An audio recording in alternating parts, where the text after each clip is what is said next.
전반적으로 어느 한쪽에 굉장히 기대는 조합 느낌보다는 그냥 적당히 밸런스 잡힌 상태에서 라인전 무난히 펼치면서 이제 모였을 때 이제 약간의 차이점이 있다면 쉔이 등장했기 때문에 스플릿푸시 쪽에 갔을 때 어떤 운영적인 형태가 좀 기대가 되고 역시 헤카림도 그런 능력을 수행할 수 있기 때문에 좋은 접수가 될 것 같고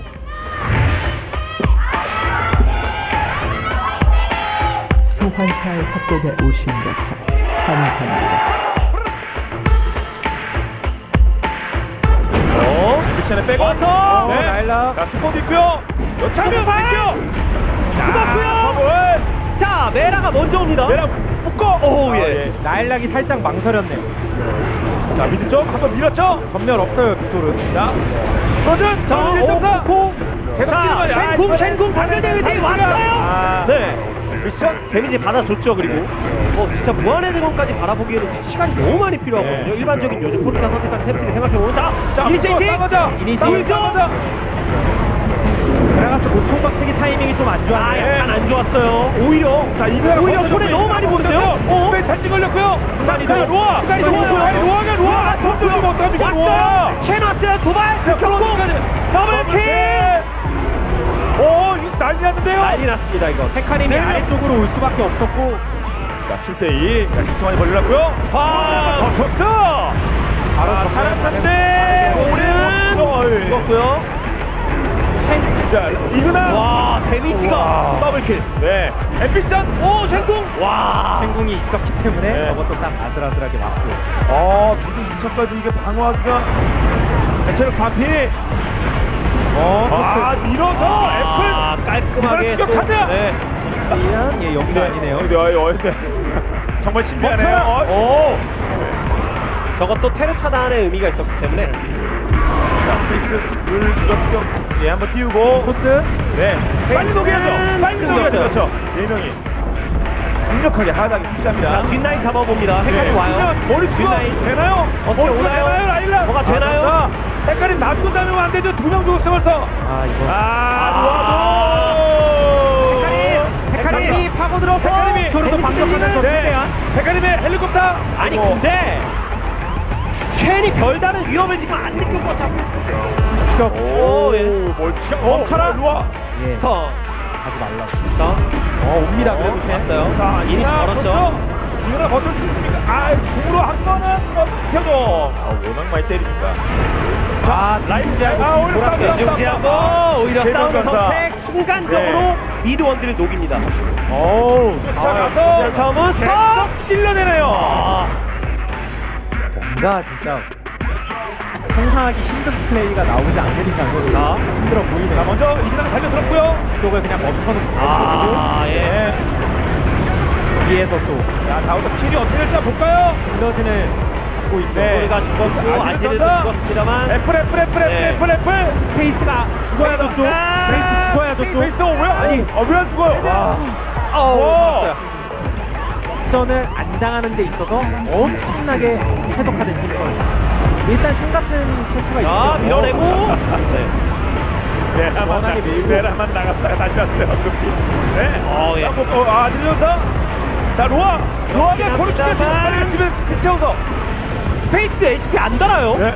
도발 좋고요. 네. 아우. 도발로 한번 끊겼고요. 3명 전사. 자, 때려. 있는데요. 자, 때려. 스턴. 마드 플레이도 정말 좋고 그렇습니다.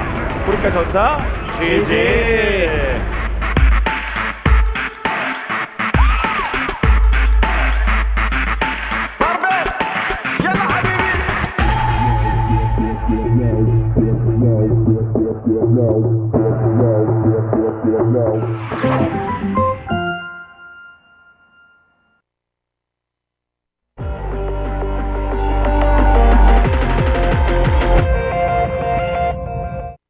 그냥 사소한 변화가 어떤 차이를 만들어낼지 그게 가장 저는 궁금합니다. 헤카림이 강타 아닌 저 말을 들었고 이건 갱킹도 한번 나 채팅해줘 뭐 이런 얘기 하면서 갱킹도 받아서 킬을 따내겠다 이런 생각으로 보이거든요. 근데 무난하게 갔을 경우에 시즌 투스의 조합이 갖는 파괴력이 꽤나 강력합니다.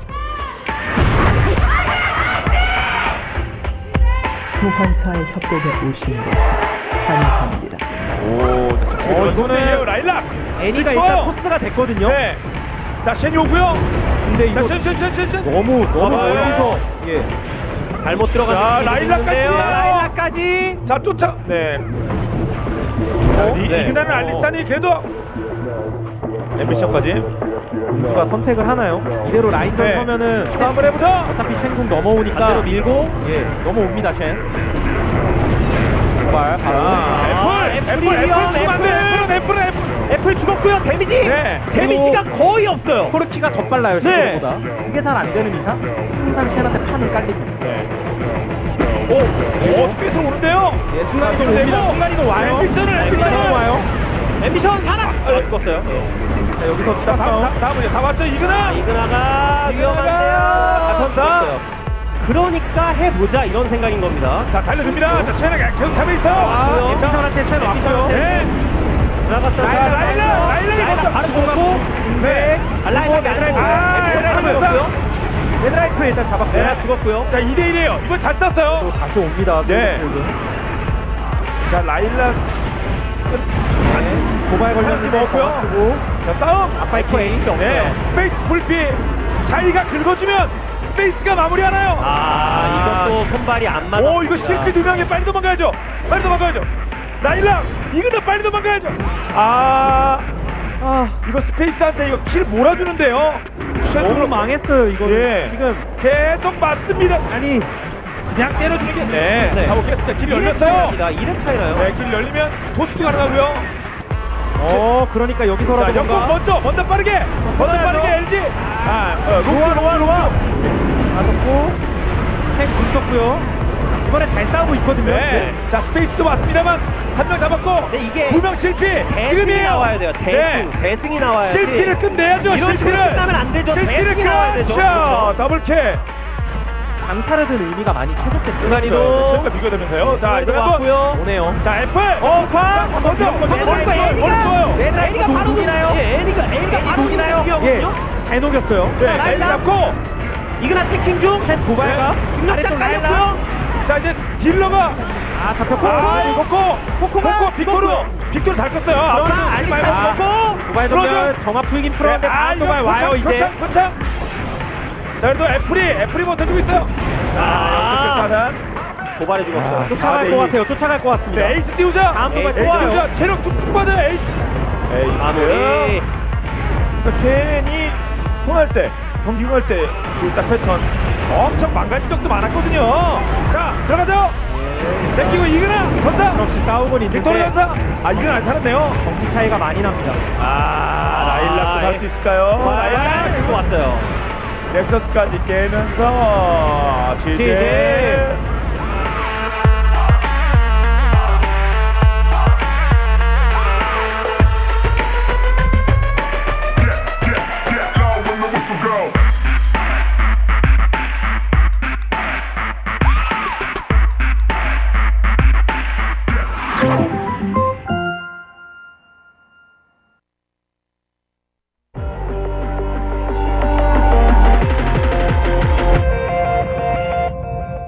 SK텔레콤 T1은 철저히 베인을 견제하는 느낌이 좀 있습니다. 마오카이와 럼블, 라인 정도도 럼블이 좋긴 좋은데 수압이나 이런 변수가 있기 때문에 그거는 차치하고라도 이블린도 베인 갱킹에 굉장히 괜찮고요. 그리고 오리아나 럼블 이런 제품 같이 있을 때 베인 진짜 굴러다니기 짜증나거든요.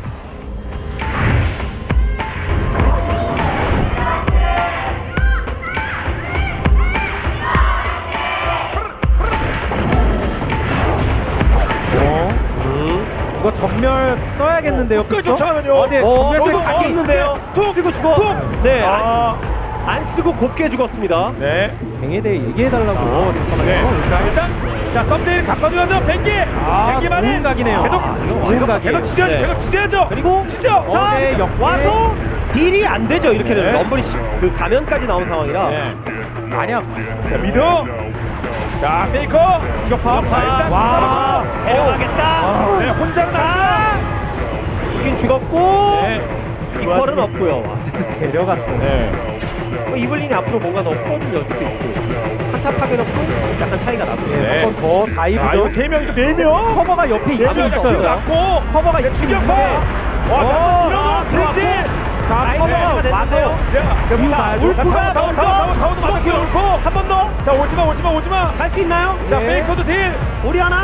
많이 들어서 많이 불길. 좋을게가 아닌데요. 그럼 페이커. 좋을게가 아니에요. 깜짝 놀랐어. 골든 페이커를 잡아줬잖아요. 베인 와요. 네. 자, 페인 쉴드. 한 방. 회복. 살았어요. 우와. 퓨. 자, 잠깐. 이거 진짜 살려줍니까? 우와. 아쉽긴 한데 네. 이거 많이 아쉬워요. 저기가 생각보다 좀 많이 아쉬워요. 순간이 왔죠? 서로 나와요. 자, 피관리는 마린 SK가 좋고요. 피관리 SK가 좋고요. 자, 마오카이도. 마오카이 단단해요. 레이저 제대로 들어갔어요. 우리 하나 멀어요. 자, 2대1 바꿨어요. 더블킥. 벽공 벽에 물어놓고 자, 그러나 끝까지 봐야 돼요. 우리 하나 끝까지 봐야 돼요. 우리 하나 총격파. 그거 이게 답니까? 총격파 안 되죠. 페이커 죽죠? 죽었고요. 페이커 죽고 뱅이. 뱅 울프. 더블 쫓아가면서 죽지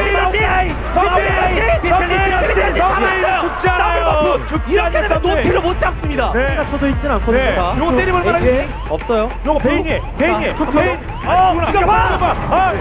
타워했어요. 타워 한대. 선대이 체력이 빅스 어딨나요? 자, 근데 뱅이 프리딜 할것 같은데요. 그러면 우리 하나 앞전면. 빅스 SKT 네, 쫓아오면서 전기 작살. 네 걸리면 죽어요. 걸리면 뱅기. 이런 거 한번 끊고 싶어도 상대가 커버. 베인 네. 궁 썼어요. 오 예. 오, 좀 전에 우리 하나 레드베인. 우리 하나 오기 전에. 스카이도 마오카이. 물어. 뱅기에 버티는 걸 보세요. 우리 하나 쉴드. 동료 나와. 우리 하나 쉴드. 홍래 생존한 뱅기. 빅토리가 늦었어요. 이제 풀지. 대패그리. 네. 베인이 쫓아오면서 네. 베인 쪽. 조금 있으면 사냥개시 나와요. 사냥개시 들어오기 전에 도망가야 돼. 사냥개시 들어오기 전에. 뱅기 새로 전사. 자, 미니언 턴 하나 더 오니까 어쩔 수 없이 렉사이가 갑니다.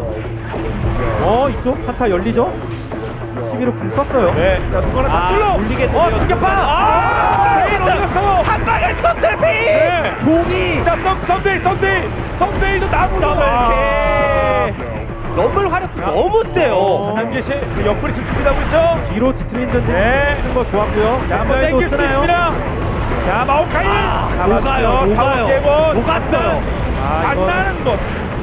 예, 어우. 스코어가 됐습니다. 해부로 베스트도 안. 바람은 베인. 바로 죽었어요. 공에 슥 어쩔 수가 없습니다. 네. 콜라이죠. 그리고 페이커 탈진 걸린 상태에서 앞으로 계속 가요. 네. 자, 스코어 전사. 아, 4명 전사. 왜? 네. 말 끝나기 무섭게 또 앞으로. 네. 앞으로 들어가서 앞전면 한번 때립니다. 예, 지지.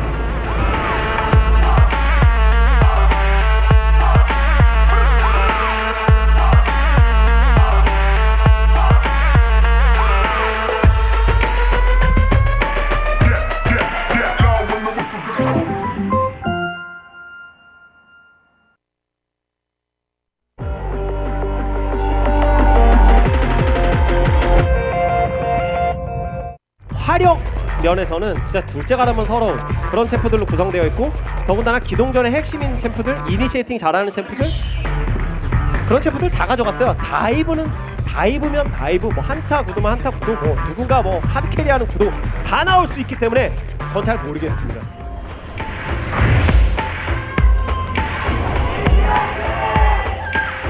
소환사의 협곡에 오신 것을 환영합니다. 리븐 쪽. 자, 썸데이가 버틸 수 있을지요? 타워! 한 방! 오, 예! 이야. 다이오를 하나요 이거? 네. 이번 엣지 한 바퀴. 하지만 스코어가 있죠? 성공! 이거 좀 무리했죠? 무리했죠? 다음은 뱅기! 잡았고요. 자, 오히려 반대로. 페이커는요, 페이커까지. 반대로. 넘어왔어요. 추대를! 우리가 스카이도 위험한 포지션 거의 없었고요. 자, 여기서 한번. 다음 나죠. 한번 다 찔러도 뭘 땡기. 맞자. 네. 땡기! 네, 네, 들어갔어요. 들어갔어요. 이걸! 오히려 반대로 해. 뱅기가 그렇어요. 하면서. 오! 트랩! 커버예요 서로. 아래쪽도 KT 다 있거든요. 예. 3대 1. 한번 KT가 많아요. KT가 많아요. KT가 자, 이 다음 스킬 한 번 흡수당했고 계절 공으로 밀렸고 뱅이 그러면서 뱅이 앞으로 막 들어오면서 네. 딜하죠. 마스터이 자, 이거 마스터이가 접근. 콜라이드 미사일 리버 왔고요. 마스터이 이 정도면 진입할 만합니까? 진입할 만하죠. 네. 코르키트 트리플 펜타각인가요? 네. 빨리 도망가야죠. 네. 펜타가 펜타 그런데 이 정도 격차만 허용하고 네. 시간을 사냥하자. 어떻게 끌고 있긴 아. 하거든요. 뭔가 네, 오히려 반격. 반격. 자, 스코어. 마스터이 다시 스코어 벽박은 아니겠죠? 스코어 빨리 넘어가야죠. 예. 마스터이가 위에서 노틸러스 오, 리브 그렇지. 니콜라이저 있어요. 리브는 쟤네 역할 못했어요. 에로우. 마스터이가 옵니다. 장군. 마스터이 자, 무너졌어요. 미신 버리고 썸데이 도망가야죠. 큰일 난 오. 거예요. 럼블도 너무 네. 세요. 아, 럼블이 네. 레드 누르고 주먹질을 막 하면서 원탑은 그냥 나야 이거죠, 마린. 원탑은 오. 나가니까. 마무리. 마지막적 처치. 럼블이 잘 컸을 때 나오는 흔히 말하는 그 그냥 선그어버리는 이퀄라이저만 써도 됩니다. 그렇죠. 그냥 이렇게. 자, 어그러뜨리면 조냐 쓰겠죠. 조냐 필요도 없네요. 네, 여기서 여기서 한번 타이튼 걸린 상태에서 날아갔고요. 엣지는 제가 죽을 것 같고 유강전사 엣지 전사 11로 살아있나요? 마스터이 와요? 11로 빅터. 네. 잡았고요. 그래서 에로. 트리플 킬. 이렇게 한번 더. 오, 우물에서 우물킬. 쿼드라킬. 네, 그러면서 넥서스를 깹니다. 한 방에 GG.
네, 안녕하세요. 스매드 미드 사신입니다. 이번에 저희가 아나키랑 봤는데 아나키에서 기억나는 선수가 딱히 미키 선수밖에 없는 것 같은데 제가 이번에 솔킬 따고 이번에 꼭 1승 하겠습니다. 그래 이거야 나이스. 안녕하세요. 미드 니키아십니다. 스베누 쪽에서 저를 잡겠다고 하는데 불가능한 소리인 것 같고요. 저는 지지 않을 자신이 있습니다. 긴장하세요. Today's matchup: Venu Sonic Boom, Anarchy, Jin Air Greenwing, Najin EM Fire. 2015 Venu League of Legends Champions Korea Summer.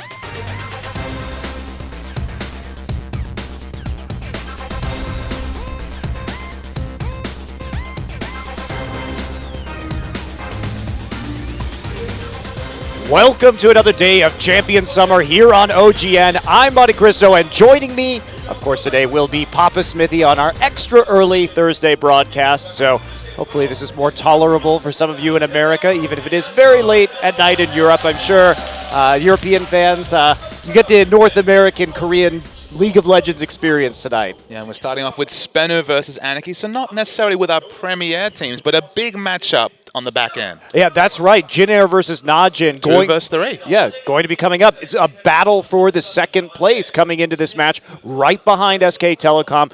This is such a good week in this league. We have so many premier matchups, of course. KT versus SKT last night, Jin Air versus Najin today, and then we do have Jin Air versus SKT, and then KT versus Najin coming up on Saturday. So some really, really big matches to finish off our first round robin here, and it's going to be quite exciting. Yeah, it feels like the race for second is just a little bit closer than the race for first. As those premier matches with SKT, they've been surprisingly one-sided. Yeah, we'll see how it goes with Jin Air, and also something about SKT is that as teams like Najin and the Ku Tigers, who kind of faced SKT early on in this season before they really hit this hot streak, haven't had that chance to replay them yet. They will be happening pretty early on in the second round robin. So those are going to be some interesting matches there to see if anyone can actually stop SKT's now, 15 consecutive best-of-3 win streak. Yeah, the win streak's getting ludicrous, Monty. The Ku Tigers, they seem like the team primed to do that, but then again, they're the team that SKT so easily unseeded last season. So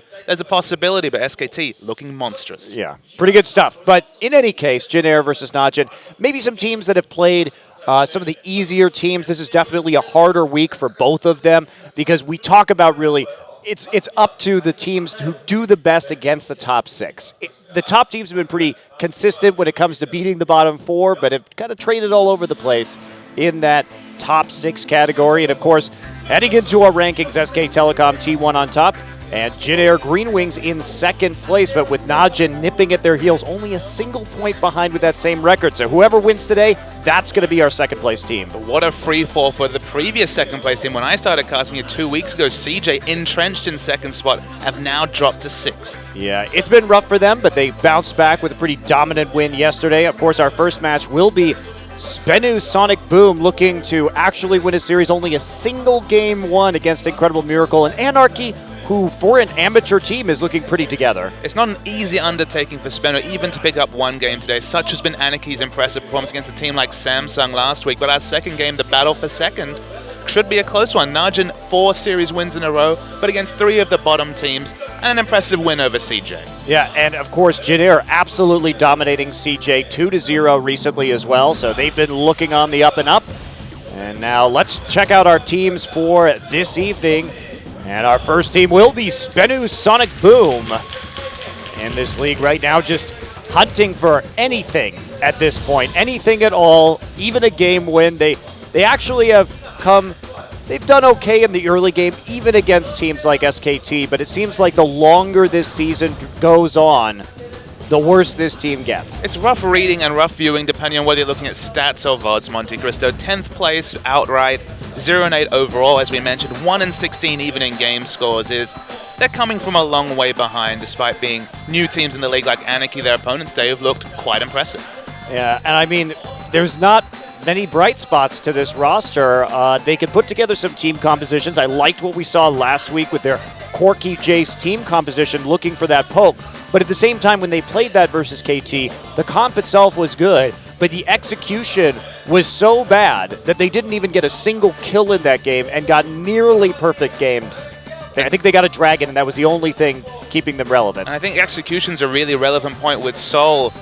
At this point, the teleport play from Spenu has probably been the most notable thing to me. It is very common. I would say 9 out of 10 times they would teleport down, no objective, no kill even necessarily. Their play around such an important summoner like teleport has been in stark contrast to other teams, even their opponents today, Anarchy. Yeah, and that's so important in this meta where the top lane is incredibly dominant at the moment in terms of ability to carry the game with that global summoner, as well as the huge champion pool that's available to most top laners right now. And when you and I talk, we joke around about the Spenu teleports because that's how awful they have been. That's the irony. If you see a poor teleport in another game, you're like, oh, a bit of a Spenu teleport there, which we don't know if that's the fault of Seoul. Is that the communication of the team? Yep. It's very hard to really put out a distinct reason, but it's very apparent and it's consistent. Yeah, that is the aspect of Teleport, is that that's like a team-wide summoner that has to be used. It requires very good communication from everyone to make sure, and also good setup with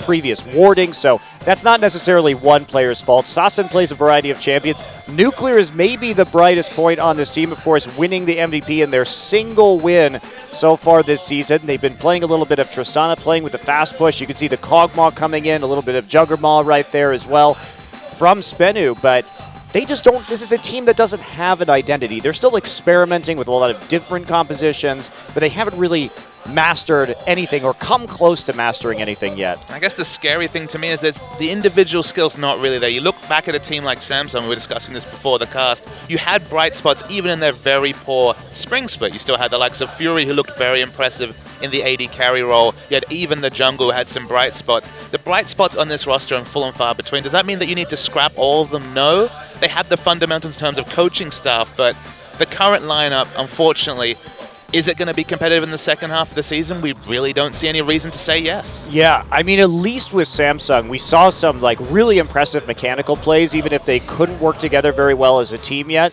And I'm just waiting because I haven't seen that at all from Spenu. And we're 8 best-of-3s in. Are we ever going to see it at this point? The players have to step up on an individual basis. They have to step up in terms of their teamwork to really do something. It's a long season. They have more time to adapt, but I am losing faith, I have to say. And, of course, on the other side of the arena will be their opponents, a team that has, in contrast, shown some moments of brilliance this season, and that is Anarchy, this amateur roster who really started out with a bang, a 2-1 win over Najin, and has some great vision control for a team with not a lot of experience. And even though they got that first big win in their first series, they've only got 2 on the season, beating Samsung last week. The key factor, though, we mentioned Spenu, 0-8, only 1 game win. 2-6 at Anarchy, so of course 4 of those wins are from the 2 series they've won, but they've taken a game in 4 of their other series, 8-13. They've just been a very competitive team that 2-0ing is a very tough ask, even for teams like SKT. Yeah, and remember, too, that Anarchy is a team that has taken a game off of SK Telecom. That's something that teams like KT and the KOO Tigers haven't been able to do, and they have shown at least individual talent here. Of course, they do have some advantage in terms of veteran status. Ixu coming off of KT's bench into the Anarchy roster. Then, of course, Lyra and Mickey. Lyra, formerly of CJ Frost, went to China to play for OMG's B team, then came back. Mickey was on WE Academy, then came back.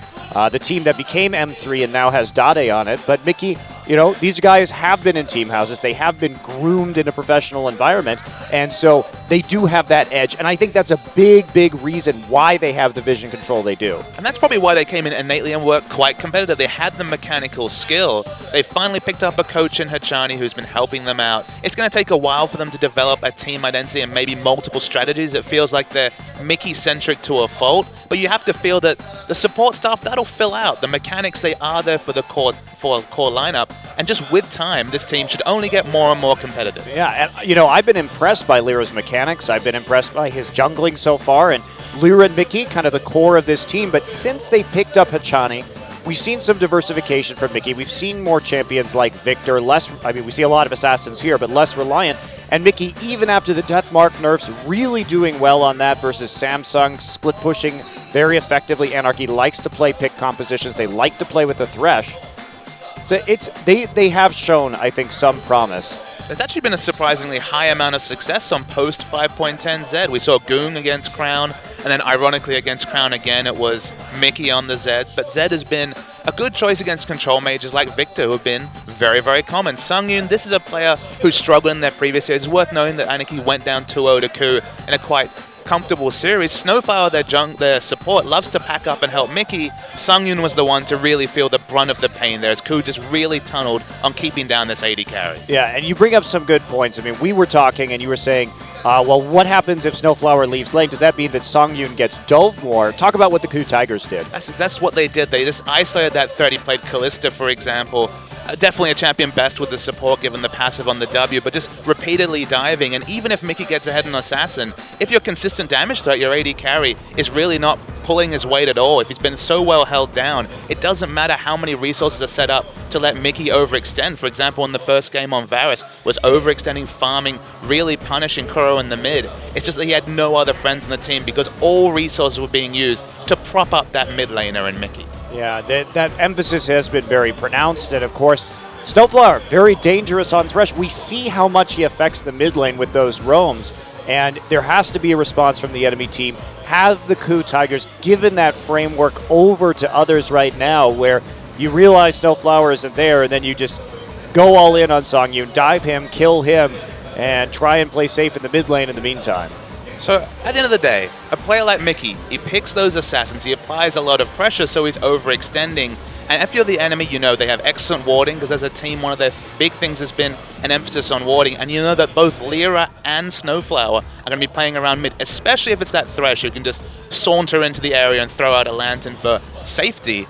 It's always going to be Songyun in the bottom lane that's kind of been looked at to get the most with little to no resources, and the Coup Tigers were the first team to really comp and play around that one demonstrable weakness in Anarchy's playbook. And if you think, too, the team has said, since Achani was brought on board as a coach, of course, the coach of the winners of champions from last year, the KT Arrows, that he's helped out the bottom lane. Well, is it any surprise that Snowflower has started to roam a lot more into the mid lane? If we remember the KT Arrows, how much help did Hachani give to just wandering into the mid lane for Rookie with Kakao and really snowballing that, while Arrow just played safe at the bottom side and they kind of just let him hang out to dry? I'm seeing a lot of similarity in the way that Anarchy plays around the mid lane with the support to what we saw the KT Arrows do. Well, that's why it's kind of hilarious. They had an interview and they're like, yes, Hachani's come out, has really helped our 2v2 laning. Apparently his advice was, just pack up and leave him. It's all good. Pretty funny stuff. Well, there's a Zed ban against Mickey, and that is becoming increasingly necessary when Anarchy has the red side, as well as Azir versus Sassen. 3 mid lane bans on patch 5.11, super interesting to me. What were you seeing in terms of pick and ban trends? Yes, I only caught some of the games. What was sticking out? I mean, the priority doesn't seem to have really changed in this patch. We still see a lot of the Kalista, the Ryze bans, etc., especially on the red side. Alistar, Grog is still first pick worthy. The Zed and Ahri are surprises, but this is them trying to deal with Anarchy's pocket picks right here. That's at least 3 out of the 6 MVPs that Mickey has picked up were on the likes of Zed and Ahri, so just a lot of respect. The problem is that Mickey has diversified. Remember, he's on red side. He can play that Kassadin. He can play Victor, and it's not going to be quite as easy to ban him out as it was previously. The LeBlanc still up as well. Obviously, LeBlanc nerfs in this patch do make her less attractive than she once was. Ryze hasn't been touched, so has to be banned away on the red side. Probably the big champion that pops out to me is that Thresh, the big priority pick for Snowflower. We've actually seen teams start to ban the Thresh against Snowflower to try to curb some of that roaming impact. No support ban other than Alistar put out by Spano, and it doesn't necessarily look like they'll prioritize that as the first pick. A lot of strong junglers available at the moment. I think you have to take the Gragas here because the problem that you run... Oh, they're going to take the Sivir. The problem that you run into when playing against Lyra, instant lock Fizz, that is a bit of a surprise here. Definitely a very big flex pick. We have seen one jungle Fizz, but probably going to be between the solo lanes. Can't see a Trundle being locked in. How is this going to affect things? Because, of course, Mickey is going to be able to play that as well. And, yeah, that is quite surprising. Usually in the LPL, you see Fizz locks this early. Not so much here in Korea. Yeah, the Fizz priority, the Fizz flex pick nature is a big thing in the LPL. I was going to make the same point myself. Definitely a champion that fits Mickey's playstyle. Definitely something Ixun may be experimenting with, of course. Just the popularity, kind of the oppressive nature of how many picks in China there's been of this Cinderhulk Fizz means that it has been quite a common first-round pick.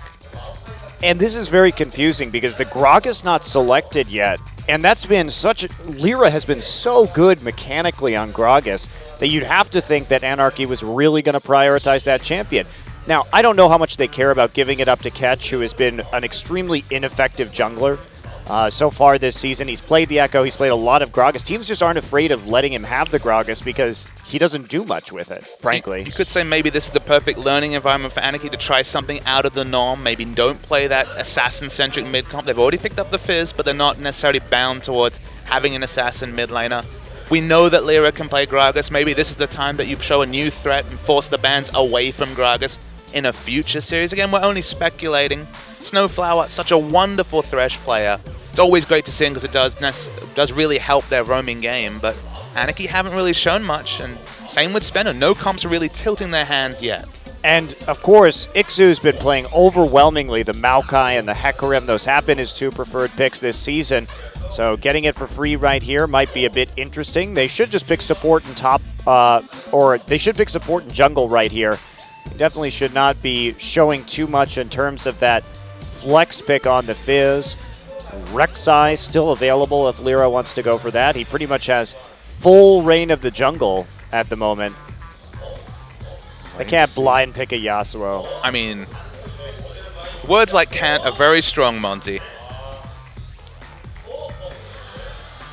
Interesting. To see the Korean casters gasping as we saw the potential Yasuo blind pick, but as you mentioned, no real reason to do so. All right, so here's what we know. Songyun just switched his summoners upon locking in that Hecarim to the Ignite, so he's going to be running the Ignite Hecarim instead with the Trinity Force. But will this Fizz be jungle or mid lane is the question. We may see Spennu pick around that. Very odd draft from Anarchy. Right there, you'd almost certainly just pick a jungler, unless this is an early lock for the jungler. Now, we've seen that jungle Fizz from Incredible Miracle, Tucson playing the Devourer. It was terrible. I think there's a way to make Jungle Fizz at least semi-work, but Devourer Trinity Force, going into an auto-attack build on a melee carry and then parlaying that into a bit more burst was definitely not the way to do it. You could maybe see a tanky build a bit like someone like the Echo would put together. What you can say about this draft is it does force a super defensive mid lane choice from Spennu. You have to take the likes of Lulu because there is a very high potential of Fizz mid from a player like Mickey. And this is one of those points. So we've seen Spennu kind of ape other team strategies. They try and play the Juggernaut from the Ku Tigers. Now they're trying to play that SK Telecom pick comp with Jin Air the Sivir actually and put this Lulu. together as well and did very good on it. Monty, I want to see the Yasuo.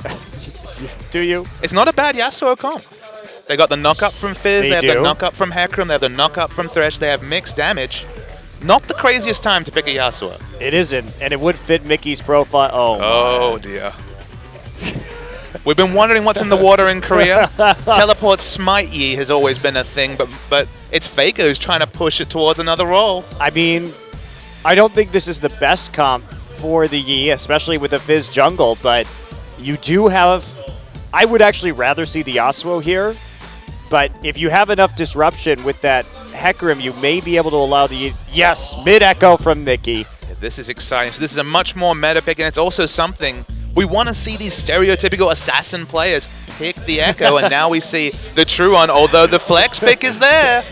I don't know what's going on anymore. Keen almost had a little smile there from Gravity as we saw the Hecarim mid being considered. Players having a good time. Well, they don't have to lock in their champions until 20 seconds. Those are the rules here in Korea. That gives the enemy enough time to change their rune and mastery pages accordingly if necessary. So... Crazy thing is, I'd say that Echo Jungle is more reliable than Fizz Jungle. Absolutely it is. I think that is definitely more reliable, but I don't know if you can play Fizz feasibly into this Lulu with that early game harass. Yeah, the big thing that Echo brings is, of course, ranged wave clear on Assassin, so you throw out that Time Winder, you can clear the backline from about Merlinomicon or level 9 and 5 points in the Time Winder, so you're definitely not going to be matching wave clear with a Lulu who can just freely auto from safe range and clear very, very early, but much more reliable mid lane matchup. Not necessarily big kill pressure, but it's much safer than Fizz, like you mentioned.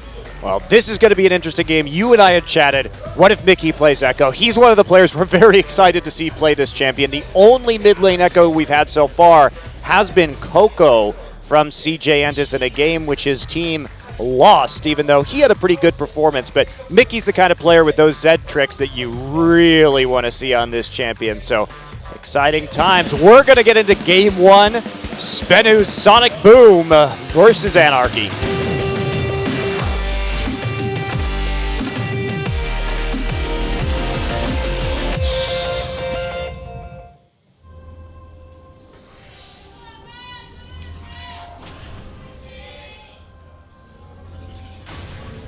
Wow. It's very Everyone- early here in Seoul. Everyone is super hyped today, Papa Smithy. It's actually a good crowd, a massive crowd, but the call leaders must just not get off school before 12, Monty. What to say? Of course, in the middle of the day right now.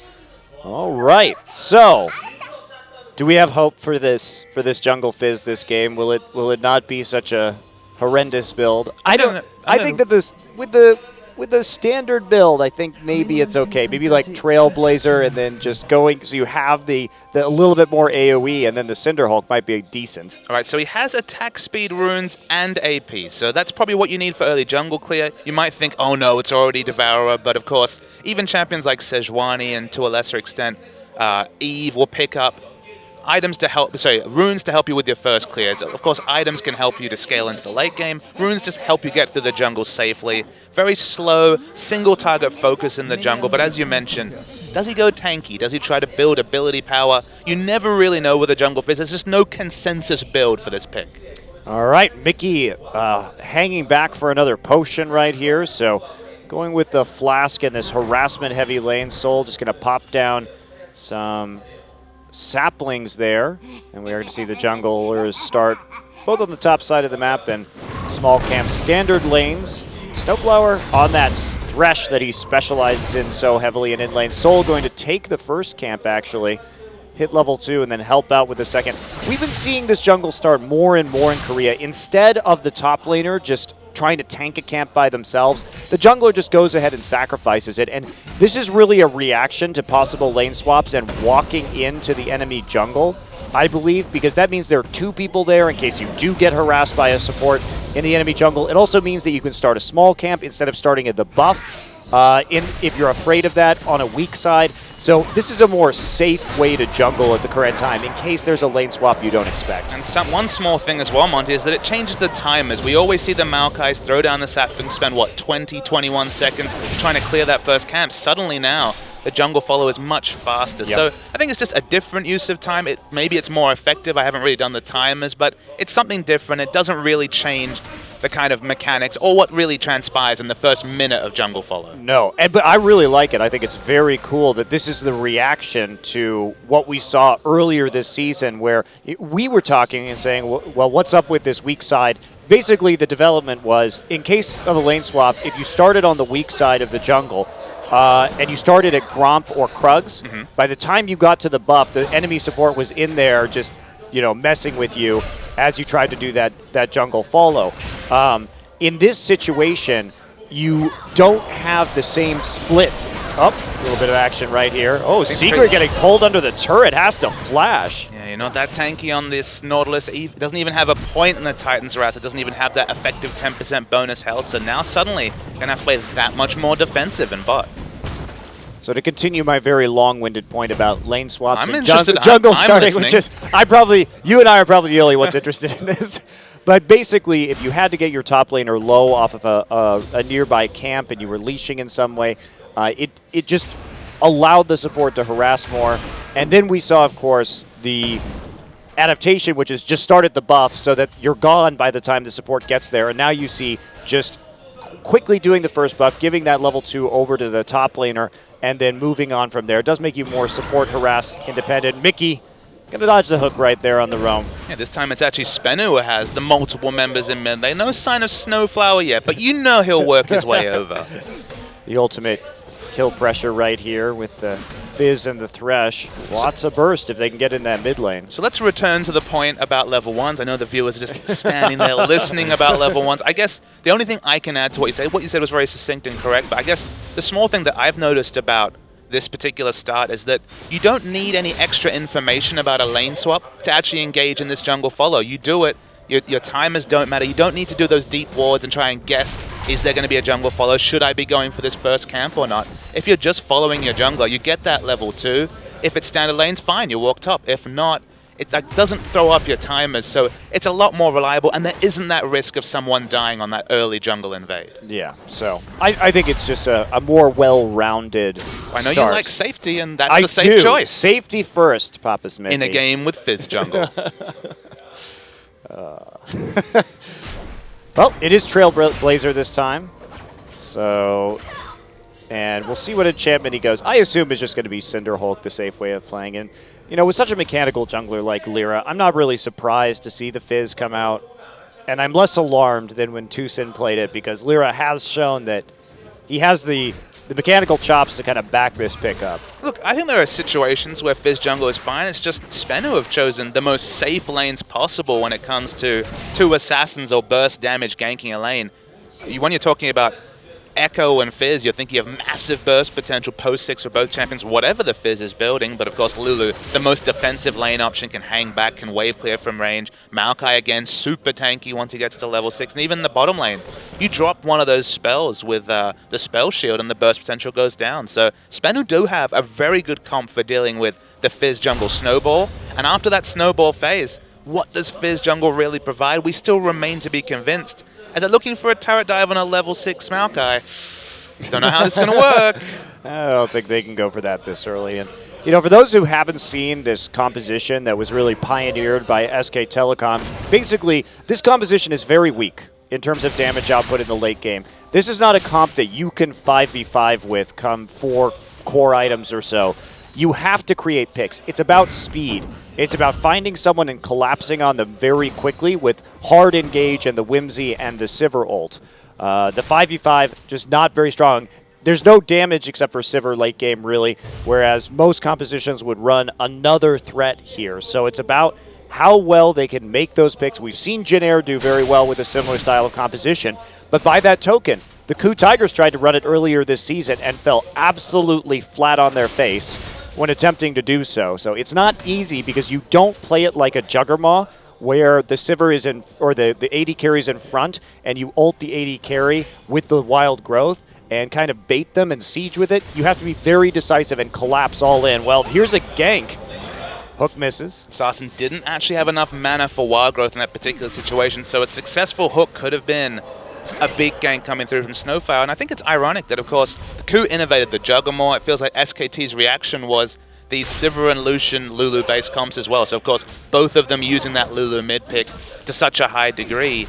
Jin Air really did ape it well and pulled it off excellently against KOO to give one of the only recent losses in Champions history to KOO, of course, who've been on such an uptick. If you play this comp well, even if you don't feel like you hit your timings, you look at a comp with the likes of Maokai, Lulu, Sivir, and you think, okay, if you don't pick up those early objectives, you might really fall hard. You just get so much speed in the mid-game, and one pick does translate so cleanly to potentially multiple turrets when you have the likes of Sivir, Lulu do excellent turret damage, that this comp always feels to be relevant just because it does so many things and has so little counterplay for the enemy because of that sheer speed from the Whimsy. Yeah, the big factor, though, is you need vision control, and even very good teams have trouble winning the vision game against Anarchy, because if you don't have vision control, you can't collapse on somebody to make the pick. And you have to group at that objective quickly and wait for your enemy to miss position, maybe not group quite fast enough. And I'm not sure Spenu has the foresight or the warding to make that happen. Right here, they do have some good wards, however, around this blue buff. Try a little bit of a steal at the moment. Orky and Thresh look to be reacting. It's already falling very low. They do use the smite. No, actually, they're able to donate it over. Both of them have a blue, so hard to say who's secured it. But the result, of course, with Catch using his smite, is that 2 blues are over to Spenu, which should help their laning quite a lot. Yeah, and they do have that early lane bully as well. Mickey going for a Sheen here into the Codex. I mean, basically the way I look at Echo these days is, yeah, you can get the Morellonomicon. We are on 5.11 as well. And then it's about the Lichbane and the Zhonya's Hourglass. The Lichbane, really key to maximizing his burst on those auto attacks, which he already does so well with the passive. We're going to look for a little gank right here. He's got level 6. He is going for the Cinder Hulk, has the Cinder. Going to be found out by the Sapling. Yeah, Catalyst was already completed, so once again, ganking the Maokai can be super difficult. I think Morellonomicon was optional in the previous patch, but 100 mana cost on his ultimate just makes him so much more mana constrained that I think you have to pick it up. Dragon goes down. They noticed that I only think of Tucson when I see Jungle Visit. Lyra's on the top side of the map, so they get a free dragon, so good play by Spenu. Yeah, and Spenu hasn't had as many issues in the early game. In fact, they were quite competitive with the Juggernaut comp against SKT, but they just can't actually close out or even contest objectives in the late game. They make a lot of errors in terms of their play on the map as the game goes on. But that was a very decisive attempt at the Dragon right there. They know they have that early game power over the mid lane with Lulu, and of course Corki not having completed his Trinity Force yet. So Anarchy and Spenu, realistically, even come the end of the season, remember we're only just at the halfway point of the season as we reach Saturday's games. These teams are going to be competing at the bottom 4 as we see Mickey coming onto Sarsen. Already a lot of burst damage. Paolo Convergence is down. Will he get the stun and shield? Shield comes through, but no stun. Sarsen just on the outside of that, expecting it to come through, but some nice harassment. And the Zhonya's is really important for Echo, and because one of the things that you want to do is get that Shadow involved in the team fights with your ultimate. And what Zhonya's does is, because it's a 4-second follow on his Shadow, is it cuts 2 seconds off that follow. So if you can get into a team fight and then Zhonya's and then get your ult in as you wait for your Shadow to catch up, that is one of the most effective ways to play him at the moment. And deceptively, both offensive and defensive utility in that decision. Whether you want to get in or out depends when you want to pop your Zhonya's. But as you mentioned, cutting down time, a new champion, the trade damage, the auto attacks are doing massive damage to Sarsen. The ult, but Fizz is here as well. This is going to be first blood, but at what cost? Well, maybe the cost of Lyra. He goes down, catch right there to finish it. Snowflower takes Mickey out with the lantern, but leaves Lyra a little bit high and dry. Still, though, kills for each jungler, assists for each mid laner, so pretty net even in the end. Worth noting that Anarchy used 3 members to the 2 of Spenu, but given the evenness of the trade and the back timings, no CS advantages anywhere. You're going to give the first blood over to Anarchy and the slight advantage. Yeah, just a subtle edge right there. Nice reaction from Catch in that mid lane. Mickey with that all in, but you got to wonder, Sarsen actually got hit by the parallel convergence there. It seemed like he had plenty of time to realize that ability was going to be incoming. Well, he died with his flash available, which doesn't seem like on a champion as defensive as Lulu that should ever be the case. If you have that mobility from the Whimsy and you have the flash available, doesn't make a lot of sense to get hit by a parallel convergence, that very slow-moving AoE ability in the mid lane. Requires so much setup time. You'd think that over the course of the 3 seconds, not even the half-second warning timer, but the 3-second cast time, that you could really expect what was going to come out of Mickey and get away from it. Maybe you just use the polymorph and flash defensively instead of using the Whimsy. Either way, it seems like an unnecessary death. And speaking of unnecessary, Secret takes a lot of free order. Yeah, right there walking into the lane, and Songyun gets out of range of the hook from Secret. A hook also missing for Snowflower. Lyra now down here, unseen for the lane gank. The unseen Fizz. Is he the deadliest? Might prove to be. Definitely going utility build. This is what we've seen out of Jungle Echoes as well. Pretty much the same exact build. Sightstone into what we can only assume will be some cooldown reduction. There's always the potential of a snowball Trinity Force, but you don't really want to itemize into it unless things are going vastly different to this game.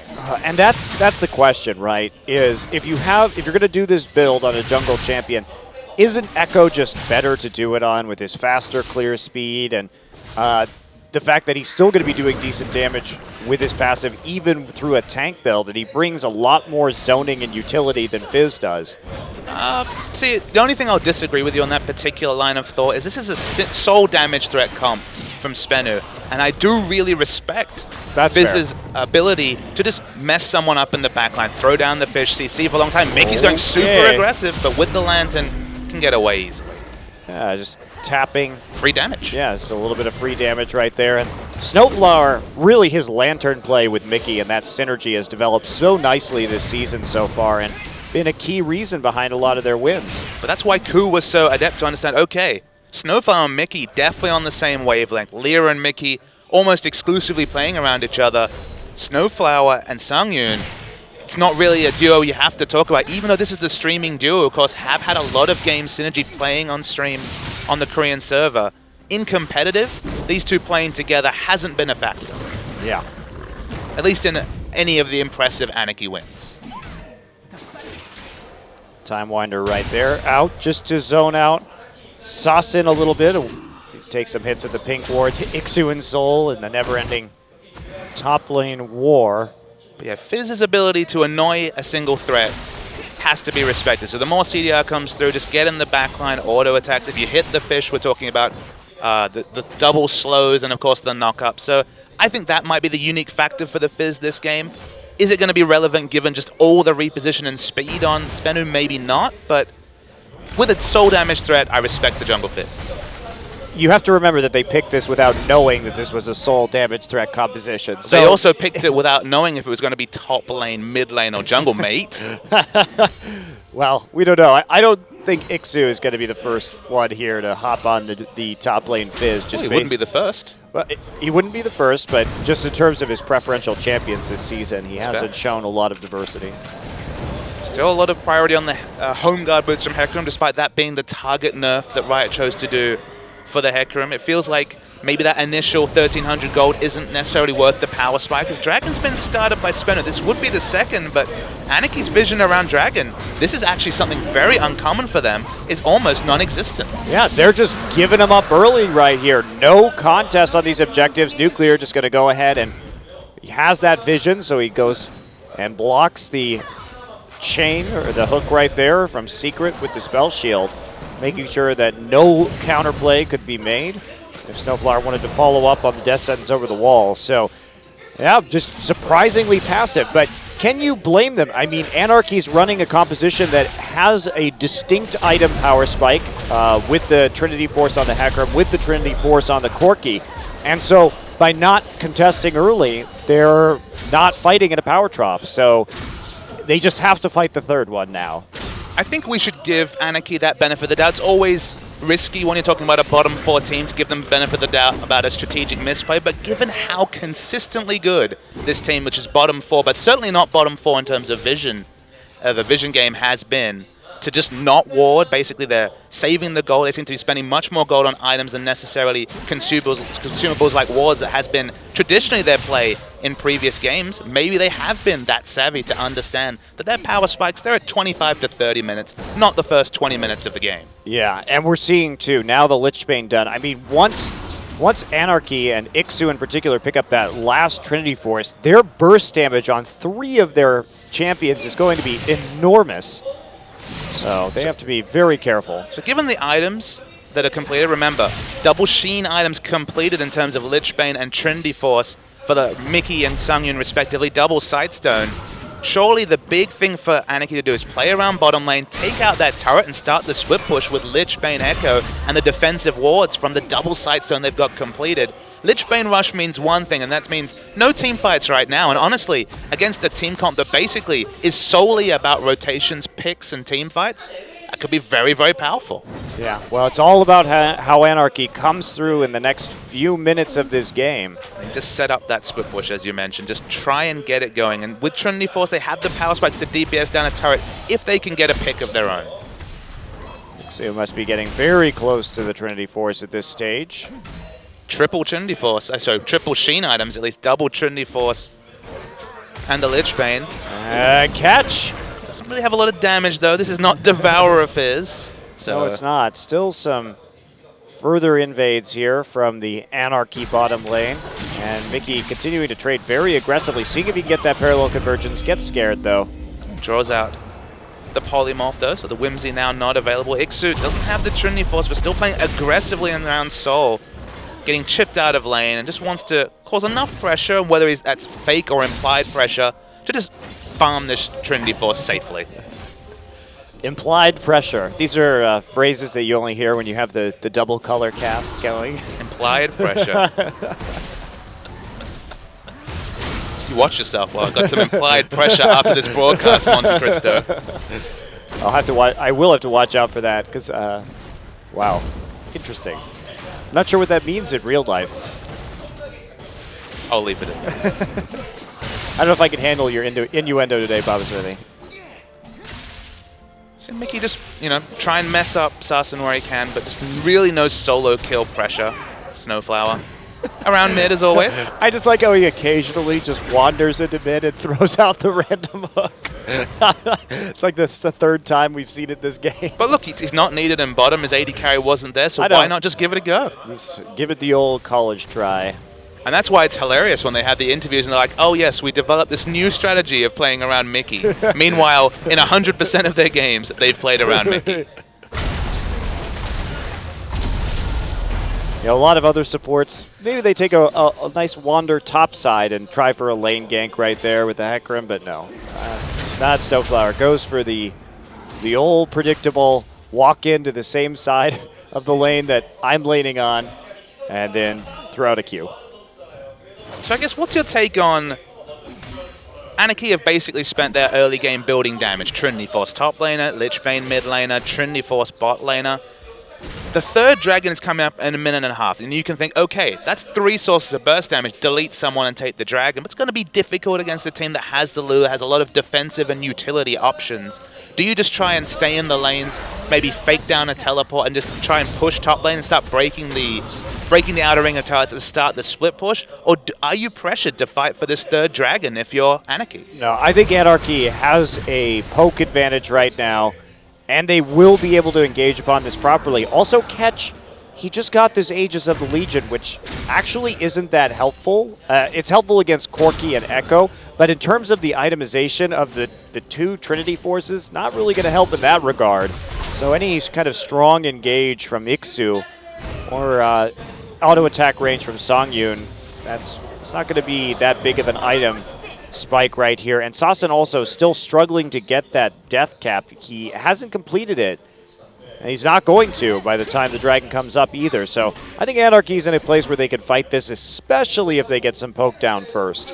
And a pick from the likes of the line skill shots of the Fizz ultimate and the Death Sentence coming through in Snowfall. A pick, the damage is certainly there. It's the CC that's much more unreliable when it comes to actually getting that first pick against, as we mentioned, all the utility of the likes of Lulu and Maokai. Well, I think they have to do something around this next dragon, though. They have plenty more wards than we've seen previously. Mickey a little bit chunked out right here, but he is in control of the wave. And now Anarchy starts to group. They want this Scuttle Crab. And wait for it to... Oops, it's not being very compliant right now. Wow. Throw out a smite, but there's another one available for catch, so it won't be relevant when it comes to the Dragon War. Yeah, that crab actually, the pathing on it was a little wacky right there. Kept going back without those auto attacks coming in, so Spenu starting to move in. Hecarim starting his port though, so home guard pressure definitely inbound. And they go for this. There's the fish going down. It's gonna miss. Catch just body slams over the wall. Parallel convergence not there. Ixu comes in with the home guard teleport. He doesn't have an angle, however. Meanwhile, Soul is right in the front line. And there you go. Everyone just auto-attacking him. He's going to go down eventually, but so many members of Anarchy low right now. Ixu has to get out. Songyun still at full HP. Mickey, can he get back in? He's getting chunked down by the Glitter Lance right now. It's all up to Nuclear. Nuclear has to flash back. Sasan has no mana, and a very sloppy team fight as Fizz goes back in, but that's going to be an ace for Spenu as Hecarim just can't find an angle, and Soul able to do a lot of work by teleporting directly into the front line. A big 5-for-2 trade for Spenu. Don't even have to really rush the dragon. They're going to take an outer turret, the first turret of the game. Lots of squishy damage threats. Remember, Hecarim only just had a null magic mantle. Damage was what's being built. We're going to see the replay coming through. They just couldn't really fight in this particular choke. There was no pressure onto the backline. You can see Nuclear and Sasan in the backline free auto-attacking. And although Anarchy are poking in and out with Sheen procs, they're just not tanky enough to play like this. Right, and the big problem, too, is that Ixu went right back onto Maokai instead of trying to zone out Sasan or Nuclear. So he could have made much more of an impact on the back line of that fight. A quadra kill in the end for Nuclear. Out of nowhere, suddenly starts piling some big items. Already gone for the Avarice Blade. So approach the early game in the investment banker sense that we see so much from Sivir. Really paying off now. Yeah. Righteous glory done for Soul. So a big team fight win, a very healthy lead for Spenu. But I have to temper this. We've seen this before from Spenu. We've seen them get into the lead in the early game. Now they have the 3 dragons, though.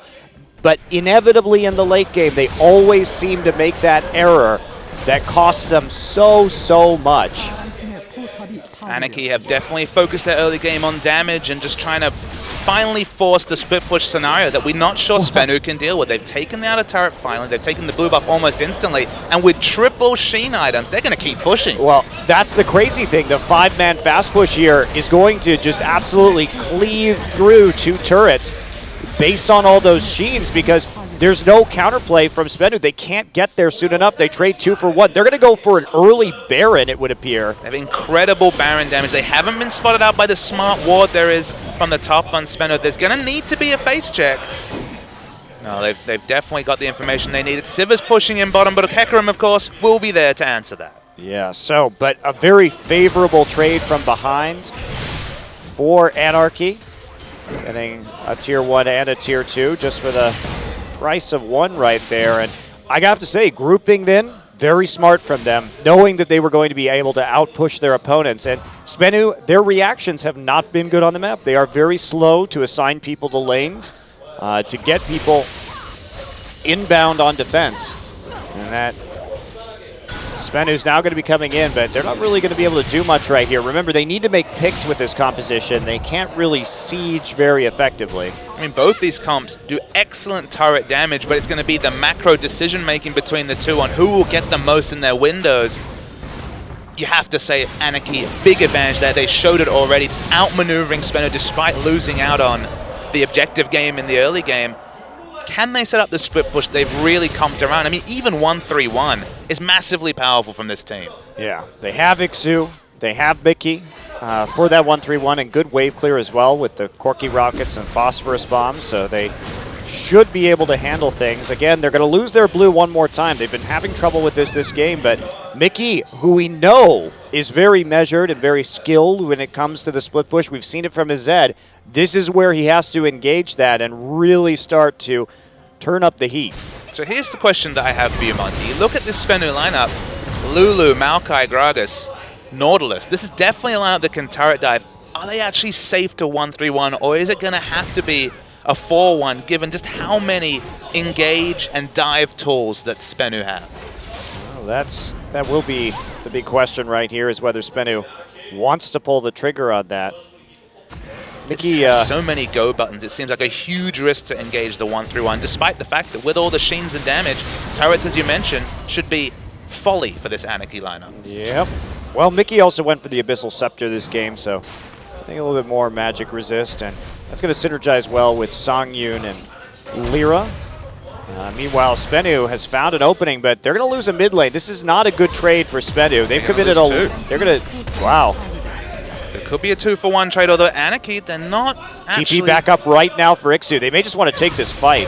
I don't know about this. I think they could push faster, quite frankly. They're walking through an unwarded jungle as well. There's a lot of pick pressure from Spenu. This is a very risky undertaking from Anarchy. They're going to lost go the for 2 it. turrets. They have to fight now, otherwise this will be in a giant waste.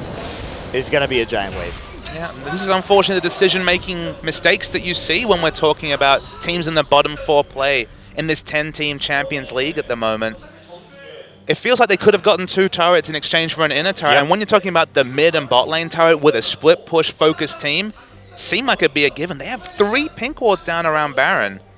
Gragas in the area, but the Baron pressure from this team is immense. Yeah, very big.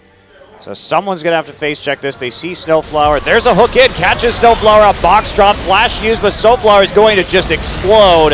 And will they be able to come back? Parallel Convergence going to be zoning out a lot of members from the choke, but the pursuit is still coming in from Spenu. They're so tanky that there's just not enough damage. Songyun fleeing, as is Lyra. Has to use that summoner heal to get Lyra out. Still going to fall to Sivir. And here is Nuclear powering through onto Songyun. Songyun backing off right there, but this is Hilarious. hilarious. Yes. As Sassen was doing exactly no damage whatsoever to Ixu. Spenu move on to the Baron. They pick up Lulu in the swap. It's still 9,000 health on the Baron. Ixu still has teleport here too. He doesn't have time to go back and get the home guard, but they're going to turn. There is the damage onto Ixu again. Soul will pick him up, but that means no Baron, so mission successful as far as Anarchy's concerned. And Lulu just got too cute coming to the Baron in the safest, in the riskiest possible manner, not taking a safe route and going around the choke. Went straight through it and got picked off by the 2 members still up from Anarchy. They might even pick up a turret in mid also. Gonna get a lot of chip damage onto it at minimum.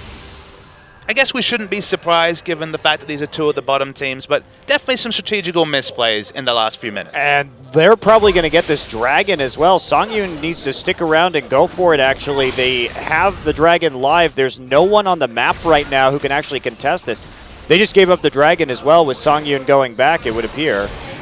Wasn't very healthy, and I guess they expected Spenu maybe to have some Songyun wards was around fine. the area. He just didn't have mana. He was perfectly healthy, and he has a blade as well, so he would have healed up off the dragon. But they're going to wait for it, and even then, Ixu not going to be using his teleport. They're Sasin taking blue buff. Could be contesting this fourth dragon right now. Man, there were like so many missed opportunities right there. Songyun going back instead of contesting it while Spenu was in base slow after the Baron.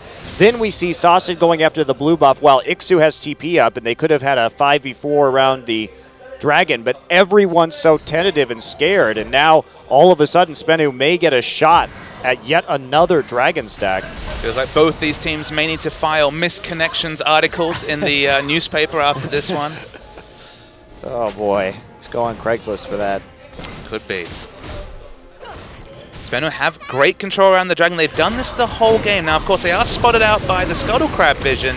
Anarchy, they lost their last fight, but they need to opt into a fight around this fourth dragon. Yeah, they're coming through. There's the Sivir ult. Now, are they going to turn? Righteous Glorious Pop. Mickey locked down by the Maokai. Ixu just has no angle on the back line right now. They're trying to focus down Soul. Ixu going to be the target for Spenu. Catching the back line, but he's going to get blasted by Songyun. Songyun finds himself right in front. There goes Lyra, playful trickster on the backside. Mickey actually picks up a kill in all of that. Is going to ult back for some help. Songyun has to be careful. Songyun getting critted. Songyun going down to Soul. And there we go, 1-for-1 in the end, but Jungler traded for AD carry. That's a trade Spenu will make. It's an excellent trade for Spenu when it comes to trading up in terms of getting down a damage threat, but of course now they don't have really a chance to pick up Baron, so taking out this inner mid tower is probably going to be the most they're going to get from that team fight victory. Yeah, so still small trades being made in Spenu's favor, but they are accumulating over time. Now they're threatening that fifth dragon. Nuclear, absolutely massive. Wow, 4 AD carry items and the improved boots. Look, it's not like Songyun's any slouch. He has 3 items, but Nuclear is massive after that very early quadra kill. Yeah, he is. So he's got to be the one to carry right now, and he's doing a good job. He's playing aggressively. He's getting on top of Songyun, getting the necessary damage. This is actually the issue that Hecarims can have against Sivir comps, is that Sivir's unique. When it's, say, Jinx versus Hecarim, Jinx is trying to be cute and poke around the backside. Hecarim can get in there, isolate her out, and try and solo her down. Sivir fights with her tank line. Sivir's right in there with the likes of the Lulu, the Nautilus, the Gragas, and the Maokai. Ixu, multiple fights now, and just hasn't had an angle to try and separate Sivir as a threat. Spenu have a comp that has so much defensive utility, and even with the burst damage of Trinity Force, feels like Ixu's almost a non-factor in fights despite being on a fairly free-farmed Hecarim. Yeah, although in spite of all this action, Anarchy's still only about 6k down, so, and they're going to catch a little bit back up here with the help of this turret. Nope, not going to quite get it intelligently, not committing. There we go, more engaged. Snowflower knocked up nearly immediately. Ixu wants to get onto Nuclear. Nuclear Wild Growth, though, is just going to kite this one out. No one get down. Fish will hit, but Mickey dies. This is probably going to be it, as everyone from Anarchy scattering, but there is Sasin trying to take care of Songyun. He will succeed in the end, as the splitting will mean that it is nearly an ace and a double kill. Look at Ixu. Ixu's still trying to play the objective game, but this is just a sign of the times for Anarchy. Ever since the Quadrico came around, you're seeing they got finally onto Nuclear. He just had so much lifesteal with the Bloodthirster. Ever since he had extra gold and defensive utility, they don't have backline threat on him, despite having 3 Sheen items complete, despite having a very high damage comp. And Spenu don't have the most damage, but with Sivir this big, doesn't matter. Yeah, it really doesn't at this stage. And there's the recall as they take the Baron. They couldn't finish right there. So watching the replay, just watch.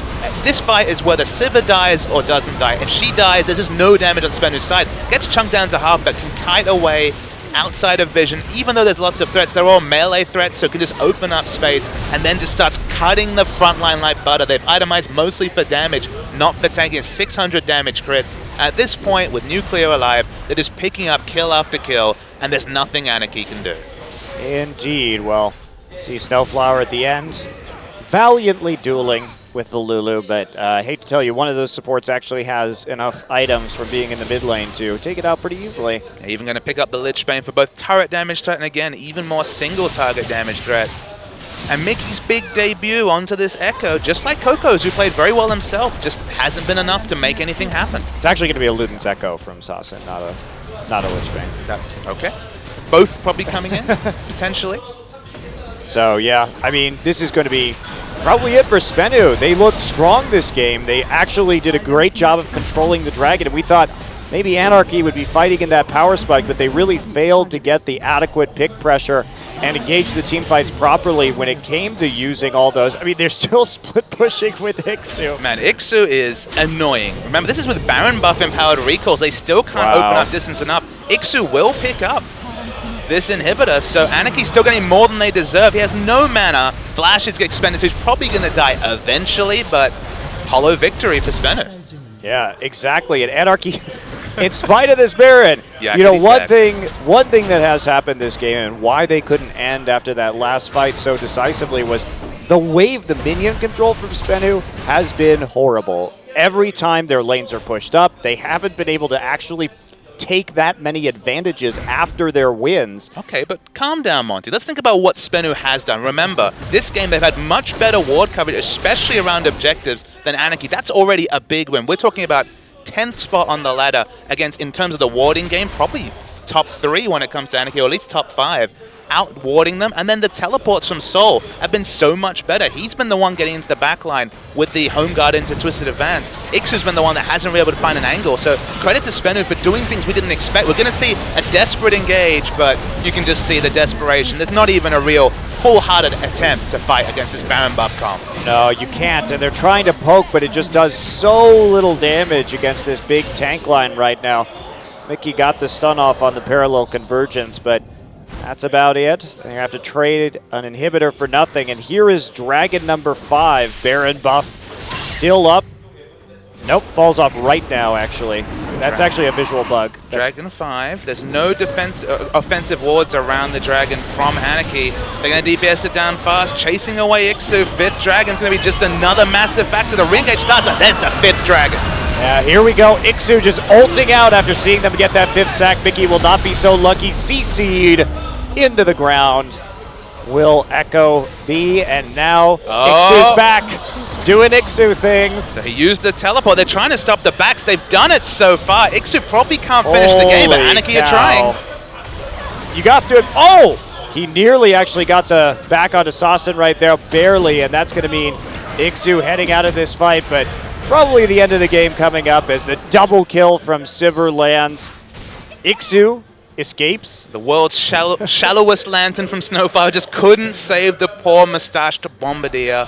You have to respect Ixu and what he's done this game so far. I mean, in spite of Anarchy's loss, he has made this a million times harder for Spenu.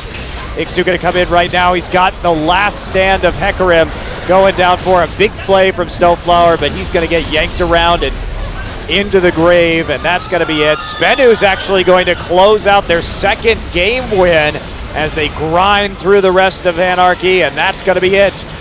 Spenu up 1-0 in this series, surprisingly. But this is at least a Spenu win where you look at the game, and much like we have with Samsung Galaxy over the course of the season, you say, okay, there are things that they were actually putting together both selfishly in terms of team play that actually showed some promise. What you want to see from Spenu is a team that in the back half of the season can be competitive. And look, we're not going to rush to any rash judgments. It is only a win against Anarchy, one of their fellow strugglers, but still Spenu showing a higher level performance than they have in their preceding, 17 games? Yeah, and Anarchy has to have more jungle presence. You know, this jungle Fizz really wasn't that useful this game, and because they didn't have that force early on to fight, they just couldn't do much around.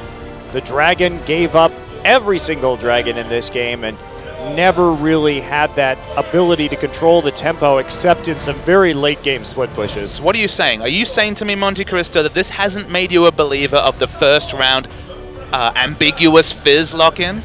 I am not a fan of it, in fact. Whether it's Cinder, Hulk, or Jungle, I know you're not a big fan. Mid can work sometimes, and honestly, they could have still opted into it here, despite it being a little bit tricky. It's a big win for Spenu, though. No guarantee it's going to be a quick 2-0, but still. Momentum for a team that's lacked it all season. That's true. Anarchy. See how they react in the next one. We'll be coming back for game 2 between Spenu and Anarchy right after this.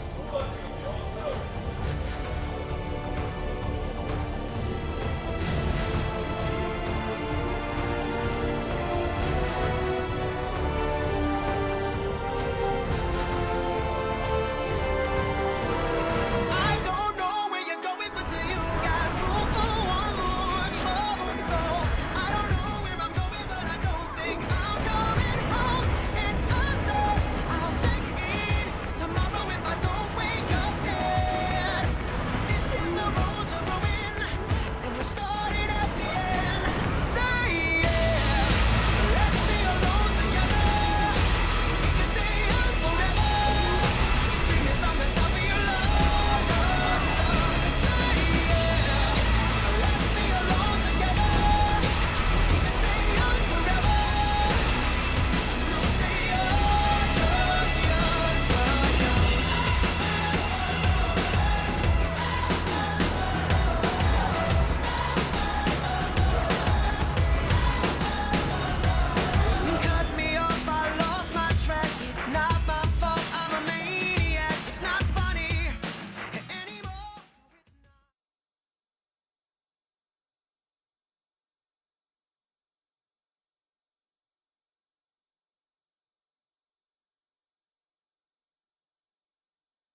Well, our first game's MVP here tonight will be Nuclear.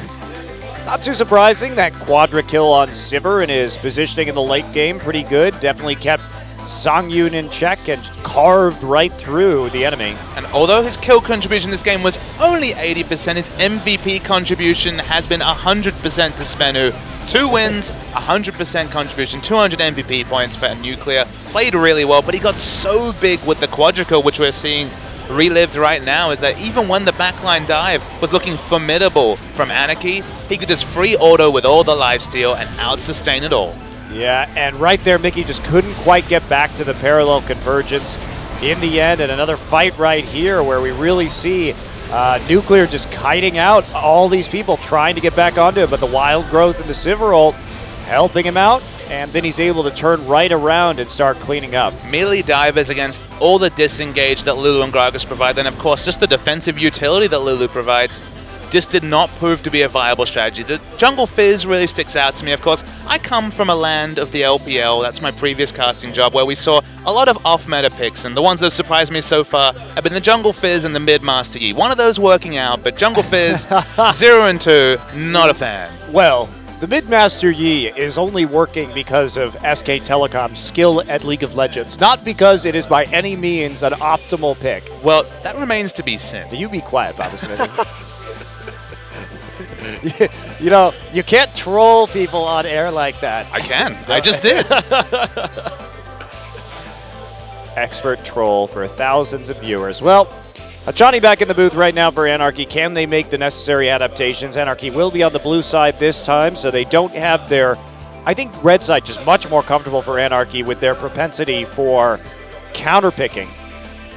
We'll see if they still commit to an early round Fizz. We mentioned that it has, 3 different roles it can fit into.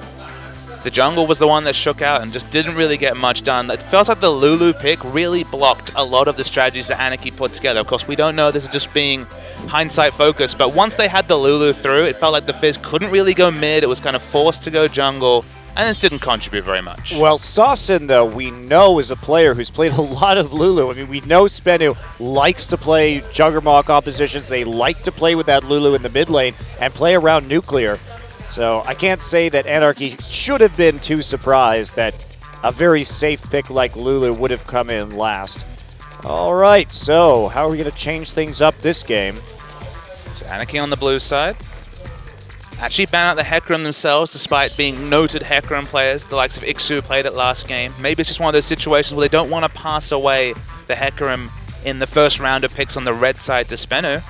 Probably going to see plenty of mid lane bans from Spenu just to keep focusing on Mickey. I'm really surprised about the Zed ban here when Spenu's on red side. Odds are, I would say, that Anarchy is going to take Victor in the second round of the draft if they can get it, because that is a champion that is relatively safe to pick.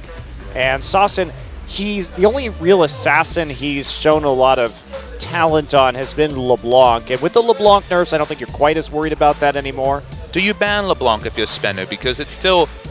Look, it's definitely not as effective, that's less reliable also with just the width on the chain specifically being decreased, but it always has been a champion that was pretty safe to blind pick. That's true. And Mickey has been there before. Ari also not necessarily the worst champion to blind pick, does have a lot of safety. Was banned last game, of course. Yeah, was banned last game, but I don't think they're going to let the Rise through. Gragas banned, so will it be Alistar or the Rise here? First picked for Anarchy, just given the way that things have moved so far. Remember, Spenu really prioritizing that Sivir last game, so there's still the possibility that that could come through. Opens up Alistar, but honestly, Snowflower, it's been the Thresh that's been a priority. And speaking of priorities, out of nowhere, Rek'Sai first picked by Anarchy. You're going to give away Sivir Alistar here, though. That may be not a very good trade. Maybe they're playing their own game, Monty. Maybe it's going to be the top lane Rek'Sai that, of course, Samsung Galaxy have been playing. But with so much up, it's a very strange insta-lock from Anarchy. Yeah, especially we have Evelynn available, and you know Ketch plays jungle Echo, so he's probably not going to be too worried about having that Rek'Sai taken away. I guess the only speculation is that he wants to push him away from the early pressure junglers. Gragas is taken away. Rek'Sai very favorable against Evelynn because, of course, has the Tremor Sense to spot her even without the direct vision. No rush to lock in a jungler. But Anarchy, they have the early power spike jungler. Again, we mentioned flexible top lane pick. Strange draft in terms of first pick from Anarchy, though. I feel like the priority in both our drafts so far today has been pretty wacky. Of course, Corki Fizz locked in the first round of the red side by Anarchy in the last one. Not really picks that stand out as being particularly valuable. Songyun going to go for the Lucian in this game. Heavy engage. Looking like Anarchy's game this time, and of course that Lucian can bully out that Sivir early, so they may want to provide a lot of kill pressure, and then Annie goes through combined with the Rek'Sai, even the Alistar too. There's tons of kill pressure in that bottom side if they want to get it rolling. When we did see when we saw Songyun play this Lucian, it was another game where Ku Tigers really got on top of him. It was game 2 in that series. After just really being bullied around on the Kalista, it was much the same story on Lucian, so we're interested to see where Anarchy do go with their support pick. Do they go for a roam heavy champion like the likes of Alistar, Annie? Do they just go for the safe Thresh that, of course, is still available? Speaking of safety, Maokai, that pretty much confirms it's going to be jungle Rek'Sai first pick priority from Anarchy. Very interesting. So going for the lane dominance right here with the Lucian, having some great synergy with the Rek'Sai and the Maokai. That's a lot of ganking pressure on whichever top laner they get. Very easy to chain that CC together. So Spenu has to pick a solo lane now alongside their jungler. What are they going to go with in the end? Evelynn, not that attractive of a prospect into Rek'Sai. Of course, you can see her with the Tremor Sense. Very obvious Rumble pick, as they have the Sivir, so they can't even have the speed to disengage off of the Equalizer. Looks like they might actually look for the Fizz. This has definitely been the laning matchup choice. With the Smite Summoner choice by Soul, you have to think top lane Fizz, so Cinderhulk Fizz, by far the most popular this season, is going to be locked in by Spenu. And that is almost certainly a top lane pickup, but we'll see if Anarchy wants to mix it up. Victor would be very good here. You do have the peel for that. We haven't seen Snowflower play Bard yet, but that's another powerful tool if you want to go with a less mobile mid laner. What a world it is where Alistar makes it to the 5th round of picks. I don't understand the priority tonight, Papa Smithy. I really don't. But we could just go for the Mickey special, the Ahri, probably the only impressive Ahri player we've seen this season. Even Faker not looking too great on that champion. Picked up an MVP on the Ahri in his last performance, had it banned away in game 1. Again, it's a safe blind pick. You can still split a lot of lanes. You have ranged wave clear. It's a very reliable pick. Snowflower hasn't found a lot of success on the Alistar, but just by virtue of it being available, and again, a very strong 2v2 lane with Lucian, it's locked in. Well, there we go. So Ahri going to be the blind pick here. Or perhaps not, depending on where that Fizz goes, but Fizz likely just to go into that top lane. Waiting to see where Spenu goes with their mid lane pick. I mean, they need some sort of primary engage right now. They have nothing for primary engage at the moment. They have the sweet insect kick. Okay, reliable primary engage. Fair enough. That's what I qualify as primary engage, something that you can get off in most circumstances to make the team fight go your way. I mean, the Azir engage with the ultimate is a form of engage, but it's right next to insect. There's a reason why Azir Sec is one of the pet names for those Azir initiation options. It's a decent lane against Ahri, not ideal because again it's assassin versus control mage matchup. Orianna's would be a similar kind of champion in this particular comp, but again, not necessarily the most reliable ball carriers. Karma is the lock-in. Where is the Karma going is the question. Is it going to be Karma's mid lane, yeah, it's for going to sure. have to be Karma mid. Of course, it feels like a lot of the changes were about maybe moving some power away from Karma mid. Still going to be a lot of utility. Still going to be a super fast team comp between Nuclear and the On the Hunt, and of course the Mantrid E. But this is a surprising pick. Very strong laner though. So basically, what Spenu is doing is they are just rebuilding their composition from last game, except without the Lulu. This is the next best thing to Lulu in terms of getting team-wide speed down to make the picks and to pile on through that they had in the last game. So this is kind of a Band-Aid fix.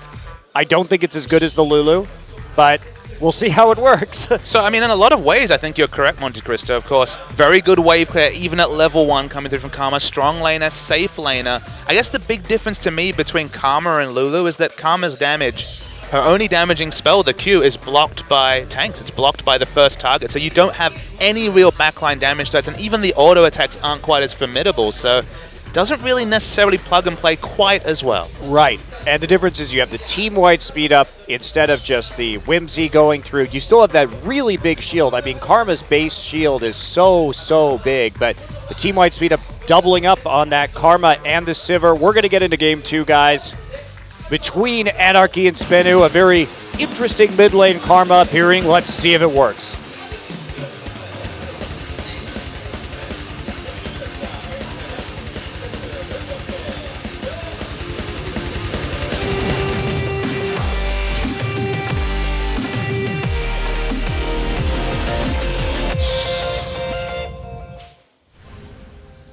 소환사의 협곡에 오신 것을 환영합니다.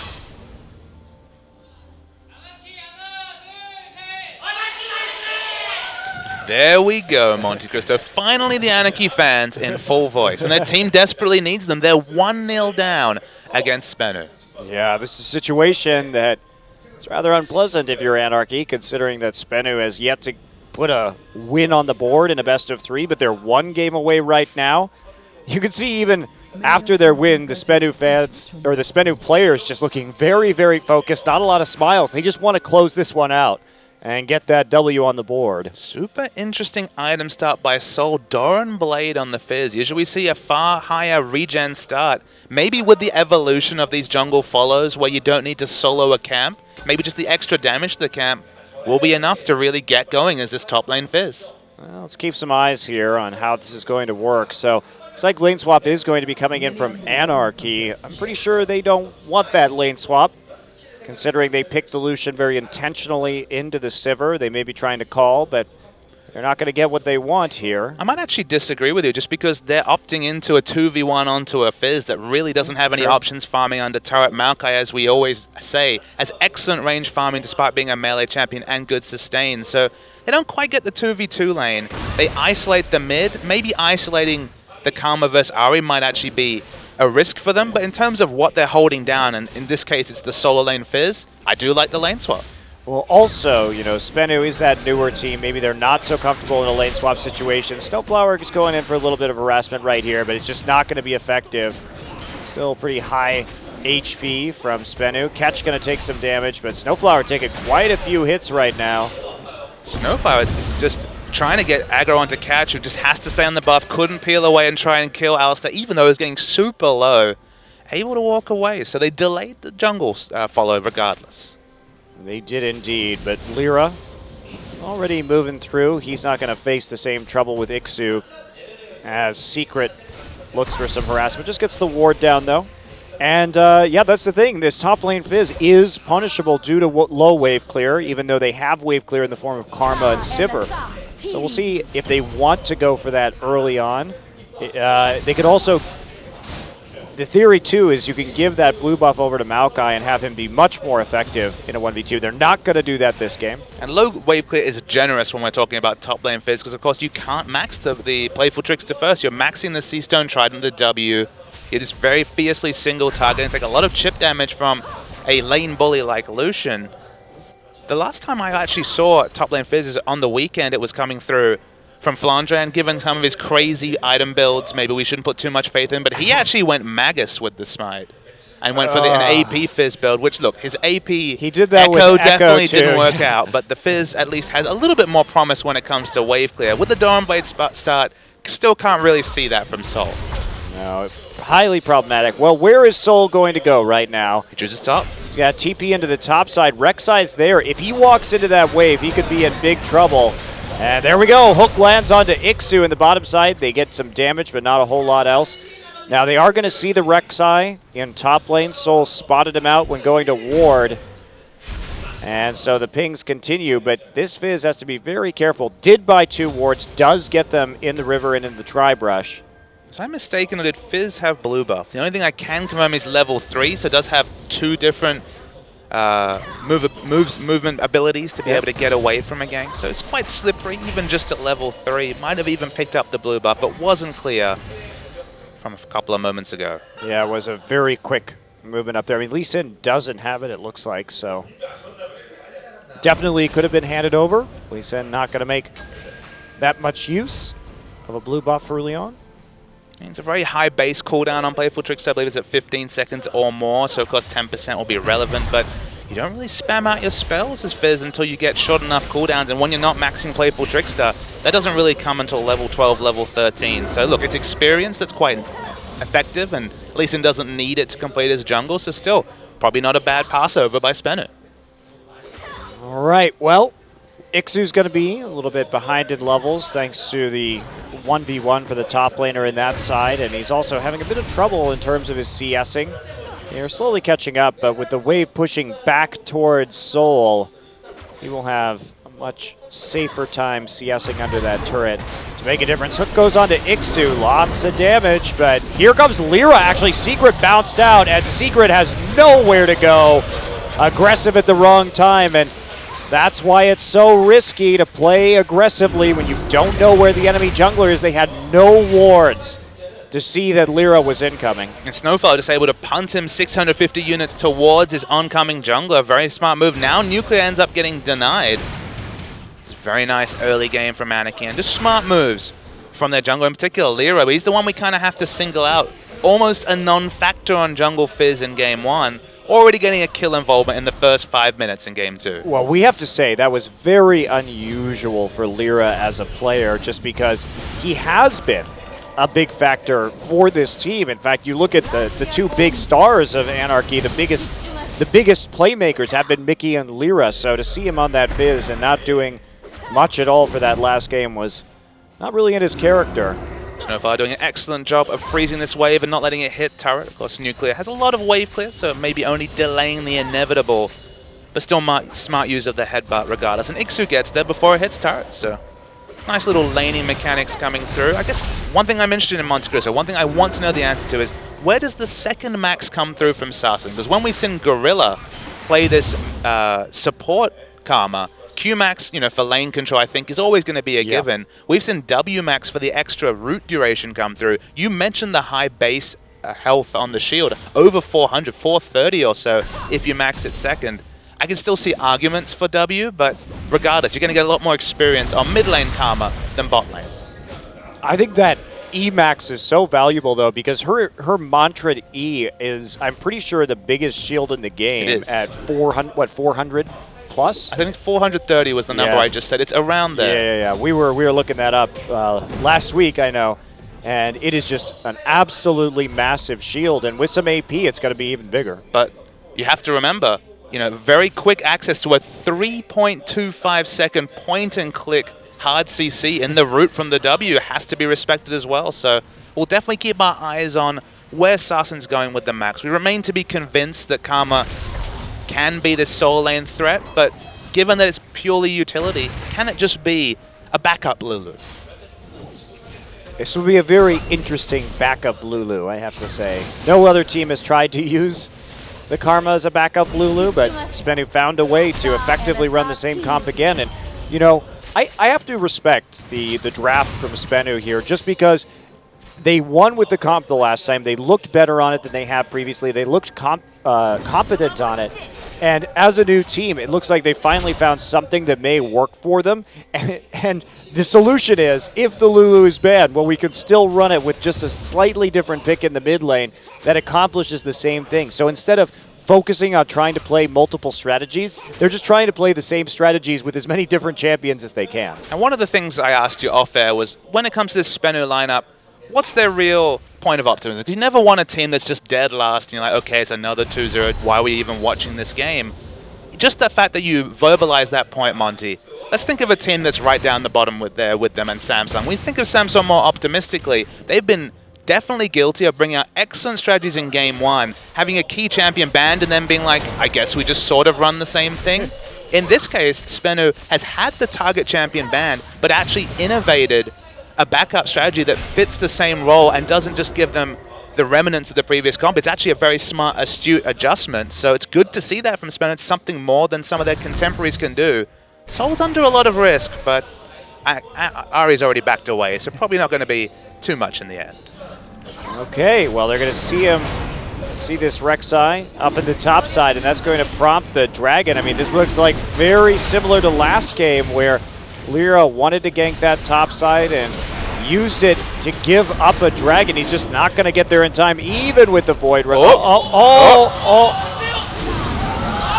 he stole it! Songyun comes in with the culling and actually takes it off the reset. Mickey's there, dashing in the back of the pit. Songyun not going to go down from the ignite. And now everyone piling into the pit. Soul's trying to get the damage down.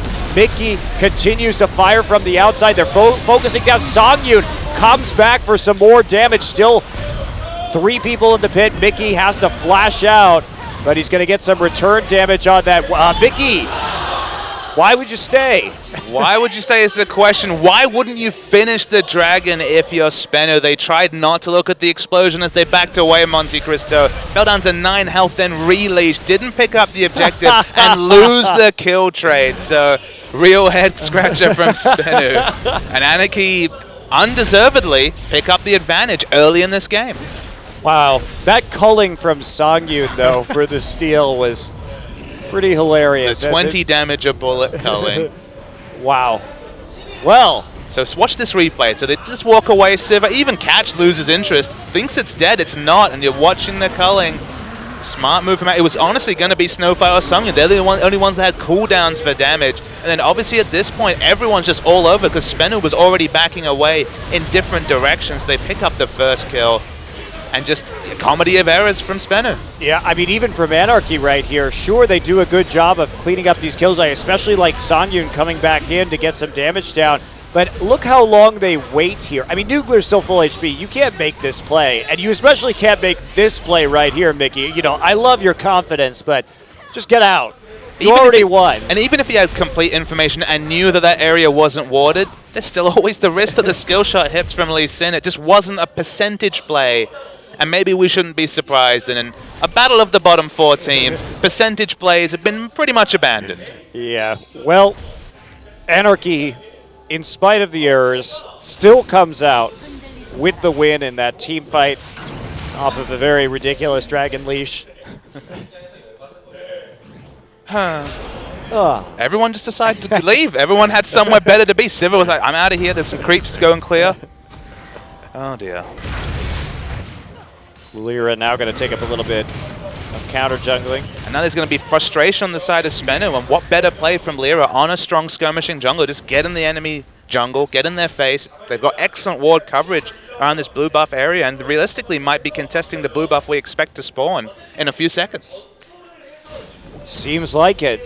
Anarchy gave up a lot of blue buffs last game and now trying to be better around that objective. You notice there's a big vision difference for Anarchy between this game and last game. Now they want to go for the dive. They do have the Alistar at level 6. There's the dive coming in. Pops the ult immediately. Mickey's there. This is where everyone dies on Spenno. Can they even get a kill in response? Songyun on the cleanup crew for a double. And Snowflower excellently tanking out the turret. In fact, in general, the turret aggro juggling was wonderful from Anarchy. This is the Anarchy we expected to see in Game 1. It took us a very lame game from them in terms of just really rolling over and dying when it came to dragons, when it came to kills, but really getting it together in Game 2. Well, this warding is so much more typical of what we've seen from Anarchy than what we saw at Game 1, where they were just very lazy about their vision control when they normally just populate the map with wards. I mean, we've seen them with 5 pinks on the map by 15 minutes before against top teams, and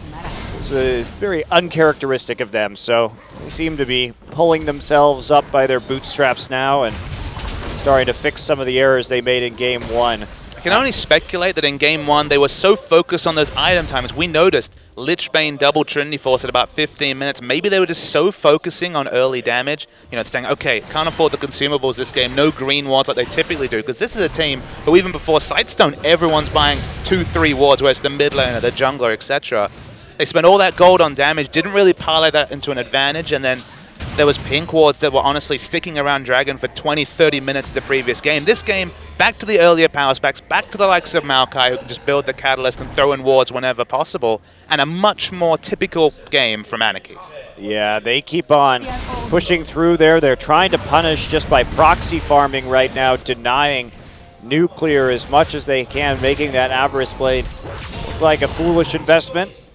And they're getting their way. Secret and Nuclear have no way to make plays. Meanwhile, Catch is going to go to the opposite side of the map, but with the blue buff already taken away, I mean, this is Sasin gets a blue, but there's just much more advantage to the movement on the map that we've seen from Anarchy so far. Songyun just going to pop out and finish off this turret, looks like. And this is definitely an early game where both the kills, the turrets, and even the Dragon, maybe crucially the Dragon, because honestly that was the big turning point of the game, is going for Anarchy. And it was the same story for Spenu last game, and roles reverse here.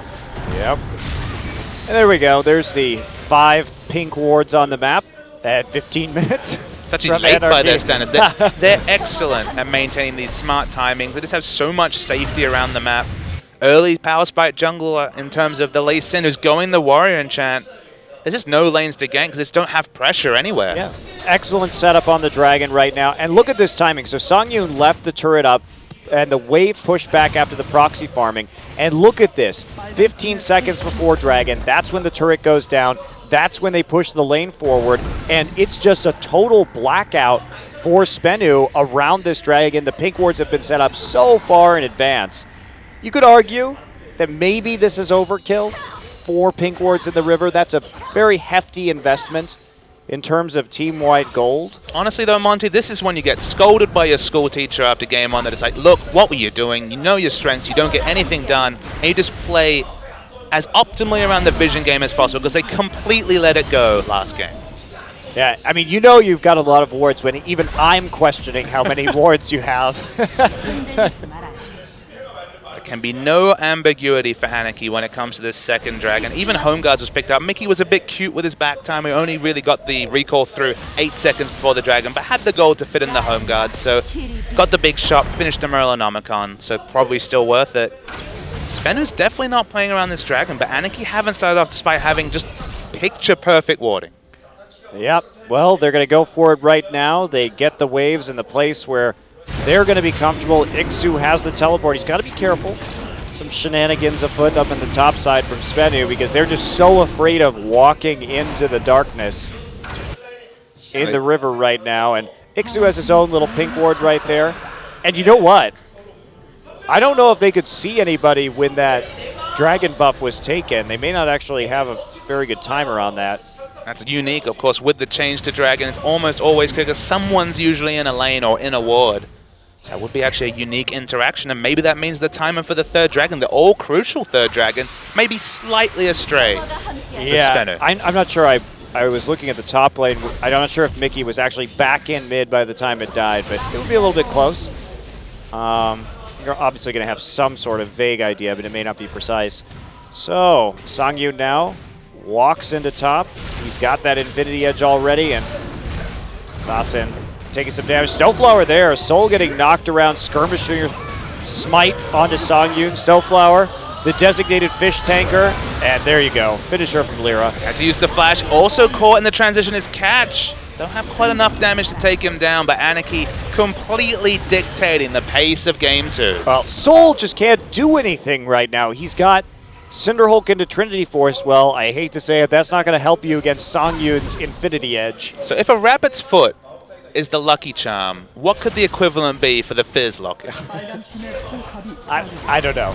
Is this a joke? Is there a punchline coming off of Smithy? Just asking a question for what's unlucky, Montecristo. But Okay. Silver Ultimates pop. Snowfire's looking for an angle for the Pulverize. Doesn't quite get it. It's actually falling very low in an Ignite. Running on re-engage by Soul. They really want to get this first kill on the backline onto Snowfire. He's actually going to survive.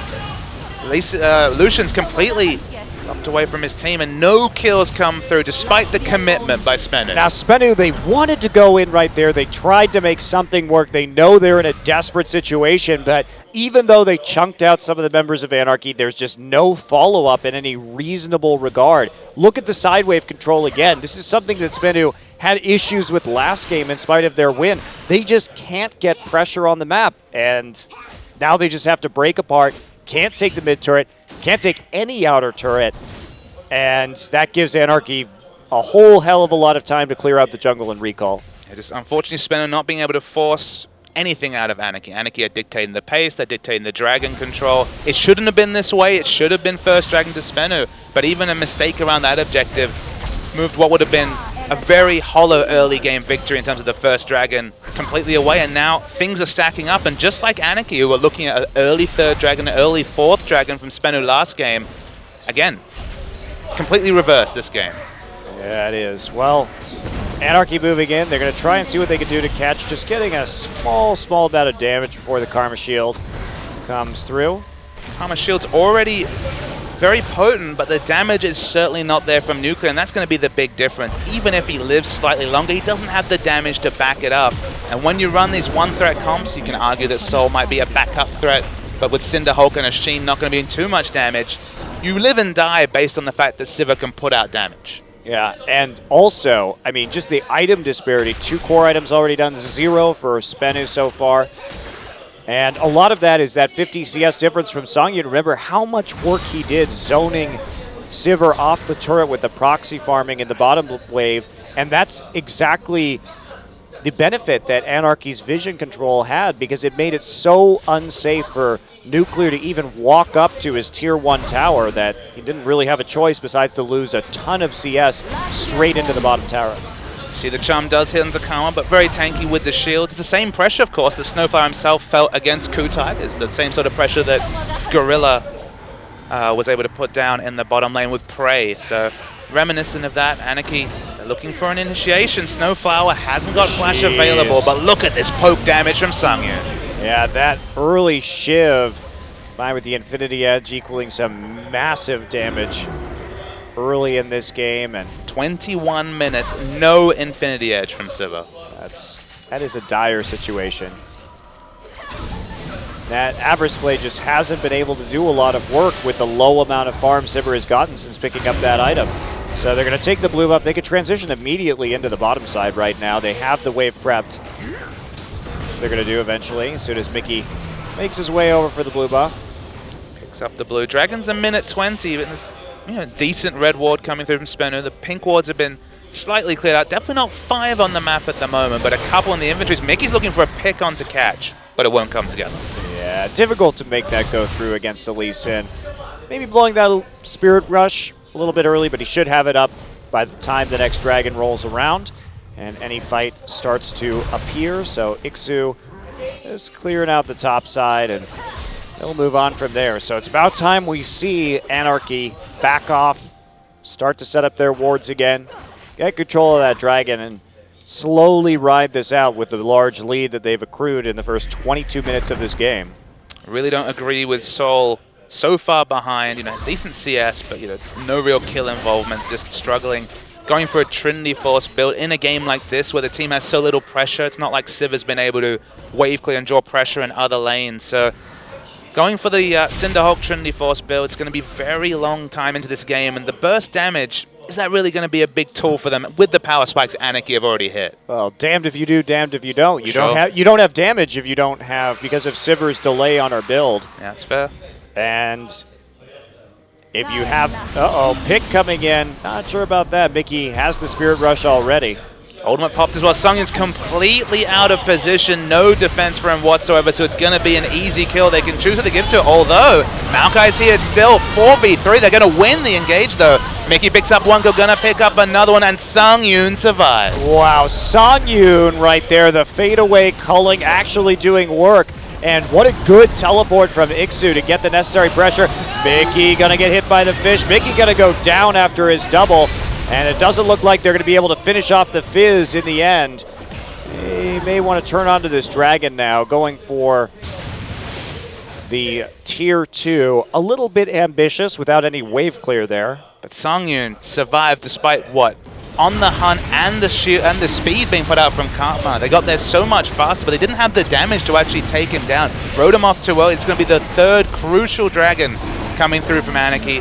They don't walk away from it in that situation. Soul can't pick up the steal. Looks for a kill on the backside, but Gonna be difficult for the Fizz. Wow, really don't know about that teleport from Seoul. That was a big cooldown that they could have used in a more meaningful capacity. They didn't have the follow-up right there. Let's take a look at Sanyu right here, who definitely should not be there at the moment. He is going to flash out. There's the Sonic Wave hitting him, eats a Boomerang Blade, and look at that, just barely surviving thanks to Ixu's prompt arrival with the TP. Just a sliver of health, below 100 health, but that's all that matters. Seeing an engage, actually a turret dive coming through from Catch. He dies himself. We're going to see Maokai keep going. Mickey uses the charm, hits it onto Sarsyn. So much burst damage from Lucian. Kills pile up for Anarchy. And right there, Secret goes down for the double. They could just plow through the mid lane. They can take the Baron right now. Choices abound for Anarchy. I mean, look at the minion wave in top. I know we talk about minion waves a lot, but there's such a huge wave that needs to be dealt with that getting to this Baron is going to be difficult. Yes, it is. Well, nice catch there in the mid, and Catch actually dove that and tried to insect Mickey, but Mickey just Spirit Rushed and got kicked the wrong direction. So was able just to Spirit Rush right back in and solidify that kill. So Catch very ambitious on the fact that he was going to catch out an insect and Ahri. I mean, a couple of minutes before, we noticed Ahri trying to Spirit Rush over the wall to get a catch on Lee Sin. It feels like the mobility not being respected on either side. As with the Baron buff, minions still easy to do a lot of tower damage. Secret's probably gotten too cute, gets killed immediately, and there might be more for Anarchy. Trying to disengage right now. Ixu gets his Twisted Advanced Spell Shield, and Sarsyn still in the front line though, and just gets wrecked by the Focus Fire. Catch a little bit of a combo onto him, takes a bit of damage, but maybe a little bit too forward by Snowflower right there. There just wasn't the damage to follow up on Catch, so the CC goes a little bit wasted and costs him his life. Cost of the early game is a 10,000 gold lead for Anarchy. They're definitely playing the sort of League of Legends we expected for them in game one and certainly didn't get. They're able to go back with the Baron-empowered recalls. And Sangyun's definitely having the sort of item lead that Nuclear was able to put together in game one. Now 3 items, including the Bloodthirster. So even being a 500 range AD carry, lots of relative safety in these fights. Yeah, but they lost one of their Baron buffs right now. They haven't been able to put down a lot of pressure with that since they did get overextended a little bit into the turret radius. They're going to try and focus down the rest of these outers. Fortunately, again, the minion waves really moving in their favor. Soul just going to recall, looks like. Sarsyn there to clear out the waves. They want to get the blue buff first. I mean, this is kind of just delaying their pressure. Talked about the late power spike on the Infinity Edge at 21 minutes. Soul doesn't have Trinity Force, but he does have Mickey, an easy option to take out, but Mickey just skips past him and engages onto the back line. Sarsyn's still alive. Mickey's taken so much damage. Hasn't died himself either. Surprisingly, no one's died. Secret's the first one to fall, and Mickey gets out. Mickey gets out with the help of the shield from Alistair right there. Face of the mountain, doing some work to keep him alive. So, catch. Heal was used from Nuclear to keep him alive. This is a crazy game. Anarchy definitely not looking to delay and prop things. Actually takes a lot of auto attacks. Heal has to be used as well. Soul looks to re-engage. So many low health bars, but the fight's not over. What a sloppy siege from Anarchy right here. I mean, dashing in on Lucian into Nuclear's face when, I know you've got more items, buddy, but you're still at 50% HP. You can't be too confident. And so this Baron really just not being utilized effectively by Anarchy. They've gotten a couple towers, but they probably should have broken the base by now. Finally see that it was the shield max second from Karma. Catch has caught himself, but is there enough damage from Lyra? It looks like the answer is no.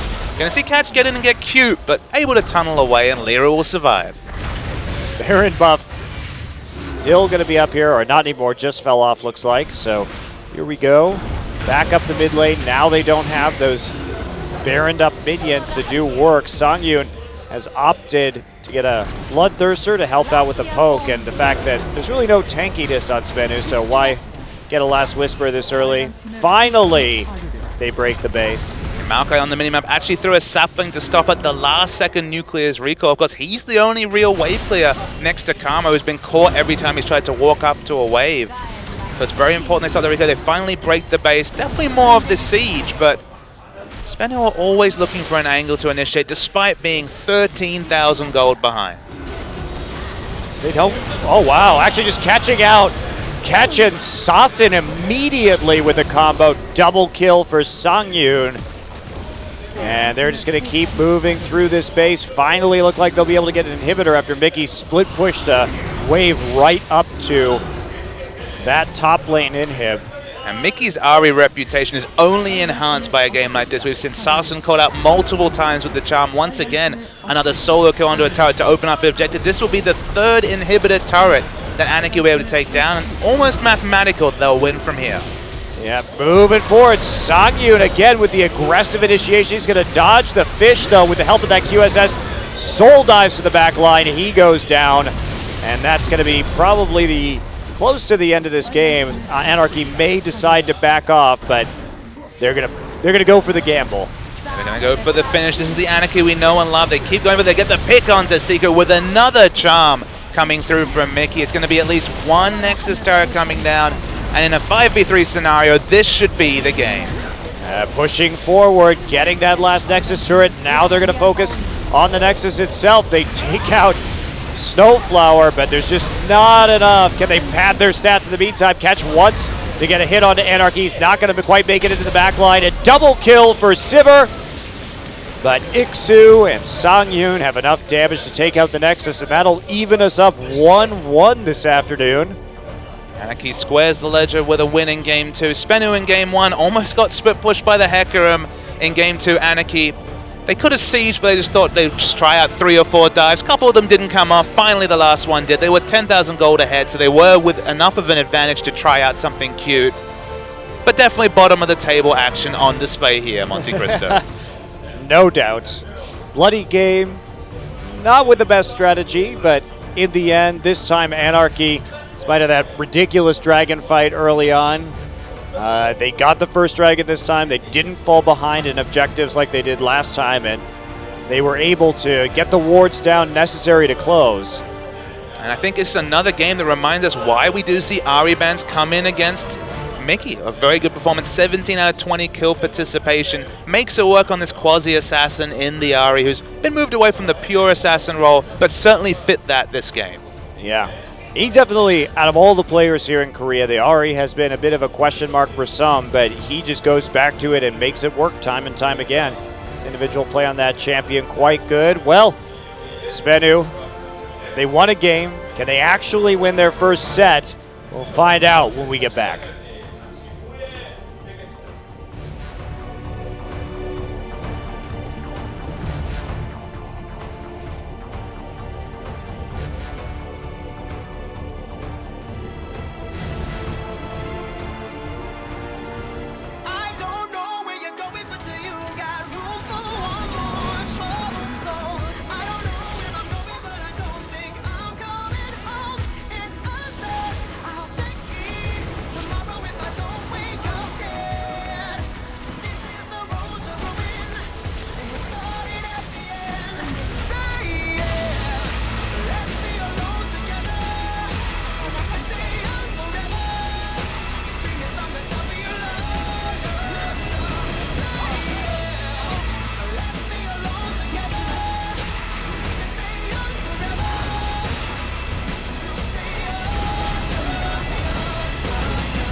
첫 번째 펜타킬.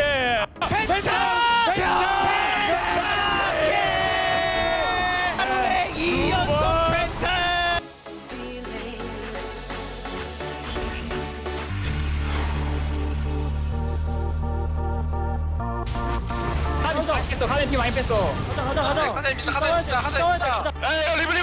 화력은 되기 때문에 너무 막 싸우면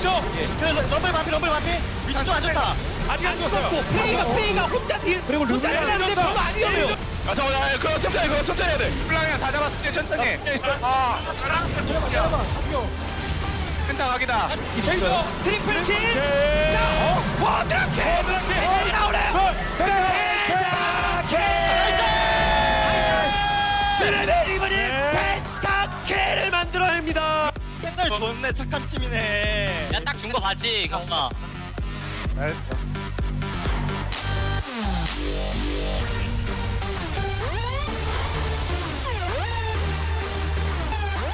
마오카이가 맞습니다.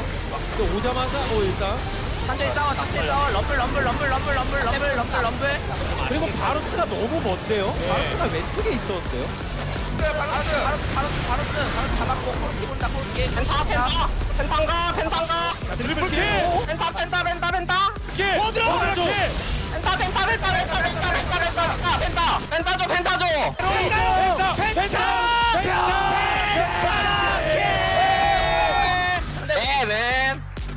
맨 펜타 맨.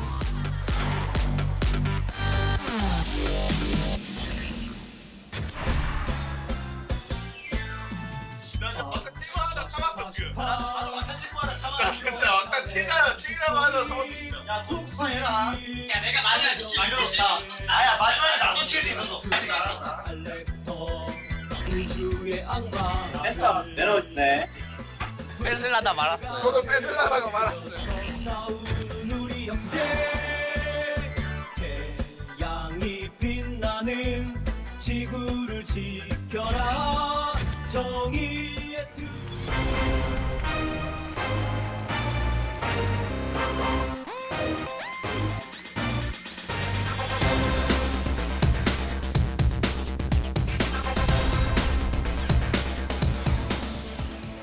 Welcome back to Champions Summer. Anarchy wins the game, and Sang-yoon takes home the MVP with his impressive Lucian play, 90% kill contribution, a shocking 500 GPM.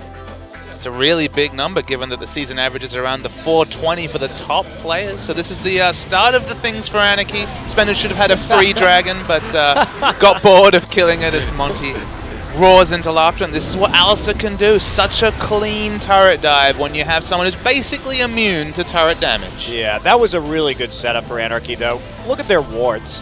I mean, just so many wards to make that possible, and actually very, very safe, even though it was a 4v3 dive right there, and they converted into a kill. Sang-yoon as Should well. have been dead, but he just couldn't be, and his team was able to get there despite there being two team-wide hastes coming through from the Spenu lineup. And here we go again. Mickey lands the charm.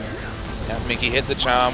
Still managed to get the kill over to Sung, and that's the reason why he's the one picking up the MVP. I was really impressed by the Ari mechanics from Mickey, but his charm accuracy is really good. And that's the difference. I think it's such a crucial skill shot. Now that it even amps up the damage, we've seen even someone like Faker who's having a banner season struggle on the Ari, whereas Mickey, very impressive.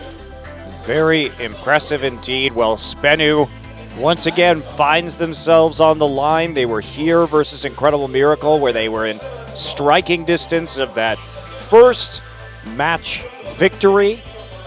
Now they find themselves in a similar position against Anarchy, but they got pretty thoroughly dominated in the last game. Anarchy definitely snapping back into some of the strengths that we've seen from them prior this season. It feels like, honestly, whichever team set up better in terms of vision around the Dragon so far has come out consistently ahead this series. Both of them got snowballs around the same times, and then by the time the team fight phase started, we're 10,000 gold ahead. So interesting to see if Anarchy can get back and play like they did in Game 2 and just do that amazing ward control around those important objectives, or if Spenu can find a way to ape their Game 1 comp have to feel like Lulu once again going to be a target ban against Sasin.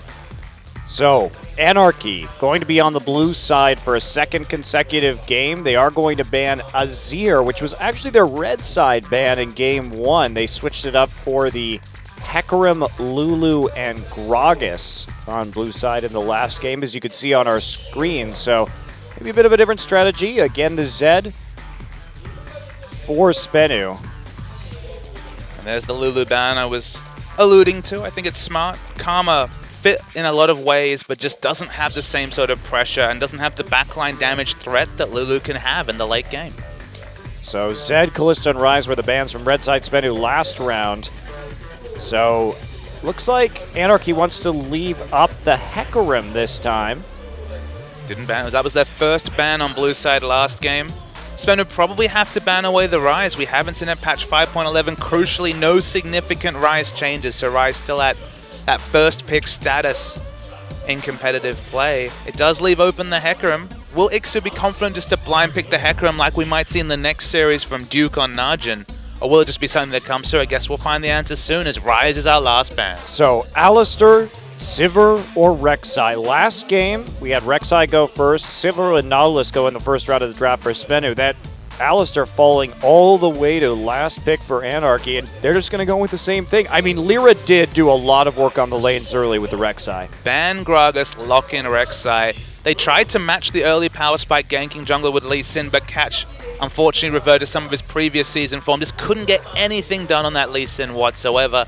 It leaves open the Sivir, which of course is still a very popular first round pick. But where does Spenu want to go? Because I don't think recreating this Jin Air or SKT pick comp for a third time is probably going to be in their advantage. No, I really agree with you on that front, but I think you want to take the Sivir and Nautilus here, or Sivir and Alistar rather, because that's a combination they should have picked last game, but went for the Nautilus instead. And, you know, they really paid for it. The Alistar pick enables Mickey's roaming and tower diving so much that you have to get rid of it. Yeah, it felt like two mistakes really took the game away. First, of course, not finishing that dragon, then not taking the Alistar led to that easy turret dive after they'd already given away a free objective, and it only looked up there from Anarchy. So, Maokai and Lucian, same draft identically if they lock in these picks as to what we saw last game in terms of the order as well. Not only the champions themselves, and that's what they're going to do. They feel very confident, and why wouldn't they? And it's just, look, moving away from the Fizz jungle, moving to more standard lanes, opened up their vision game. It felt like their vision game loss in game 1 was a byproduct of what was a very wonky draft coming through with just some weird corner of the meta picks. So moving standard, we're going to expect a very standard playstyle, both in terms of warding and laning from Anarchy this game, wherever the draft goes from here. Because as you mentioned, so far identical. Yep. They're going to have to mix it up, though, because they're not going to get the Alistar. Can still get the Ahri, however, and of course, Snowflower on that Thresh is no slouch. Catch may try an alternative in that Nidalee as an early game jungler, but this is going to drastically change Spenu's composition. They're going to want to be kiting with the Sivir instead of engaging, generally speaking. Now, we've seen Jin Air run similar compositions in their last Magic. Oh, they're doing it. Wow, so they're returning to the Karma. Maybe as one of these lower ranked teams, they came in with one strong strategy. They had that kind of extra string to the bow, and the Karma as the variant pick to the Lulu. Didn't get a lot done last game. It opens up effectively the same draft. Okay, and he's not Alistar, but honestly, similar initiation threat from support. Also, the fact that you can tank out the turret with Tibbers as you begin a dive as well does eliminate a lot of that turret damage, so they can execute nearly exactly the same thing. And you know, this is so funny because in that CJ Najin game, we saw virtually the same comps come out for both sides twice in a row. And you know what? It went both ways. First game, CJ won. Second game, we saw Najin take it home, but it looks like just more of the same, except this time Spenu, they've got an insane ability to kite right here. All Spenu can really put together is the last pick is the top laner. Do you go for the Hecarim that's made it through the draft for some sort of backline threat onto the Lucian, maybe to tie him up and try and deal with Ahri in the front line? Do you just go for a Rumble for an early power spike? There's a lot of options. Okay, we're going different here, Monte Cristo. Yep. Yeah, I think that this is much better when you have the Nidalee pick, the Varus Nidalee combination, and we're going to see a top lane Karma this game. So this is the third position Karma has been played in here in Korea this season. And I guess we shouldn't be surprised. Top lane Lulu. We've already said that Karma seems to be a backup Lulu. Again, going to be risky to lane in the top lane. And the one thing I can tell you is that, of course, we saw a lot of success for Jin Air against CJ running Nidalee Maokai twice because they, of course, Twisted Advance is a targeted gap closer. You hit the spear. Excellent gank pressure.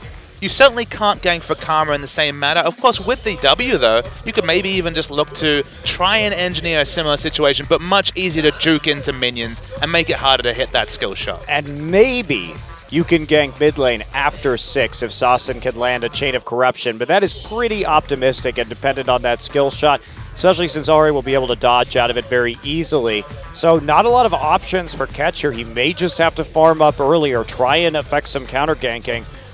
If Lyra comes into the top side, which may be pushed up as a result of empowered Qs burning the wave. I'm very interested to see how Ketch plays this in terms of his pathing and his reaction, and whether Lyra is going to be able to get those kills, because he has kill pressure in every single lane. There could be a wave clear advantage in 3 lanes for Sonic Boom, so maybe that will empower Nidalee to get Q, but we'll have to wait and see.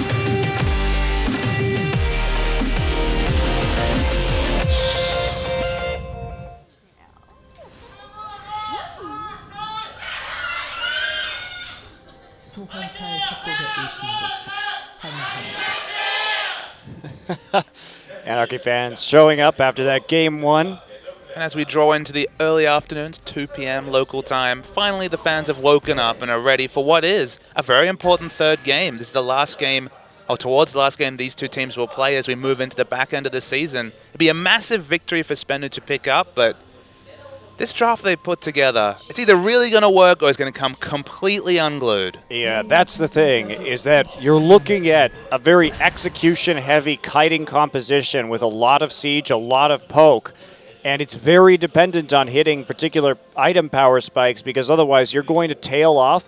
And Anarchy has plenty of engage. They have Maokai, they have Annie, they have Ahri moving forward with Charm. It's going to be really, really hard, even with all this speed, for Spenu to avoid the many, many dangerous forms of engage that Anarchy has. And, you know, just as a team, if I was looking at Jin Air playing this composition, I'd be like, Jin Air is probably one of the best teams to play a composition like Spenu, and I would have a lot of faith. Spenu has not really shown a skill in playing kite comps. Remember the last poke comp they tried to run against KT where they had Jace Corki? They didn't get a single kill. Not one in the game. So that makes me worried. That's an ominous omen, Monte Cristo, but you said this comp had a lot of item timings to hit from Spenu. It's also like just macro or like team movement things, because if you don't get that outer ring of turrets down early before Vision can come down, remember, Anarchy are an excellent warding team. The teleport home guard flanks from Maokai. He has so many options when it comes to engage that if you just can't open up a big advantage as Soul, almost dies to the Raptor camp. Again, we have to really wait till 20-25 minutes, take stock of where Spenu are at, and then we can kind of work out what's happening from there. Okay, Soul is not level 2. Ixu was just donated the blue buff. So this is going to be to counteract Soul's pressure in the top side, considering he will have that pushing advantage with the empowered Q early on. So they just want to match pressure for pressure right here. Make sure Ixu can keep relatively far forward in the laning phase and not get chipped too badly early on. And you know what? I think this is smart. You have to be so worried about tower chip if you're Anarchy right here, because if you get your towers chipped so badly and then Soul and the rest of Spenu start to group in the mid game, it's so easy to take those turrets just off one wave. So this is actually going to do a lot. It also relieves pressure in terms of the jungle matchup, Monte Cristo, because Karma definitely has more ranged farming or pushing options than Maokai in a lot of situations. As you mentioned, the blue buff going to equalize that a bit. Varus, he might take to level 7, but will start to outpush Ahri as Lyra and Ketch will steal away from Lyra. But Sivir in the bottom lane again has pushing advantage. If you're pushing up in 3 lanes, that opens up Nidalee play so aggressive. Speaking of aggression, we see the Pulverize onto Snowflower, but just a bit of trading between the two bottom laners. Yeah, just a little bit of back and forth right there. Spell Shield used, but Sanyun still wants this. He forces the flash. There's Lyra. Flash on Burrow. Goodbye, Secret. You can pound the ground in despair, but that doesn't actually stop Snowflower from killing you with the Ignite. And that'll be first blood over to the Anarchy support, and a very important kill early on here. That is pretty big. And we look sideways at the priority first pick of Rek'Sai, but twice in a row Lyra's made it work. And honestly, when you compare, again, his performance in games 2 and 3 to game 1, you can see that he's starting to justify picking up these reliable early skirmish pick champions like Rek'Sai. Well, Lyra's a playmaking jungler. I mean, we've seen how much of an effect he can have on the lanes, and so in this particular instance, if they need him on that Rek'Sai and Gragas to really power up their lane phase, it is justified in a way. But it'll be interesting to see if, let's say you're against CJ if you're Anarchy and you want to go for that early power spike. You can't really ban Gragas, lock in Rek'Sai, and leave up Lee Sin against a jungler like Ambition. Is this just because Catch isn't as comfortable on early power spike junglers like Gragas? That's maybe the question I'm wondering, given the drafting priorities. Okay, there's the headbutt. Stun comes in. Can Lyra get the knock-up? He's stopped in his tracks by the Pulverize, so no. But a little bit of a catch right there. Secret not really taking much damage. Laning phase will go as expected. Blue buff's worn off, but we're getting to level 5. Suddenly going to be able to match a lot of the wave clearing that Karma's able to do. She just wants to push into the turret and just put down aggressive wards and roam potentially from with the Nidalee. But Nidalee on the bottom side of the jungle. And the brittle health pool of Karma means she can't really opt into too many equal trades with Ixu. But when she can open up distance, you can see the burst is there. Yeah, absolutely. Gets the root as well. And let's see what she... Oh, nice spear. He's going to dodge in. That forces the flash. Really nice spear, though, in between the minions for Catch. Yeah, threaded it through max range, draws out a summoner spell. Suddenly, Varus is safer in a difficult lane. Karma's caught. She was overextended in this lane. Both CCs are huge. She has flash. She's going to be able to put down the root and opens up enough space. A nice play from Soul. Yeah, but Anarchy here, they didn't commit to Soul right there. They knew that this Nidalee could be heading up to the top side, so they backed off at the right time, didn't go overly aggressive in the counter gank, destroying them underneath the turret. Snowflower lurking in a little bear costume in the brush, stun prepped. Well, no wards available, so just being the human ward in this particular situation, she's in a vision range, and she's in experience range as well, so just able to sow seeds of doubt in Sarsen's head because they just don't know where this Annie's at. I love sowing seeds of doubt. It's my favorite part of League of Legends. The mind games. The vision games. The vision games.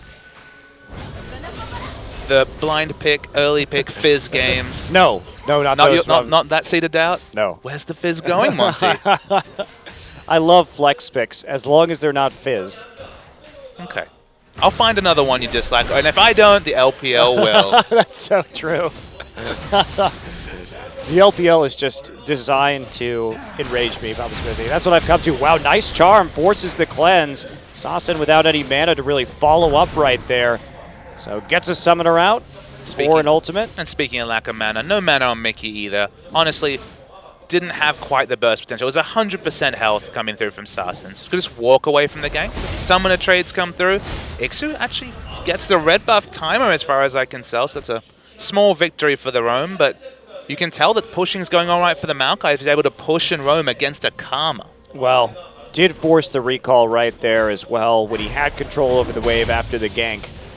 And looks like he's going to back off for Anarchy right now. Retreat back into their own jungle. Catch finds himself alone with a minion wave. Again, the warding on the bottom side so good from Anarchy.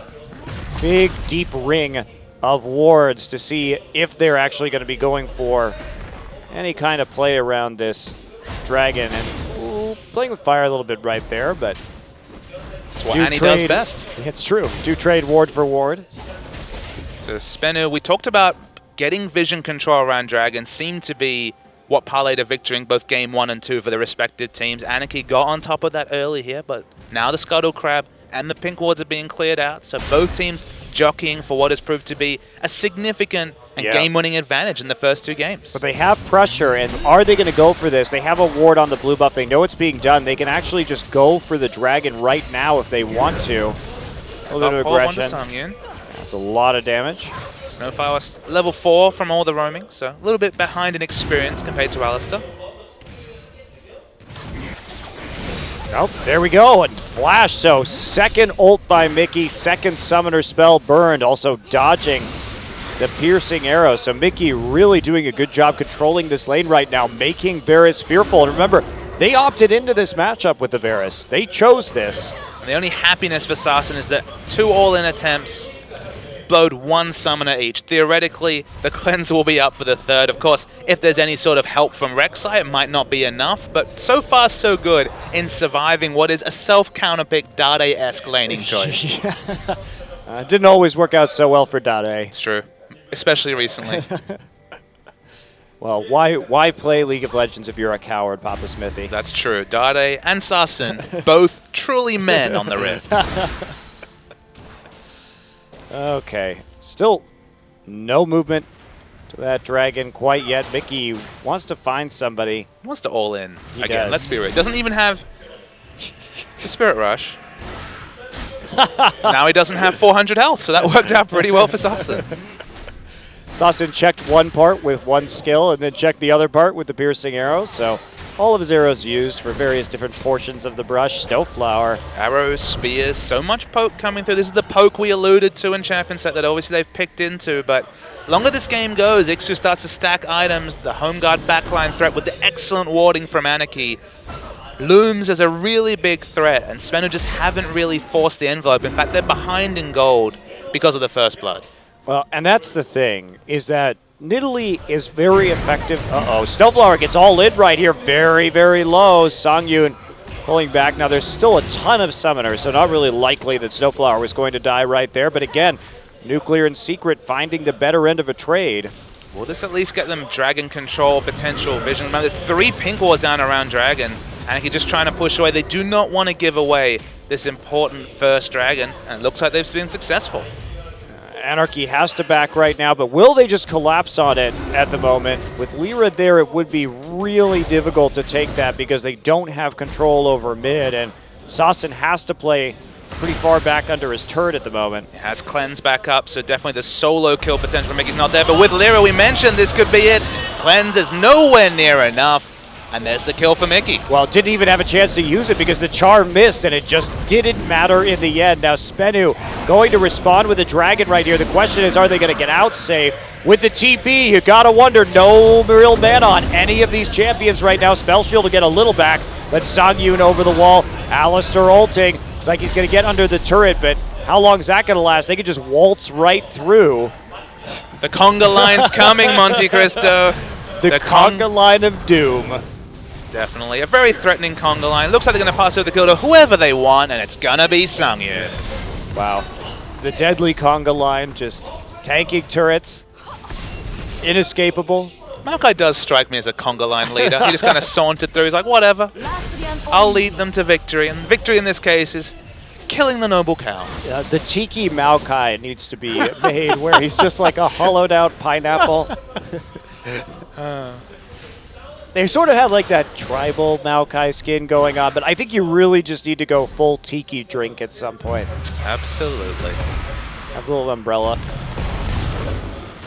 Pool Party Lee Sin also would have been a formidable part of that conga line. He has a drink of his own.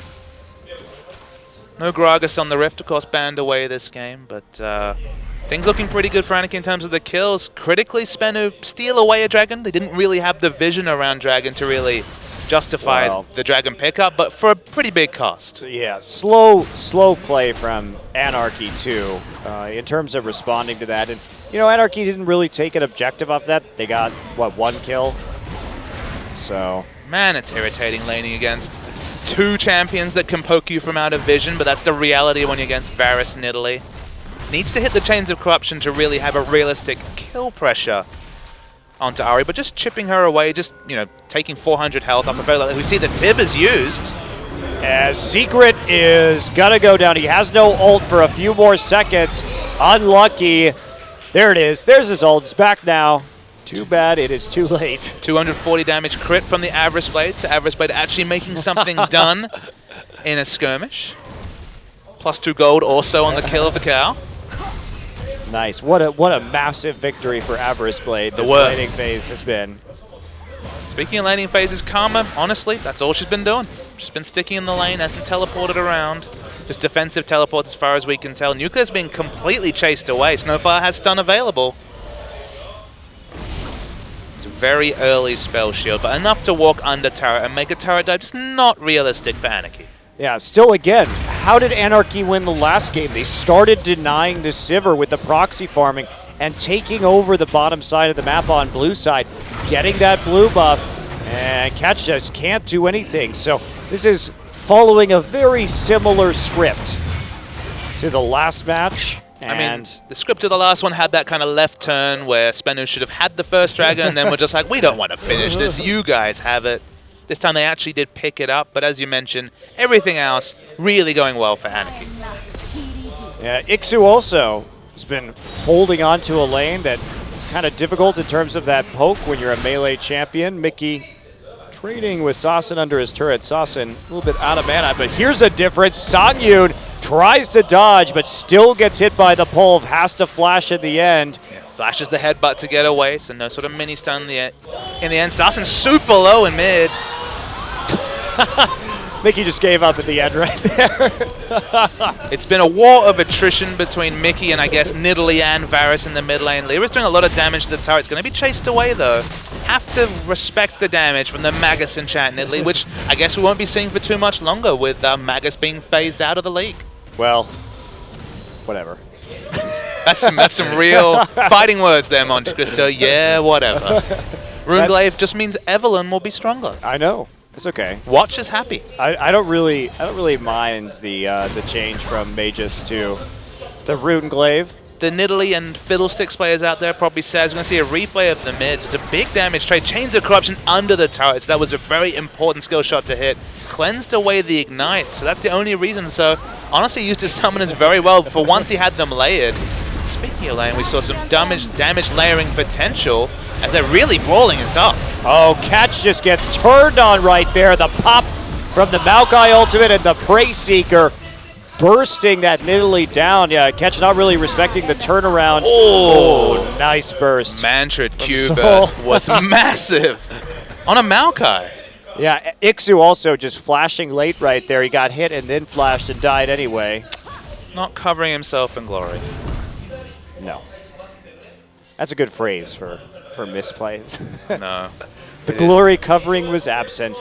Oh, here we go. Flash Tibbers, and can they get enough down? Exhaust is onto Mickey. Is there enough damage? It looks like there's barely enough. Mickey does not escape though. Soul with the TP and the empowered Q. He lands the root as well for the double kill.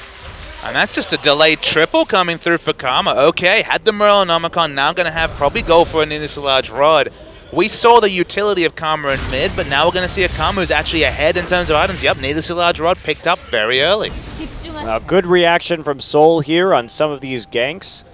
Shield being max second. This is going to be a formidable shield.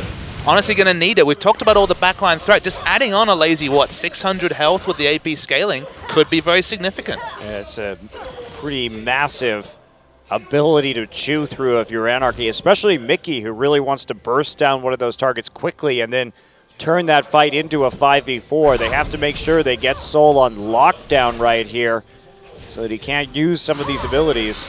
Is free to open up to something like Merc Treads, potentially to deal with the charms, and the charms have been so on point by Mickey this series in the 2 games we've seen from the Ahri. Of course, could just be an Abyssal Scepter. I think Merc Treads into AP stacking is probably the right way to go. I think with Charm and Annie on the enemy team, you definitely want to go Merc Treads right here. I hope so. Maybe both even. Second Dragon is live, and Anarchy has the pressure again. They've been dominating these lanes, and they not going to commit to that tower right there. They're just going to turn around and hit the dragon instead. They have a pink ward. There is no vision for Spenu. And the vision game's so important for Anarchy to get aggressive vision around the blue side area, because the only way they lose these team fights is if they take significant poke beforehand. With all this vision monopolization, it's far too high risk for Spenu to opt into the poke game. And Catch, man, he is definitely found out on top. Yeah. Pretty in the ward. A green ward, no less. And they're going to lose a turret as a result of that. No more fear for Mickey just to push up. No more fear in bottom side either. As again, the very deep invasion, the multi-man invasion from Anarchy descends upon the lower jungle of Spenu, and that's going to mean more creeps denied at this bottom. And this is how Sungyun got like a 50 CS lead in the last game, and he's doing it again. And Oh, the nice previous actually game, steal on the Gromp there from Nuclear. so it was about stealing away the blue. It was about getting dragon control. This game, with such a landslide pressure advantage in mid, all that defensive vision just means that Mickey can go for the poke onto Varus and then kite downwards to his almost complete vision of the blue side jungle. So empowering Mickey to play aggressive is something that's worked out so well for them. Sivir is in a rough position right now. There's so many people. Charm zoned out. Soul's down here, though. Can they turn this around? TP going to be used by Ixu. And blue buff looks like it was grabbed by Catch. And the TP onto the Rek'Sai tunnel canceled. So Ixu just going to trade that for a top tier 1. Awkwardly, that means that Ixu has a very delayed teleport timer compared to Soul, so that might be significant in about 2 minutes time, maybe a minute 30. Ixu trying to answer the push that already came through from Soul and Catch in the top lane, but just chipping away at the top lane turret. And there you go. Miss on the Tibbers, but there's enough follow through. Combo. The flash take out headbutt Mickey. pulverize assassination as Lear is taking a lot of damage. Remember, Soul was the big benefactor of the early game. Each of these Qs does so much damage, and you can't kite. Karma gets him during the tunnel as well, and Soul's running away with his top lane. Well, he's becoming very dangerous, but how much can you actually do on this Karma? That's the exciting thing. We get to find out, Monty. We're going to see a farmed, fed solo lane Karma. What can that do in what is a poke kite comp from Spenu? Well, they're going to get priority on this turret right now. At the very least, they want to clear it out with the culling. Sungyun taking a big, big Q hit. Looks for the re-engage, gets the tether, but it's going to be broken. Spenu's not going to end this turret pushing game. Ixu doesn't have teleport, so we will not see any home guard plays. Just has to sit in lane and slowly wave through and watch the turret fall. It is importantly, though, a turret disadvantage despite the poke comp for Spenu, 2 to 3. Yeah, and the gold just much more evenly distributed on the Anarchy side. I feel like if Soul gets locked down now, he is going to be in a world of hurt. I mean, he has the Merc Tread, so that is less of an issue. He did go for that item with the Null Magic Mantle, and he has the Needlessly Large Rod. Perhaps going to be turning into his Zonias. We'll see if he wants that for protection or whether he's just going to go straight up for a death cap. I mean, I personally prefer the Lulu build, just going for the AP. You're being looked at for the consistent shields. Your shield is such a big chunk of health. I believe it's 0.9 scaling between the Mantra effects. So we're talking about 430 base plus 10 Mantra. Sarson's dead. No, actually survives right at the end. No Ignite put down. That's only the Merlinomicon debuff on the Hunt popped. Wow, that was a lot used to try and counteract that. Sasin still incredibly poked out right here. They did use Spirit Rush for it. No summoners from Mickey. Ignite would have meant 100-0 there for Sasin. But it seems like it's back to the turret pushing game. Sivir eventually gets chased away. Waiting to see if we're going to see an engage. Nuclear. There we go. There is. Yeah, W right onto Nuclear. Nuclear gets chucked down, killed by Snowflower nearly immediately. Soul trying to back off right now. He's getting very low. Will get the speed. However, he's on the tail end of a culling, and he makes it out. There's the pounce. Not enough to take out Sungyun as he pops the Summoner Seal. The heal to survive that burst. And that'll be 3 for 0 for Anarchy. Now they're going to try and push up, but there's still a lot of wave clear on the side of Spenu. Their major wave clearers have survived. I mean, they have wave clear in all 3 lanes, so. They absolutely do, but that's what happens when a poke comp gets collapsed on. You're going to see some collateral damage. In this case, 3 kills being passed over to Anarchy. The objective game, though, they're only going to be able to spend that gold because pushing against a Varus and Karma who's lived, that's a futile exercise. And the scariest thing about that, Papa Smithy, was the fact that that was just Righteous Glory in a flash. That wasn't a teleport and a home guard engage, which is going to be much more deadly to that back line. Soul was trying to poke him out and slow him down, but I mean, that time it was a mistake from Nuclear. He just got Tibbers despite the fact there was no flash of Snowflower, didn't even have his own personal Righteous Glory. That was just an overextension and a late spell shield. So Spennu will hope that's a once-off, but this is the sort of punishment that comes out to a Pokemon that doesn't get ahead in the mid-game, and they're 5,000 gold behind and behind in objectives. There's still the potential. They have such amazing Siege and Wave Clear that maybe they can pull off this game in the late game, but execution heavy for our 2-17 team. That's difficult ask for Spennu. It is, and not only that, but now they're going to have to start playing the deadly face check the Baron game on a team that can close the gap so quickly. You have to dodge Anti-Flash now with the Tibbers, Charm, Twisted Advance. There's so many tools for Anarchy to punish your face checking, and they have to sink some wards in there. Best thing Anarchy can do is just play around these objectives and make Spennu contest.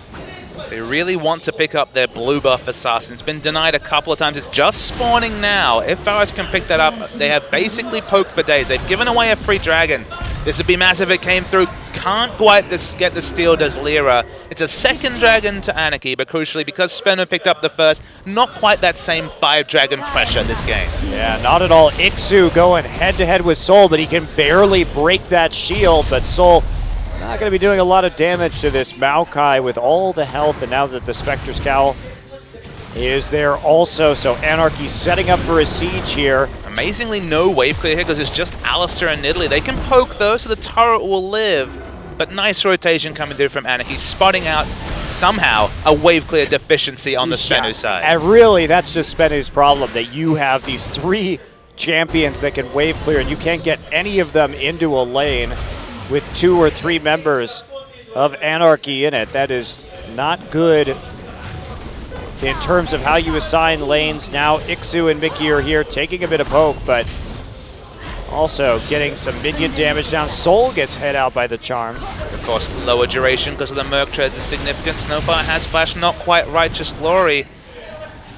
Anarchy did some sloppy diving in game 2. So there's always the potential they get too cute and there's a cleanup coming through from someone on Spennu. They should be grouping out their threats. Siva, Varus, and Karma should never be within multiple stun range from the Annie. So given all the initiation options, that might not be significant, but there are ways for Spennu to try and kind of bait a bad engage from Anarchy. All right, Songyun goes back, finishes the Bloodthirster. Nice item for him right now against the low armor composition from Spennu, needing that shield just to survive some of the bursts in the poke. But this is where Anarchy really needs to move on for this Baron. That's the objective they have to threaten to successfully close this game, because you can't rely on Spennu just to mess up and leave some of these tier 2s undefended. Get the wards down, get enough pinks down, and get the vision control so that you could just do it. There's nothing more important with or against a poke team. Whenever a poke comes in the game, Baron can be so important. It's so oppressive if you have it, and so now Mickey's fallen low, but they don't quite have the CC or engage that Anarchy have in spades. So what can they get away from the fact that they've done some excellent poking in mid? Well, they can clear out this top wave with the Ahri. Anarchy can at the very least, but can Spennu actually put down the pressure? Mickey getting a lot of health back, actually. Maokai's coming through the river as well. They have a pink ward on their flank, so they'll see him coming. They start to back away. Sivir ult used. They've also used the Karma, but they're still getting engaged. Where will this fight go? Yeah, they're starting to move forward. Snowflower eats the Chain of Corruption nearly immediately. Catch starting to kite back. Secret's still in the front line, but taking the focus fire. He is going to actually go down at the end. Songyun dashing forward to clean up the kill, and that's a 4-for-1. Bit of a rocky engage on the start there. Ixu having to get the W, but now they're turning it back around. Lyra wants this. Very nice, kiting back, gets the kill onto Lyra. Lyra got too cute. We're going to see the re-engage. Remember, with Karma, they have so much re-engage, but speaking of re-engage, Catch is dead. And there we go, Songyun looking like he wants to get out of that. Ixu dies, but there's just not enough HP on Anarchy. They can't keep engaging like this. Turning it around, but Lyra right there, you just don't want to use a Flash Rek'Sai on Burrow to try and turn that around. There's simply not enough CC to buy you time to get the reversal right there. You need to wait for that one. You already used the abilities you had to engage. Just go ahead and back off. So they're going to lose a turret just for that that turnaround when it was a 1 for none. And Mickey comes back, full HP. 3 low members, Rek'Sai's here as well. Alistair headbutts him away. Okay, they don't quite get the pick onto No Nuclear. mana from Soul right now. And Ixu has TP. Here he comes. He's going to be zooming in from the side. Sasin certainly dead at this stage. There's the sapling. They're going to get him with the W. Soul will fall to the follow-up from Mickey. Nuclear very low. Are they going to go Sivir hunting or are they going to go for the Baron? They really need should to just pick Baron. up the Baron. It's a very nice juke from Nuclear actually to open up as much distance as possible. He's probably going to be able to get away. But have Anarchy spent too long chasing Nuclear to pick up the Baron? The answer looks like yes. I don't know about that. Soul would have to get here pretty quickly. Already fighting for vision around the area. There's still Alistair in the area as well. Seems like an overreach from Anarchy when Baron was looking like a very realistic objective. I still think it was. I still think they could have gone for it right there. I know they were worried about catch potentially, but let's take a look at how this unfolded. The re-engage, I mean, Lyra just gets so greedy. The flash on borrow from Lyra, though. You have to respect the fact that with this reworked Karma, the speed boost comes up so often, the mantra's up so often. There again was the re-engage from both teams. So Catch gets caught in the front line. He was just far too aggressively positioned, but the damage from the 3 members alive is super high. So it's surprisingly very even skirmishing between these 2 teams. And the worst part of that about that from Lyra is that everyone on Spenu had their flash up. The odds of that working are insanely low. If everyone had their flash down on Spenu, absolutely try and make that move. But considering that it was counteracted immediately with the kite and that he was killed immediately, you just can't make that kind of move. You have to know what your enemy summoners are. Feels like Soul has adapted to the fact that there is no Aegis on the lineup from Anarchy, going for very late haunting guys, but still the Magic Pen's going to be doing a lot of duty. Doesn't have Sorcerer's Shoe, so a bit of early Magic Pen means that Q-Poke's going to hit even harder. Secret's looking aggressively for a pick, can't find one. Dragon's live. It'd only be an answering second dragon, but they do not want to give up a 3rd dragon to Anarchy. Mickey still chunked out. Okay, here comes the dragon. Can they actually put this one through? It's falling low. Actually releashes back to 3,000 health, so it's plenty of time for Poke to come through. And there we go. The culling is interrupted actually by Secret, but everyone else caught up in a choke right there. Dragon goes over to Anarchy. Secret trying to live through his ultimate. There's a huge Tibbers on the back while they actually just finish off Secret. Whoa, great flash to prevent any kind of turnaround. Here's the Karma speed coming through again, but Ixu is just so damn tanky. And the cooldown on this mantra is super low. Will be up again in about 5-6 second time. With the cleanse being used by Sasin, they got away from what was a 3-person Annie Tibbers, so that was surprising to say the least. Yeah, they're still just going to take the dragon and back off right now. Spenu can't really do a Baron at this point in time. You can see Ixu just checking around. They don't all recall simultaneously, just in case. They'll stagger him out. Lyra asserting some presence over the pit already with the Void Rush. Smart recalls there from Anarchy. It's just nice to see a competitive game after what was 2 very one-sided first 2 games of this series. So these teams both struggling. Spenu putting up a fight and what would be their first match win if they could find a way to make the poke stick and win this game. Yes, it would. Well, I think he's zooming out right now, using that Orb of Deception to get to his objective just a hair faster. Spenu actually taking a leaf out of Jinair's playbook. When they were running a poke comp, they were really going heavy on the warding totems. Triple warding totem this game, and just the 1 sweeper from Secret. We saw Quadra from Jinair as Captain Jack actually invested in one himself, but just going for the safer option of checking the Baron. Because Baron, as we mentioned, against a poke comp, suddenly the poke and the siege isn't really an option. And if a poke comp picks up the Baron, man, it's oppressive to deal with the split push. So probably need the 1 scrying orb this game. So, I mean, there's the... Actually, there it is. Catch just going to get blown up. Mickey punishing him when they didn't have enough wards in the river. They had a couple pinks.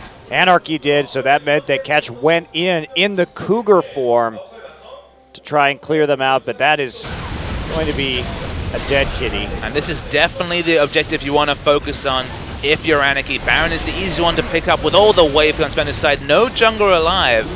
Spinner are in the area, but I think they look resigned to giving it up. Well, and there's no tank here either, but that's going to be the secure from Lyra. Easily done with a smite. And no one responding. Now both TPs are going to be back up very shortly. Su's on that nice brief cooldown, and his will return and be useful now. Mentioned the lack of a tank at that particular Baron. Honestly, Spenu have a tank for about the 6-second duration of Alistair's ultimate. And then just super, super squishy. That's why we talked about how execution heavy this comp is, with directed, targeted engage from the likes of Home Guard Twisted Advance, from the Unburrow that unfortunately Lyra undid himself with a bit too much aggression in the previous fight. There's a lot of ways for Anarchy to deal with Spenu, with the Baron especially. Poke and wave here doesn't mean that much when you got Baron buff minions.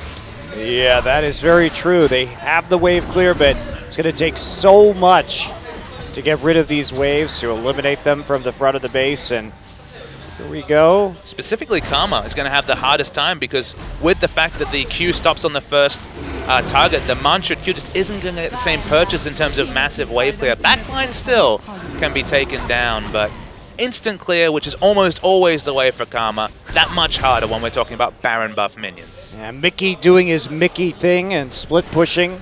We saw them end very effectively like this in the last game as Sasin gets zoned out of the base gate right there, but Mickey has to use his ultimate to do so.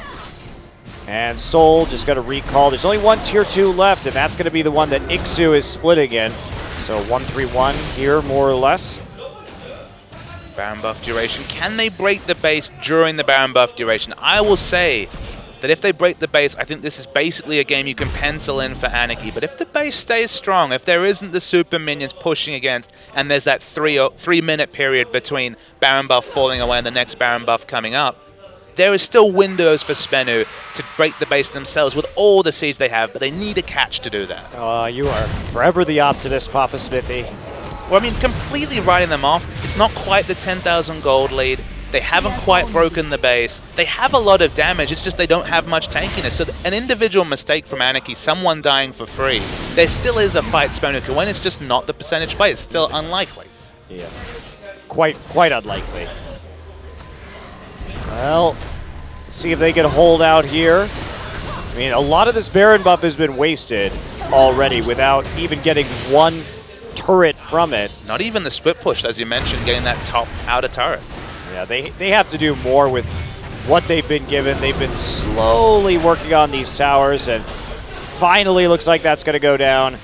And will they take the inhibitor with it? Lyra to provide the front line and the zoning for Mickey right there. They sent 4 people down. Snowflower showing up alongside Songyun at the naked in him. That's going to be it.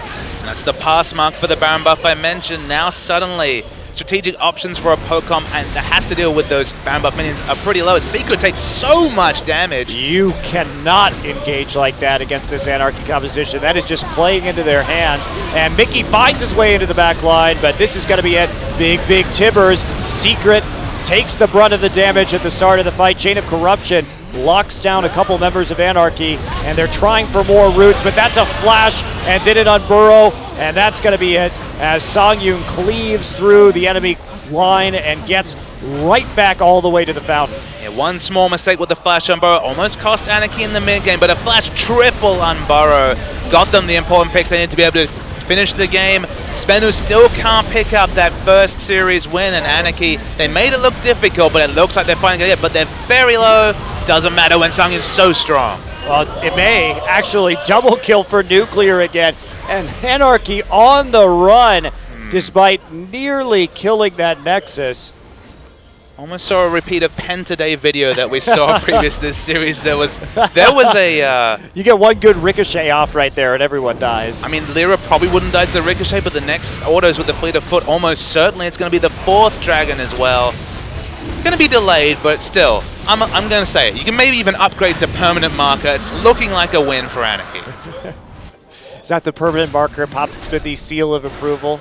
Is that what you sign off on a game? Well, I said if they could break the inhibitor, you could pencil it in. I think you can upgrade to the permanent marker now. Maybe you shouldn't be writing permanent marker on a whiteboard, but on a piece of paper, you're probably fine. I think on a whiteboard's okay for this game. I feel pretty confident about its outcome. But then you're wasting a whiteboard for Anarchy versus Spenu. Oh, great point. You know, League of Legends taught me not to misuse my resources. I mean, that's pretty much the name of the game at top-level competitive League of Legends. I don't know if this is the series that really drains that into your head, as we've seen Anarchy, especially in Game 2, get a bit questionable. Lyra gets very cute face-checking, but this is where the gold lead starts to get oppressive. 10,000 gold, a 5th dragon if they really can't find a way to finish the game in the next 4 minutes. And Snowflower is just patrolling around, looking for the big engage. Talisman and Righteous Glory, with a friendly Righteous Glory. Movement speed buff from the 3rd dragon. Only flash for the complete go time play from Snowflower. Yeah, they got double glories, of course, one on the Maokai as well, and they really want to move up on this one. They should have a pretty easy time zoning them off the turret. I mean, Spenu can't be collapsed on in a pincer maneuver right here, or they will just all die. They don't have enough tanks to actually deal with that. Ixu has decided that he is going to face tank this turret. Super minions starting to stack up inside the base itself. Will Anarchy go for the last kill? Conga line leader Ixu, he's actually got the, he's bought the 400 gold. That actually means that when people follow him, they get faster. So, you know, he's role-playing. Got to get more Conga in this game. All the Conga up in this League of Legends. Last turret, there's Secret going in. He finds something he likes. Sangyun with the instant cleanse, though. And there's the Chain of Corruption. Just going to slow down the advance of Anarchy. Doesn't actually hit anyone else. Mickey has to pop his Zonias on the side. And Soul does manage to occupy Mickey, so it's 4v4 on the top side. Chases Mickey away. Delaying the inevitable is what we call the lack of finish. Remember, there is no Nexus turrets whatsoever, so it's hard to say why they're really trying to break the base in the top.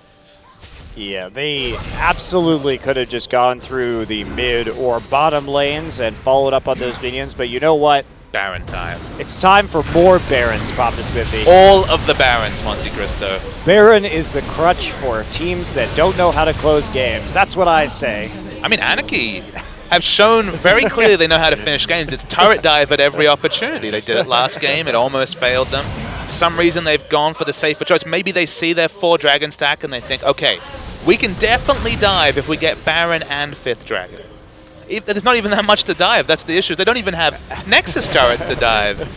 This is their confusion. How can you dive if there's nothing to dive, Monte Cristo? Wow, Mickey may actually go down here. There's an auto and a flash Q. Is it going to be enough, though? Soul gets caught out. Everyone zipping over with Righteous Glories, and he is eventually going to succumb to Ixu and the culling, but a lot more people dropping cheap. Nuclear actually still going kind of crazy in the back line. He's trying to follow up. Ixu so tanky, though.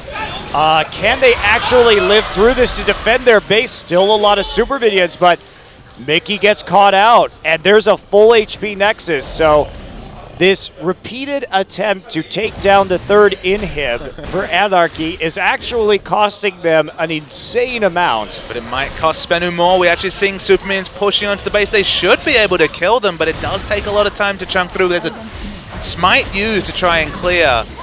The desperate clearing continues. I can only assume Anarchy are making plays to increase their GPM, but dying doesn't really help them much in the pursuit of what is just a mathematic tutorial win 3rd inhibitor turret.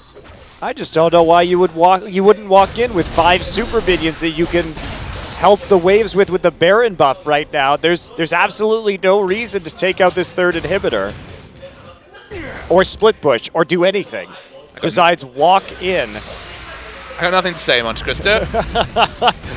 This is where Doe would make a funny joke about an 80s cartoon. Oh.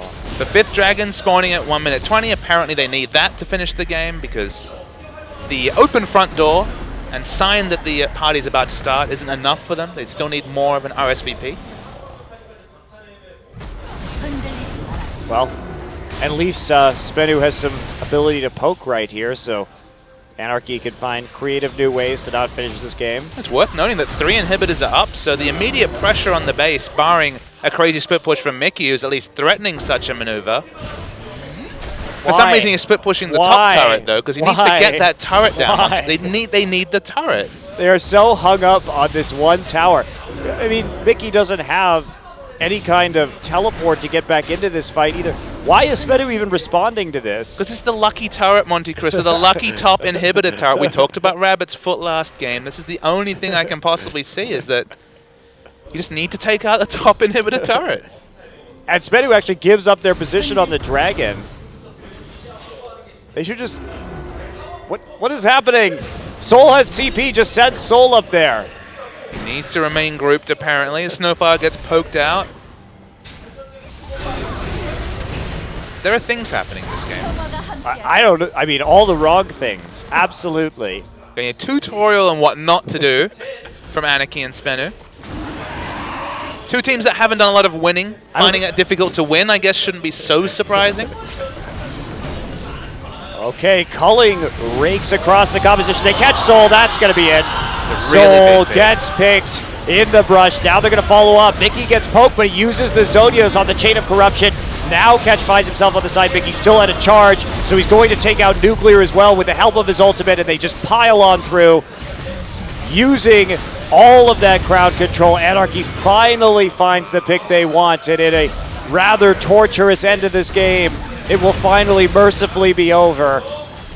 And Anarchy will have their third series win. Will there be a surrender? No.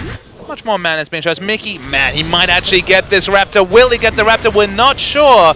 We will update you post-match about the Raptor, but apparently Anarchy win the game. In the end of all things, Mickey refuses to be with his team at the Nexus once again. And wow, that was something, Papa Smithy. Anarchy gets the 2-1. Spenu continues to be winless in this league. But we are left with the eternal question as I stare at this mini-map. Did Mickey get the Raptor? Well, some things are not for men to know, Papa Smithy. I'm sorry. What can you do? Well, we have another match coming up next that will be Najin versus Jin Air, which I imagine is going to be quite different than this last match that Anarchy just came out of victorious as they battle for second place in this league behind SK Telecom T1. Anarchy at least making the first pick priority of Rek'Sai work. Lyra much improved in the second two series. After the first game, we just looked lost on Fizz. Maybe that's just a reality of Fizz, as Fizz was on the losing side 2 games in a row. Anarchy weren't clean in ending the series, but I guess we shouldn't be so surprised, again, with the relatively cellar-dwelling nature of these two teams. That said, Spenu in Game 1 did put up their best game of the season so far. Yep. Looked much more confident, much more aggressive on that Lulu-Sivir combination. Until they got banned out and they started to have a few more troubles. There is Mickey on your screen right now, smiling after that second consecutive Ahri win for his team. And another hard day here for Spenu. Once again, so close to picking something up, but falling short once again. They're going to do it at some point this season, but that night will not be tonight. And so come back for Najin versus the Jin Air Green Wings next.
피곤할 것 같아요.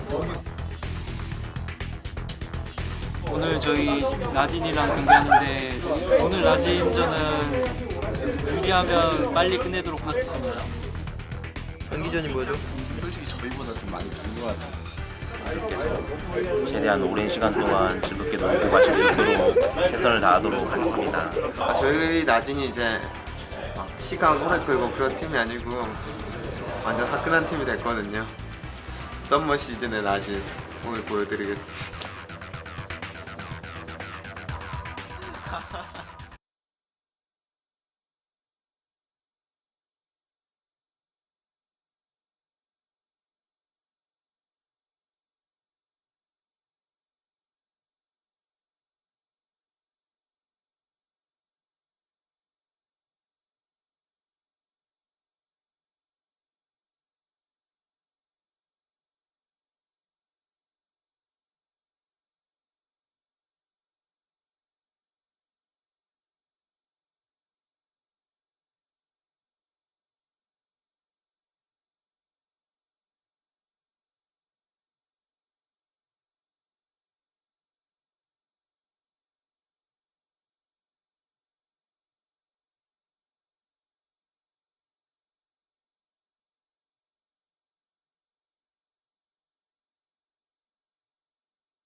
오늘 솔로 랭크 하지 마세요, 여러분. 오늘 하지 마세요, 야. 진짜. 마스터이. 오늘 솔로 랭크 하지 마세요, 여러분. 오늘 하지 마세요, 야. 진짜. 솔로 랭크 하지 마세요, 여러분.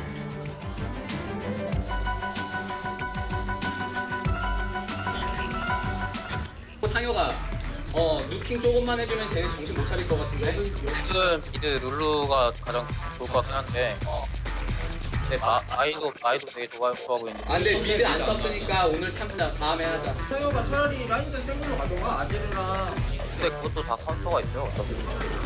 바로 소음.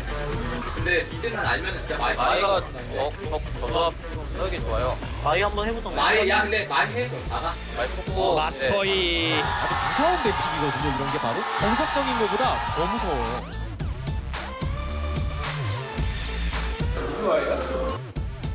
탑렉 사이에 정글 마일 수도 있어. 생각해보니까. 아니에요. 멀리 형이 웃자고 한번 해본 얘기고. 자, 마스터의 출전 그리고 우르고스로 맞상됩니다. 자, 경기 대기죠. 이거 조금만 앞으로 나오면 우리가 나까지, 애니까지. 애니도? 저거 성우야 장거리 먹을 때 가자. 여기서 풀턴 해줄 수 있어. 해봐. 지금 나와. 아, 이거 죽는 네, 각인데요? 네. 죽는 각이에요, 죽는 각! 네, 먹어. 아! 어시는 괜찮아. 어시라도 모두 먹어. 먹어. 아니 해봐. 땄어. 쫓아가. 어디까지 끝까지 치네. 넌 이미 죽어있다. 네. 이거 봐. 형이 위험한데? 가만만도 한데?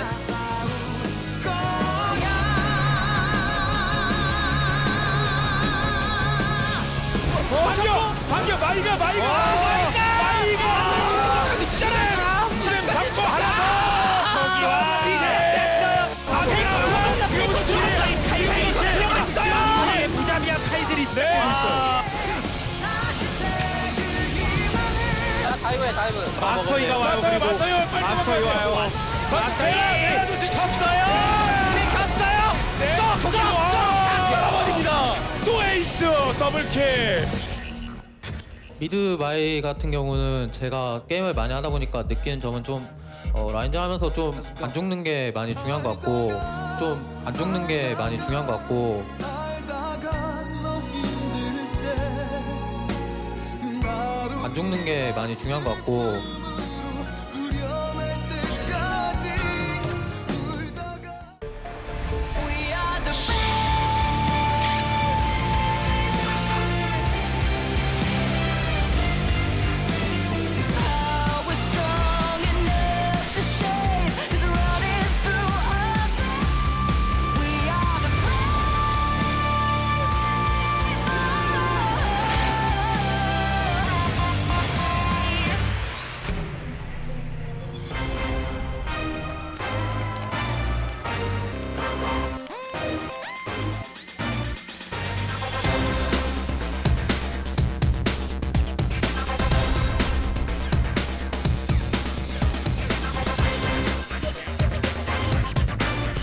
Welcome back to Champions Summer. Anarchy takes the win 2-1, and Mickey will take the MVP for his 700th point as an MVP.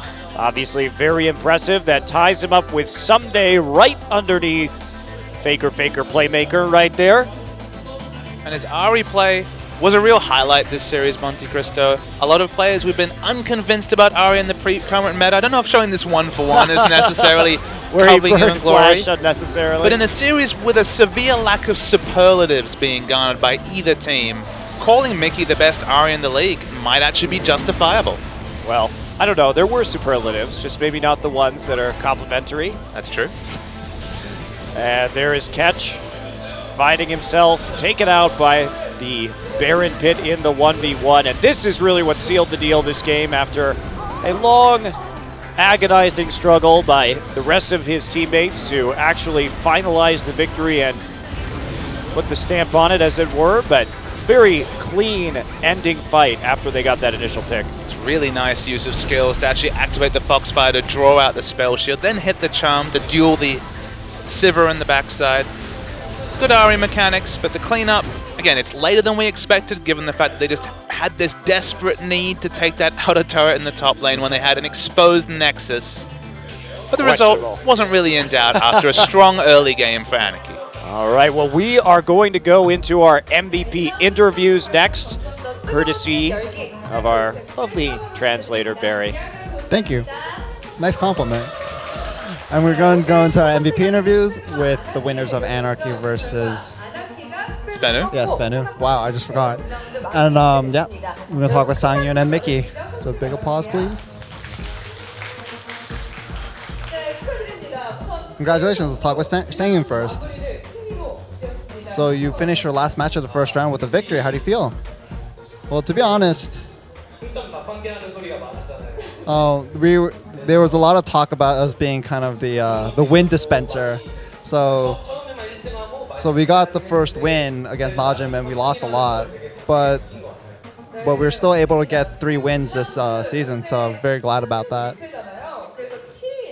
So you're 7th place with 3 wins and 6 losses. But there were a lot of people that are expecting you to go winless this whole season. How do you feel about that? Well, we're not at a state that we maybe shouldn't be that satisfied, but since our first season, I think we did as well as we could have. So you stole the first dragon. The enemy ran away because they thought they had gotten the dragon. How did you feel when you got that steal? Well, wow. Okay, so he says, well, I just saw a lot of people at low health, so I decided to use my ult, and I wasn't actually going for the steal, and just when I see a lot of people with very low health, and he used the slang, which is not broadcast friendly for it, and so yeah, it just happened, and I got it. Sometimes things just happen. Sometimes they just slip out on broadcast, Papa Smithy. It's true. Not on the English broadcast, though. So I don't think I played very well. It's not that we played very badly today, but I got a lot. There was a lot of criticism for me not playing well, but I was able to show that my effort today, so it feels good. So anything you want to say? Well, so I'll try my best, and hopefully we'll be able to get more MVP points. So his teammates giving him thumbs down. Apparently they wanted the MVP points instead.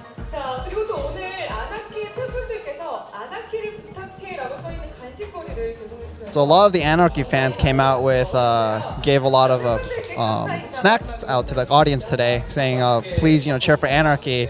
Do you want to say anything to your fans? So, thank you for the presents. Thank you for cheering for us as well. So let's talk with the MVP set 3, Mickey. So you're tied for 2nd in MVP points. How do you feel about that? I was like, I wasn't sure. I saw it and I wondered, how did I get all those MVP points? So it was actually pretty fascinating for me.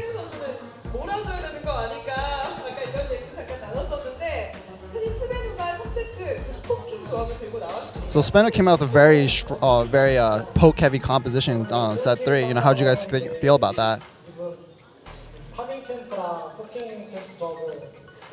So they picked a farm-heavy, a team that required a lot of farm, and a team that required a lot, that wanted to poke. So in the mid lane, I thought it'd be a big mechanics fight. So, I was a little bit disappointed that it wasn't as much of a gentleman's duel as much as it could have been. So we heard that you kind of stayed at the spa nearby, just stayed there overnight and stayed up all night there before coming here. So what was up with that? Well, so we had to come here fairly early today, and so we came here yesterday. We went to the spa nearby, stayed there the whole night, and we went to the PC bang there, and we just practiced there. And just to make sure our concentration is good, we went to the other spas and saunas in that place. So Their concentration certainly seemed to lag behind for at least game one as well. So they were feeling their big night as far as I can tell. It was really a big night in the bathhouse. So Mickey just said, sometimes, it's hard for me to go to sleep. So, today my condition wasn't super great. So my eyes were are hurting a lot today. We still won with that not great condition. So, you're known for your LeBlanc play, and were you disappointed about the LeBlanc nerfs? And he's like, well, yeah, I was very disappointed. I'm never gonna pick her again. And yeah, no, she's too slow on her W. Sounds like a Z player.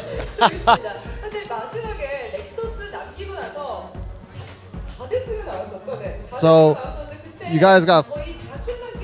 So, while the game was about to end, the 4 of you guys died, and with the Nexus still up. And how'd you guys feel? Well, we just said that oh crap, we might lose, and they were just talking a lot about how they could make sure they close out the game.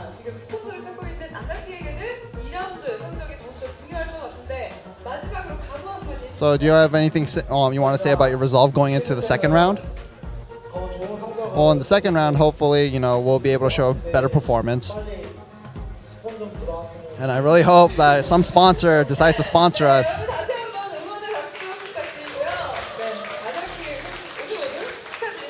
All right. That concludes our MVP interviews with Sung-Yoon and Mickey, and I'm going to hand it back to Papa Smithy and Monte Cristo. So take it back. Thank you, Barry.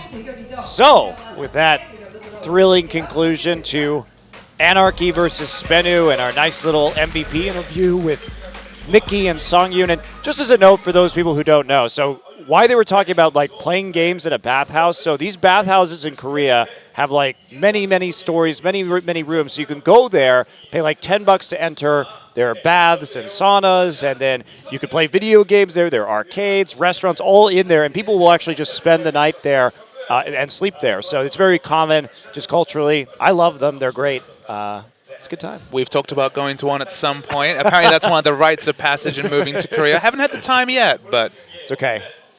We shall go together, Papa Smithy. We will have a lovely experience. But a lovely experience, speaking of, will be Najin versus Jin Air this next match. You like that segue? It was great.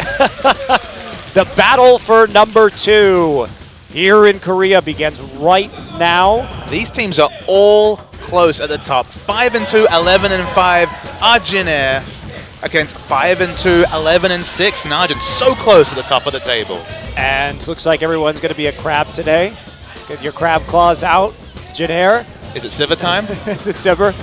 Captain Jack, that's his scuttle crab dance. He's going to play that Sivir. Trace is sitting at the end, hoping to get that Maokai. 5-0 on Maokai this season's been the big pick, but he defaulted to Rumble, actually more than he's got the Maokai. Yeah, that really has been the big priority pick for Jin Air in the top lane, as they're coming off a very strong 2-0 victory over the likes of CJ Entus. And a lot of these players have been doing really well as of late. In this matchup, by the way, it is 4-2 to Jin Air this year in terms of their head-to-head so far. Trace, Maokai, rumble. Yep, that's all we expect from Trace is the consistency. He'll get the Maokai if he gets it, but in general, the priority for Rumble, despite the fact that Maokai has been traditionally winning the Maokai-Rumble duel that we've seen entrenched in the top lane, is a surprise to me. Yeah, it's a bit of a surprise to me as well. Of course, coming up next, it will be Chaser, still number 1 in this league in terms of kill contribution at 82.6%. So just overwhelming pressure. And man, I'm not a big fan of the Jungle Diddley pick, but did I enjoy watching him play it versus CJ in both games. Fantastic kiting, great sense of when to go in and when to leave, getting that burst damage down in the Cougar form. Great synergy, too, with Victor and Sivir just to kite out. And the Maokai in the top lane from Trace both games targeted CC into big burst damage from the jungle. And there was a lot of consistency across the board. Actually, the same exact top side of the map. This double Victor is what came out from GBM. We hadn't seen his Victor. It had only been the Lulu that had really loomed as a formidable winning pick for GBM. 19 KDA, 3-0 on the Lulu. But 2 games, 13.5 KDA on Victor, showing that he can move with the meta with the best of them. Yeah, of course, sometimes he plays the Xerath, a little bit questionable on that. And Captain Jack, let's talk about this guy, because he hasn't played all the games this season, but since he began starting instead of Pilot, he's number 3 in KDA out of all players at 6.9, and number 2 behind Faker in GPM at 405 on average. The guy has been extremely consistent, solid in lane, solid in teamfight positioning, and really dishing out a lot of damage. And one of the true veterans of the scene, been around since the first split of champions. This is a guy where it looked like Pilot as that up-and-coming AD carrier kind of unseated him. How much Captain Jack is going to see? Played against Spenu, but that didn't really loom as being a significant factor. But Pilot's lack of form in his last 5 games, only a 1.6 KDA, has just had to give way to what has been very consistent performances, both Captain Jack and Che. And Che too. When we think about him mostly as a complement to Captain Jack, Jin Air tries to keep their duo lanes in pairs right now just because they think their styles mesh better in the laning phase. Of course, we saw some impressive games from Sweet early on, but they think that he matches up a little bit better with that Pilot as opposed to Captain Jack. So those are the Jin Air Green Wings coming in tonight. Just to recap, Che, 7 games he's played, actually 5 games on Nautilus have definitely been defaulting to the Nautilus where available. Not the same priority on Alistair coming out from the Jin Air Green Wings from what we've seen, but here's Najin, big fan contingent for them today. Actually my first chance to cast this team, and the settled lineup has actually been the big story for Najin this season. Yeah, again, no changes. And that's surprising. I'm still getting over it. How can we go through nearly an entire round robin without Najin making one substitution? It is such a big switch, but they've stayed with this lineup every single game so far, and it's starting to pay off in terms of shot calling and synergy. They look like they have better control of the map the longer this season goes on. And again, such amazing talent. Duke, so solid in that top lane. Watch, Goong, OQ, and Pure. Really the only true triple threat team we have in Korea. And Duke, this is the player who's so confident. Blind picking the likes of Hecarim was massive when he got onto the rise. This is a player, he's just fearless in the top lane. Hecarim has bloomed as a priority pick, but never as the blind pick. But he disregards the Gnar and has carry performances consistently from the top. 4-1 on that champion. Yeah, the blind picking of the Hecarim is really the most surprising thing to me. Watch a lot of Gragas bans against him. When he doesn't get that, he sometimes will go for the Cinder Hulk Lee Sin, not the Warrior, or a Rek'Sai or an Evelynn, but his mechanics have... Watch is such a streaky player mechanically, but right now he's actually looking pretty good. Again, whether he'll taper off, he seems to wax and wane, as it were. So checking the calendar, Monty's getting closer and closer to Worlds time, so surely Watch will keep up his performance. Coming back to that Evelynn, in the last 3 series, played it at least once in every series, 18 KDA 3-0. Teams are going to have to start to respect that as a pick to go along with the likes of the Gragas that he's looked good on. Yeah, and Goong, we are seeing more Cassiopeia, but with the LeBlanc nerfs, how much is this going to hurt him as a mid laner? Again, known for a very small champion pool, finally looks to be picking up a little bit of steam on Cassiopeia and Victor. But when those assassins go out of the meta, he typically has issues. OQ, number 3 in GPM at 403. Very big threat on this team. And that likes of that Vayne, something that he will continually pick, something that he performs well on mechanically, and that teams like to ban against him. Yeah, 4-2 on the Vayne, 6 KDA almost there, 3-1 on the Sivir. Those have been the 2 picks. Show some Lucian as well, but really prioritizes either the selfish carry, the hyper carry in the Vayne, or the team carry in the Sivir. That's just seen so much play across the world scene. Yeah, and when they played against CJ in their last match, both of these teams coming off CJ wins, it was the Cassiopeia and the Vayne together, showing kind of a different long-term side to Najin, because when we think about Najin, a lot of the time it's like if Najin brutalizes the laning phase, then they're able to sort of clumsily snowball their way to a win. But now we're seeing a little bit more scaling, a little bit more presence around these objectives, so they don't have to win lane quite so hard in order to come up with a victory in game. Pure has been exclusively Alistair and Nautilus. 6-2 Alistair, 4-1 Nautilus. We already mentioned the Nautilus priority is super high for Che as well. If Alistair gets through the bans, maybe the support pick could actually go up the draft and be in the first or second round, because there's been so much priority on those engaged supports. And also, you never know when Duke is going to play Nautilus in the top lane too. True. That's another factor that creates more dimension to this Nautilus priority from Najin. He's only done it once this season, but he did win on it, so... Can go pretty flexible builds on that champion, just a bit of CDR, the Righteous Glory. This looms as a massive matchup. Second versus third will confirm that. We'll also get to, well, we're going to video. Yeah, we're going to see the matchup point here, taking a look at some of the win rates between these two teams. And there we go, just looking at the summer season so far. Seems to be a blue side priority for Jin Air. Higher percentage on that side. Again, 2 losses, KT and the KOO Tigers, but otherwise taking out CJ and the rest of the bottom team. So this week is where we really find out if Najin can hang in there, and also Jin Air, as they have to play each other, and then KT and SKT. And Najin, I think the question you have to ask is contender or pretender. 4 series in a row they've won, but IM, Spenu, Samsung Galaxy account for 3 of those victories, and a slumping CJ enters. They did take out KOO, though, as well. So long ago. It was a long time ago. I'm with you. I'm not sold on either of these teams yet. I need to see their performance more this week. So the Baron buff's actually the average higher for Najin. Yeah, and slightly better Dragon stats, as we can see right there. And taking a look at the spring playtime. So our average game length in the spring season was 40 minutes and 5 seconds. And then Najin, pretty far up there. Wow. Yeah, those Najin games were long. And guess what? There's Jin Air's. That's not their average. That is their longest games, by the way. But they did play a nearly 80-minute game. That is accurate. Here we go. The average is going to come back. The misnomer of the 1 hour, 20-minute average. So 48-minute average for Jin Air. Okay. I think these are the longest games so far this season. We're going to see a little bit longer for Najin right now. They are definitely not averaging games, these lengths. There was no Jin Air 80-minute average in the last season, I can tell you that. Captain Jack, he's been the good luck charm. 100% win Lucian. The Civ has been the big priority, though. Not a surprise. Other AD carries like Arrow have been showing the same priority. We're going to see some sick gameplay highlights, though, from Captain Jack. Yeah, and here we go against the KOO Tigers in the game they won with the Sivir Lulu composition. That was game 2. Very decisive win from Jin Air, actually, and a cheer for the young AD carry prodigy, OQ. And there's his 4-2 record on Vayne. Take a look at some of his Vayne plays.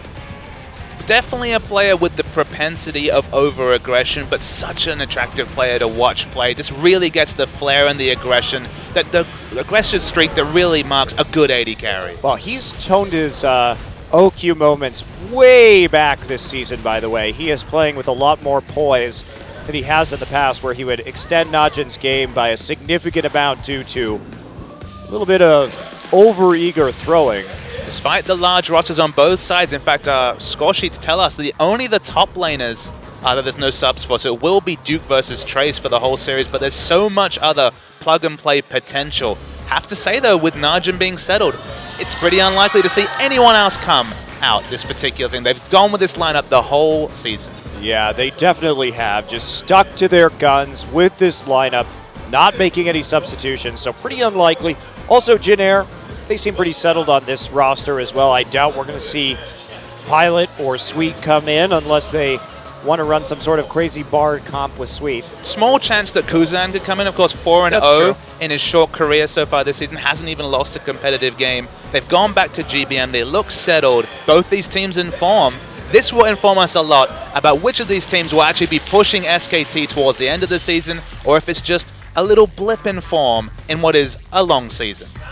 So, right off the bat, Cassiopeia will not be picked by Goong, a champion that he has favored recently, and with the Najin nerfs, or the LeBlanc nerfs to Najin, rather, that could be an issue. GBM definitely the player with the larger champion pool between these two mid laners. And this is just banning a champion that Goong's been playing a lot out of his last 4 games, not series, games. He's played 3 games of Cassiopeia, so been defaulting to it. It's a very safe champion to blind pick, not a lot of bad matchups, so just getting him out of the comfort zone. And as you mentioned, Goong, he's been seen as a player with a limited champion pool, so if they can try and target that, set up a good melee matchup for GBM, that might be a big boon for Jin Air Green Wings. Well, GBM is a very conservative mid laner. He pretty much just goes even in lane and plays pretty far back in terms of team fights. He rarely dies, but he's not going to be that guy who gives you the big outplay either. So Maokai will be the ban against Trace right here. Now, Jin Air, this is a very interesting pick ban. So when we see the Alistar ban second on blue side, I assume Jin Air wanted to ban the Gragas third and maybe first pick the Sivir. But they would give up Rumble in that case. So I actually really like the Maokai ban. because that means that Najen's probably going to take the Rumble in the first round of the draft if Jin Air takes the Sivir or vice versa. So this is actually pretty smart. Should be Ryze or Kalista last, but one of them's going to be available. Yeah, Nautilus also we mentioned could be a very big pick for both these teams. Might even make it to the third round if champions like Ryze and Kalista are still available. We're waiting to see where exactly they go with this final ban. Well, you can't give OQ Here we Kalista. All right, very interesting. So They Captain have to- Jack is no slouch on the Kalista himself. Yeah, but OQ is way more dangerous, and now you're going to give over the Ryze. Oh boy. And possibly something else as well. And you know, Duke is a really good Ryze player. He's played it before this season since the buffs on 5.10. So do you go for Victor? Actually, they're going to blind pick both their solo lanes. Okay, they're very strong meta picks, but it's a risk to show both your mid lane picks against a top team like Jin Air Green Wings. It is, but what are you going to do for Goong right now? Otherwise, you're reliant on him counterpicking with Cassio or with Kassadin or with Zed. Basically, if you don't take Victor right now, you're kind of saying that to Jin Air that we're going to take Kassadin or Zed last, depending on the rest of your comp. You could argue, though, pick up the Sivir. That does open up a pick like Kassadin or Zed with the wave click coming from the bottom lane, but they're sticking with the champion that he's played. Again, GBM also had an impressive performance on the Victor himself in the last series he played, so denying that away might also be a query. What can they really show? What can they use this last pick for? Nautilus priority was expected. It gets the fourth round of picks, but is locked in for Pure, who's almost exclusively played that champion next to Alistar. Wow. Okay, well, Jin Air, in their first 3 picks, they pick around the Kalista. They get the Annie and the Rek'Sai for insane kill pressure in the bottom side. That is a very, very dangerous lane to go 2v2 in if you're Najen. And they are saving that AD carry until very, very far down in the draft. Interestingly, picking around OQ this game. What is he going to do about it? And could be the Rumble here, of course, from Trace. They should be expecting that. Waiting to see what the solo lanes bring us from Jin Air. Looks like the Rumble's going to be the lock-in. They've stuck with that so far. Probably not the Mundo. Probably not the Mundo, I'd have to agree, but could very well be the Varus. GBM has picked it before. It was not successful, but he individually looked okay on the pickup, and they have great backline poke with Rumble and Varus, and good engage, too. I mean, this is a formidable Jin Air composition. Not the best Siege, but certainly a lot of hard CC for Jin Air. They flashed the Ashe, but they're going to lock in the Tristana. Tristana versus Kalista is a matchup that Deft was really pioneering in the LPL. It's one of those situations where Kalista wants to auto-attack and go for the auto-attack. Renset build, Tristana, if she throws on the explosive shot, she will out-DPS a Kalista in a 1v1 trade. So looking for lane, but Tristana hasn't done a lot of winning so far in Champions. No, I really like her. We have seen Najen actually successfully execute fast push with Tristana before. So this is definitely a champion that Najen's going to feel very comfortable running. Duke, the last time he played Ryze, didn't put up big numbers, but you know what he did do was draw pressure to his side of the map very expertly and escape from those situations while the rest of his team hammered down objectives. So I think the Ryze pick, Duke knows how to play it when he's ahead. He knows how to play it when he's behind. He's going to be super comfortable on that. And Najen here, they don't have the best engage. They're reliant on Watch for those flanks. Meanwhile, Jin Air has a lot more options, and Goong's going to have to be very, very careful against Varus and Rumble. This looms as a super exciting match. Effectively some poke and structure-focused team comp against an engaged comp that's mostly around Watch's 3-0, 18 KDA Evelynn. Warding's going to have to be on point. We saw 4 warding totem poke comps come out from Jin Air. It's not a true poke comp. There's going to need to be some human wards and some pink wards on the flanks to survive the Watch engage on Evelynn. Well, let's get into the game. The battle for second place begins now.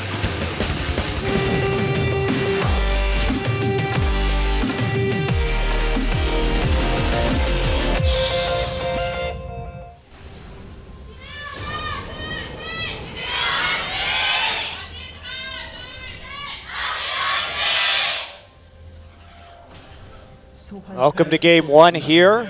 The victor of this match will take that second place seed here in Champions as we wind down our first round robin. Outright second to a super dominant SKT, but it feels like a lot of the teams that played SKT weren't necessarily in the peak of their form when it comes to the teams that are really closing in on second spot. So the second round robin really looms as an excitement, and it'll be interesting to see which of these teams can pick up the momentum and really start to push what looks to be the undisputed #1 team in Korea. Yeah, definitely. And also, I mean, this Najin and Jin Air team, they had a soft, both of these teams had soft early schedules. This week, both of them have very difficult matches. They have to play each other. And then Jin Air goes against SKT to wrap up the first round robin on Saturday.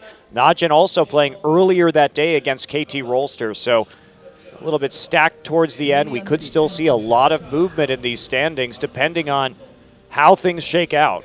There's a lot of optimism if you're a Najin fan. Remember, they lost their first series, in fact, the overall first series of champions against Anarchy, and since then are 5-1. Okay, they've played against mostly weak opposition in the last 4, but this has been a big season for Najin. They're building, they're staying with the same lineup, they're not unsettling themselves. This is really their acid test to show whether they are truly a top team.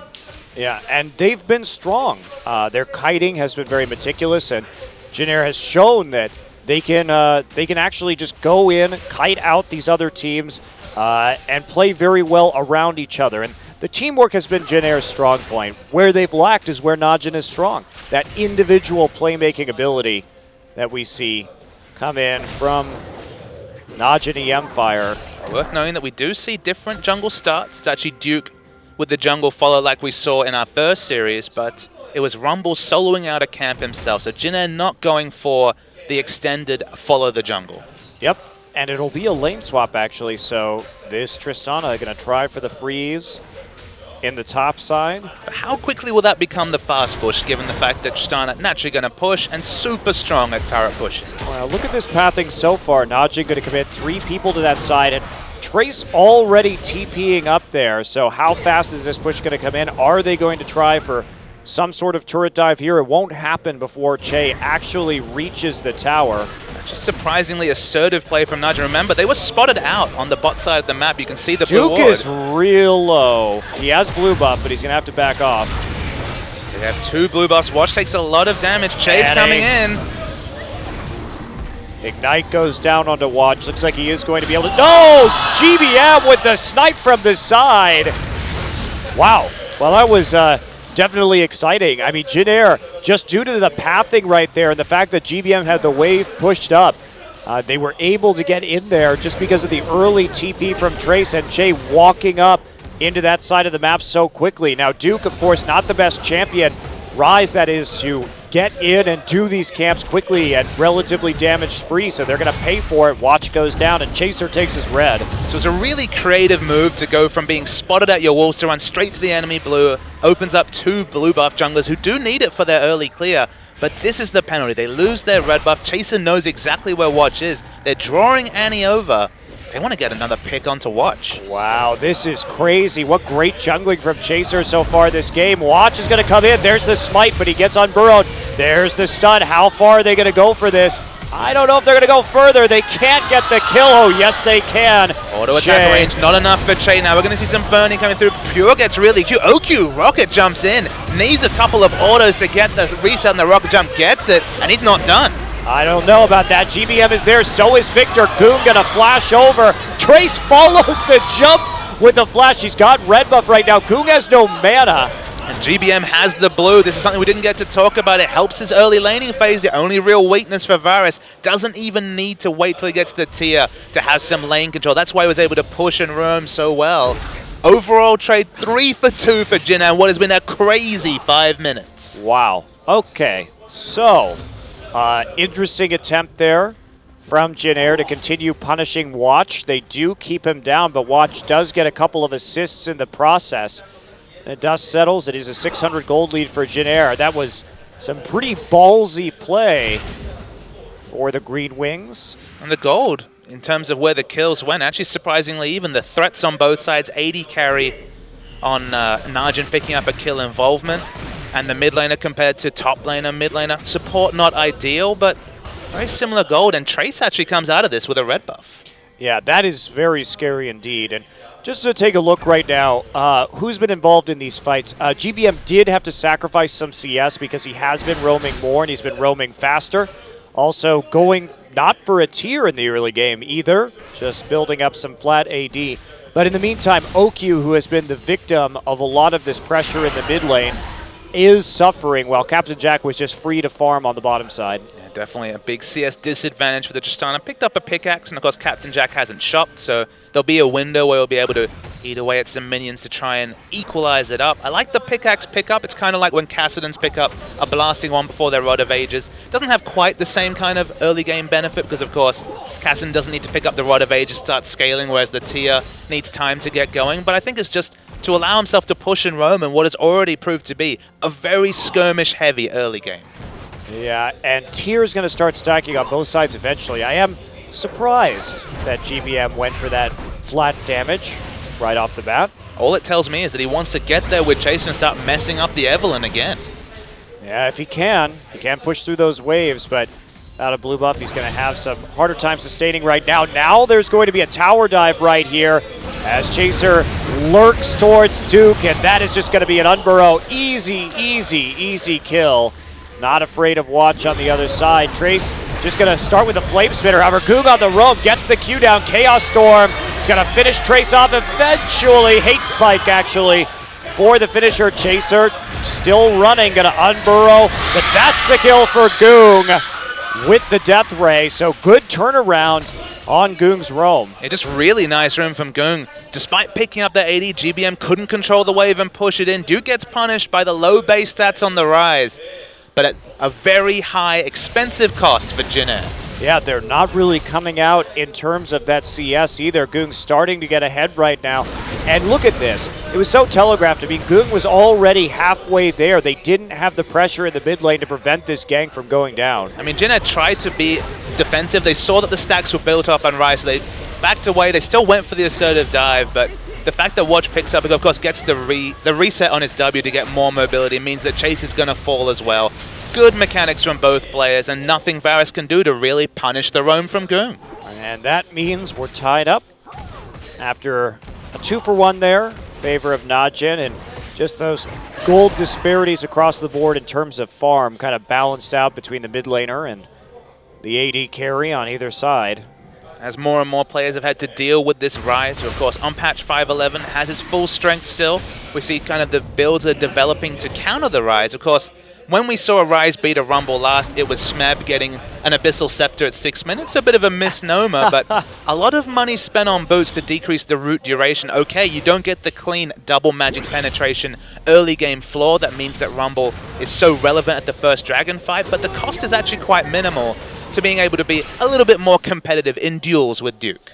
Yeah, and man, Trace still trying to zone out Duke right here. He got the fast Merc Treads just to avoid getting caught in a series of endless rune prisons. But he still has to be a little bit careful right here, especially since this Evelynn is coming up, and he doesn't have a pink ward in the river. Not going to know that Watches on his tail. No flash quite yet. Duke going to go for this, actually. There's the opener. Equalizer goes down, but Trace is just going to get caught and die. Duke picks up the kill. You just can't escape once that Agony's Embrace comes in and the series of rune prisons afterward. It's just a really high amount of damage. When you rune for Evelynn, you're focused on AD and AP for that hate spike damage early. So consistent damage and consistent CC blows away the Rumble, who with the Merc Tread still can't survive the Rise lane. And here we go. Chaser doing a bit of threat from the zone. GBM wants to come up here and cut off Goong. They're being a little tricky. Inside the jungle, they're going to zone out Goong right now, catch him with the Chilling Smite. There's the Chaos Storm, but he gets out with the fast fingers on the cleanse, but not before they lose that trade. Chaser takes a bit of damage, but that was a nice little trap set by Jin Air. He has to use Cleanse Flash to get away because of the threat of the Chains of Corruption coming through from Varus. As you mentioned, nice path, and now OQ's left in lane again. This CS disadvantage has only grown in the bottom lanes, proving to be a 27 CS advantage for Captain Jack on the Kallisto. Yeah, OQ trying to milk the most out of every CS he can with that Avarice Blade, but it's... Losing lane, then buying the Avarice Blade for the investment is means they're not going to have any semblance of lane control in bot. Yeah, well, Ooh, nice hop from Jack. Dodging the hook right as Watch wants to gank from the side brush. But Jack and Che, they're playing it cool. Want to get back to their turret right now. Wait for Chaser before they make a play. And that's, you know, Jin Air is just such a calculated team. Sometimes they could stand to take more risks, and they certainly have taken a few more this game than normal, but for the most part, it's them playing around Chaser and his ability. Again, Chaser, 100% kill contribution rate, the highest kill contribution rate in this league of any player. Nothing has changed in the first 11 minutes. Pink wards around the mid lane are very good, so there's lots of defensive vision for GBM, but it's Ryze has kind of been, sorry, Rumble that's kind of been left to his own device. It kind of makes sense. He has a fairly low, he just needs to pick up a couple of magic penetration items, probably the Abyssal Scepter to help with laning phase. It means that Ryze is definitely going to get going, and the stacking is going to be pretty comfortable for the Ryze, which poses a lot of threat in the late game. And the question is, though, with how good Jin Air are at warding flanks and kiting, CJ, partially through their own fault, but partially through the great warding, was just unable to engage on Jin Air. In their last matchup, Watch just gets caught and destroyed. GBM with the quick kill, but a turnaround here. Heal will save him. They're going to use the Chilling Smite to get onto Goong right there, but I don't think they have the follow-up, or do they? It is close. GBM not going to get the kill with the piercing arrow, and Goong runs out under the turret. Deceptive Tankiness actually has a second evolution of the Hex Core already, so that movement speed was probably invaluable for him to survive. So Goong lives. There's a lot of dragon pressure, but with the low health bars, they're not opting into it just yet, Jin Air. Yeah, that would be a little bit overbold, especially since they dumped a couple of pretty crucial ultimates that last little engagement. And the punishment of Watch continues here. He has 3 of Jin Air's 5 kills. And, you know, it's not really Watch's fault. They are specifically targeting him and watching him move around the map. And Chaser's been using the Rek'Sai to figure out where he is so well. Remember, that kill between the turrets on the top side was entirely enabled by Chaser taking the red buff and then sitting there and waiting for Watch to come. Definitely cutting down on what has been an 18 KDA Evelynn over 3 games, notably against teams lower on the ladder. So this is Evelynn being tested against one of the top teams in Jin Air, who, and arguably the top jungler in Korea. That's true.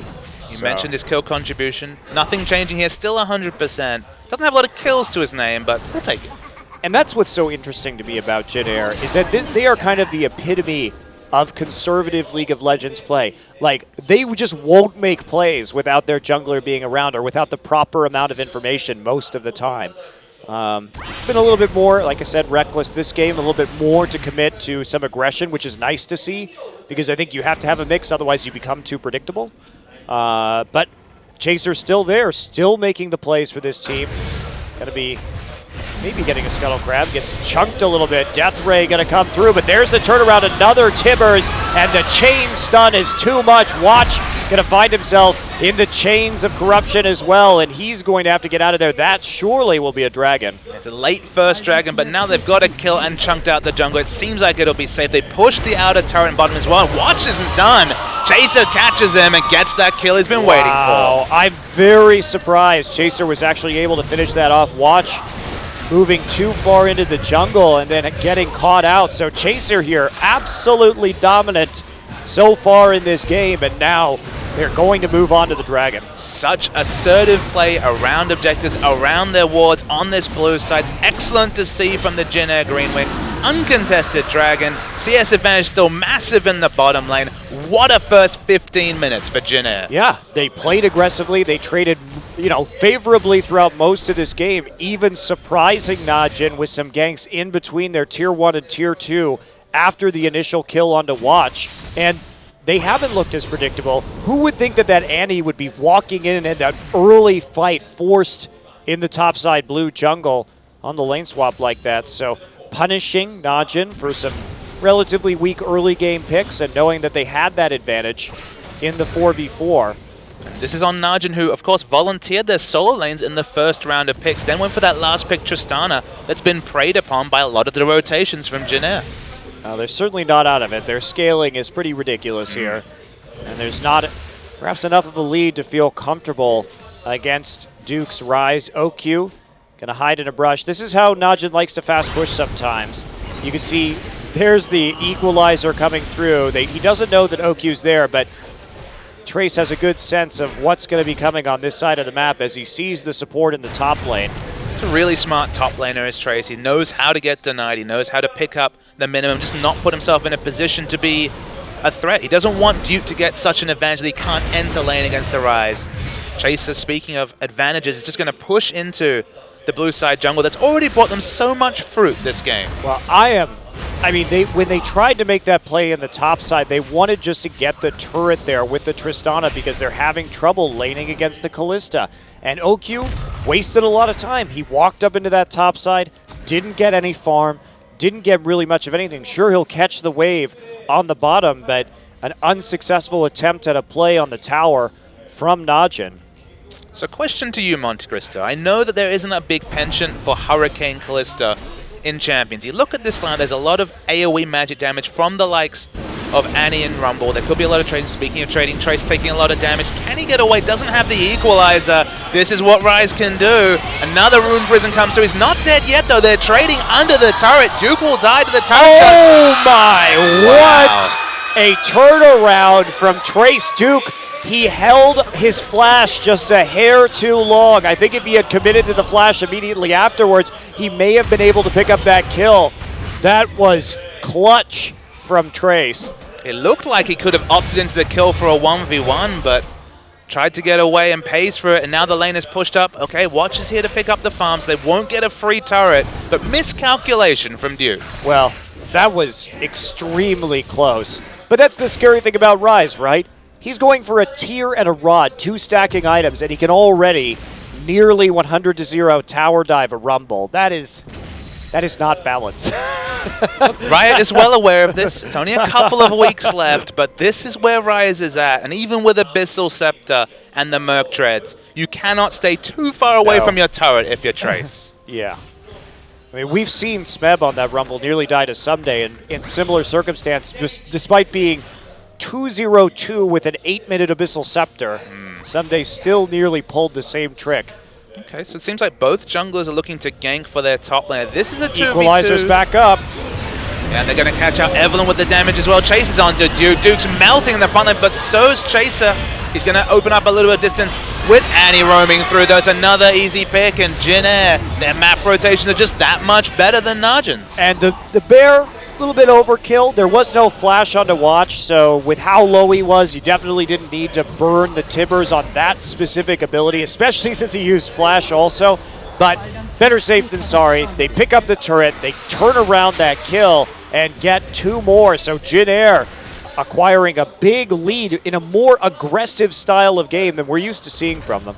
And finally, OQ picks up a wave of his own and push out. Goong's taking a lot of damage, chilling Smite onto him. The snipe doesn't hit him, though, so does the Chains of Corruption miss, and OQ might be able to turn this around. And they will. OQ is there, already joined up with the team. Duke TP's in to see if he can punish GBM, but that's not going to pan out. And Captain Jack now in the mid lane, but a little bit of disrespect right there. Jin Air doesn't have wards in that bottom side jungle of Najin, so they weren't counting on so many people just to arrive at that time. So they do lose Chaser. Double AD from Jin Air is so safe from the Ryze. Of course, Ryze, very linear champion. He puts on those Nikes with the ultimate, the Desperate Power, and tries to run into range. Evelynn looms as the only real engage option, but you have to expect plenty of pink wards and just human wards being used to save the flanks and allow GBM and Captain Jack to do so much work on turrets. And this is scary, I think, for Najin. I'm a bit surprised that they chose this because when we think about Jin Air as a team, this year, their biggest strength has been kiting and warding their flanks. And when you only have one flank threat like this Evelynn, it's by no means guaranteed that you're going to get unengaged, especially against this Green Wings team. When Nidalee was being played by Chase in the previous series, 4 warding totems was the result. Not committing to that level of poke, but you can already see 3 warding totems. Warding totem on the AD carry is the unique thing we see multiple times from Captain Jack and Jin Air as a team. Yeah, and they're already upgraded. I mean, we're talking about a 20-minute game here where Jin Air has 2 sight stones and 3 upgraded totems. This is an absolutely insane amount of possible vision. And what are you going to do with your sweepers? This is too much vision. You can't sweep at all. No, you can't. especially until they upgrade their sweepers. And that's just not going to be in the cards quite yet. But even if they upgrade their sweepers, they can't defend their own pink wards and deal with the enemy pink wards because the pressure has been completely, pressure game of the first 20 minutes has landslide gone to the advantage of Jin Air. So vision in both denial and creation, big advantage Jin Air, and should parlay into a second dragon. And, you know, it's another game with Jin Air where GBM just doesn't die. We've had so many games. He's shown deathless losses that they've had, like when he plays Xerath. As Trace, they're going to try for the gank again. He's barely out of range of that W. Yeah, did get clipped by the Agony's Embrace. Only level 1, slow though, not enough to allow Duke to come up yet. That GBM game where he picked the Xerath lane. Remember, that was Xerath picked against Cassiopeia. Cassiopeia banned this game by Jin Air. It feels like they don't really have a pick to deal with the Cassio, and given that Goong have been playing a lot, it's probably a smart ban. That's surprising to me because we've seen successful Varus lanes against Cassiopeia. We've seen Varus develop very large leads against that champion, so maybe they might think about something else because Goong certainly has been the standout player on his team so far. He's been making the roams. He's been where he needs to be on the map, and his mechanics on this victory have looked quite good. This Tristana picks, we mentioned that it hasn't been a big winning champion, and again, Jin Air are playing around the Tristana so expertly, and it's just lagging behind. It isn't going to be the Hurricane build. I wondered if with all the CC and the fact that there was a lot of incidental damage, would he opt into the Hurricane? But that's probably just my LPL brain playing a trick on me. A lot more reliable to go for the likes of the Static Shiv. Yeah, it's really just like, I think in terms of the mentality here, it's more guaranteed damage but less possible damage because at least in the single target sense, you're always going to be able to hit somebody, but you may not be guaranteed. And if you think about how close you have to be to this Najin composition where you're going to be under threat of Depth Charge and Rune Prison, if you try and hit multiple people with the Hurricane, it could be a major, major problem. It also does allow you to much nicer, in terms of your item curve into an Infinity Edge, because you do have some crit coming through from your items. Only the 20% from the Shiv, but still, it looms as an option, whereas you go for the Hurricane, and whenever you build the Infinity Edge, it feels bad, man. It definitely does. Okay. Lots of wards. Look how many wards Jin Air has. All of the wards. With all their warding totems. What an absurd amount of wards. They've got effectively 5 side stuns. It's crazy. And now the pinks are on the map. Everything is warded. There's just no information, and they've been good at being human wards against Evelynn before. So much lying on Watch, who's so far behind. 5 deaths this game in the first 20 minutes. Najin are running out of options surprisingly early in the game. Yeah, and Jin Air is a team that really suffered from the heavy engage champions like Sejuani in the Cinderhulk meta, but with those champions not so attractive anymore to play for a lot of teams, I mean, we don't see very much Sejuani in Korea. It means that there's not so much hard engage that they have to worry about against their foes, so they have a much easier time kiting out of these situations. And, you know, Najin didn't take Sivir in. Sivir fell entirely through pick and ban. One of the very few times recently in Korea that is a true statement. And when it wasn't picked and when they were leaving their last pick, you thought, okay, is it going to be Vayne? Is it going to be something as the pick doesn't quite land onto Pure. And I tried to get him right there, but he dredge lines his way to safety. GBM's had basically a permanent blue buff till he picked up one in the engage in the early game. So 20 minutes of blue buff has meant a lot of presence from the mid lane. Ryze is coming through. Here we go. Depth charge on a GBM, and he will get bursted down. Finds himself in a choke all alone. Great gank there, or pick there rather, by Najin the Empire. They get the 5v1, and GBM punished for moving too far forward. Used both of his summoners during that death as well. That may come back to haunt him later. That was a lot invested to die anyway. And although they aren't able to pick up a big objective like a turret, like an answering dragon, importantly, Duke didn't use his teleport, just used the desperate power to get to mid lane to try and be impacted in what he thought could potentially be a 5v5 fight. Now still has that teleport up for the dragon, which spawns in just under 2 minutes. Yeah, that is going to be 2 flashes used though. Watch and Pure committing to the engage. And we'll see. Those flashes could be important on an engage here that actually has an objective tied to it. GBM certainly going to feel safer without that Nautilus flash.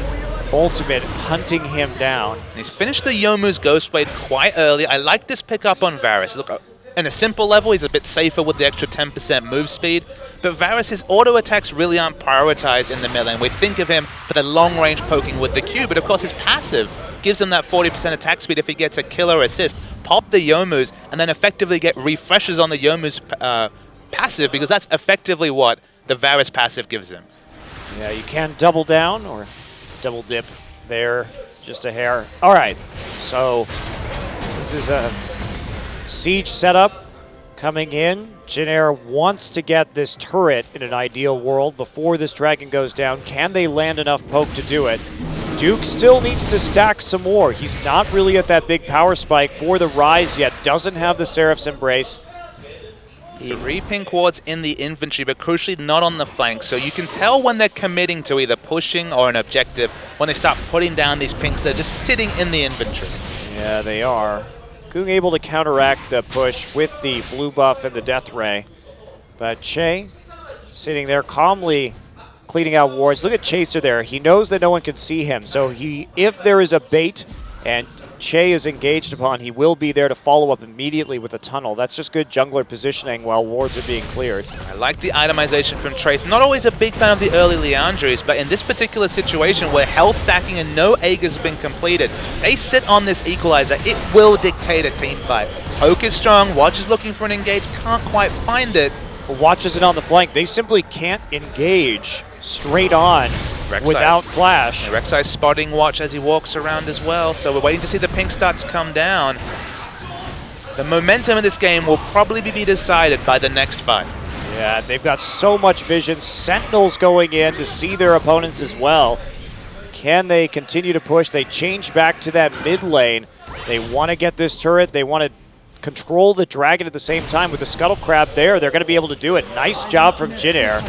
Now, can they poke Najin off is going to be the question. They don't have a lot of time. Looks like that'll be a dragon in exchange, but how hard do they want to go? There's the Timbers going down. Equalizer, huge onto Pure. Pure dies instantaneously. Watch will pay the price as well as Trace gets a double, so a fantastic trade for Jin Air. They can take a Baron. Just a beautiful equalizer coming down. Remember, Rod of Ages, Giant's Belt, these are the purchases from Najin, not any semblance of magic resist, so completely burned down by the Liandry's passive. Now, they are spotted as they walk to the Baron.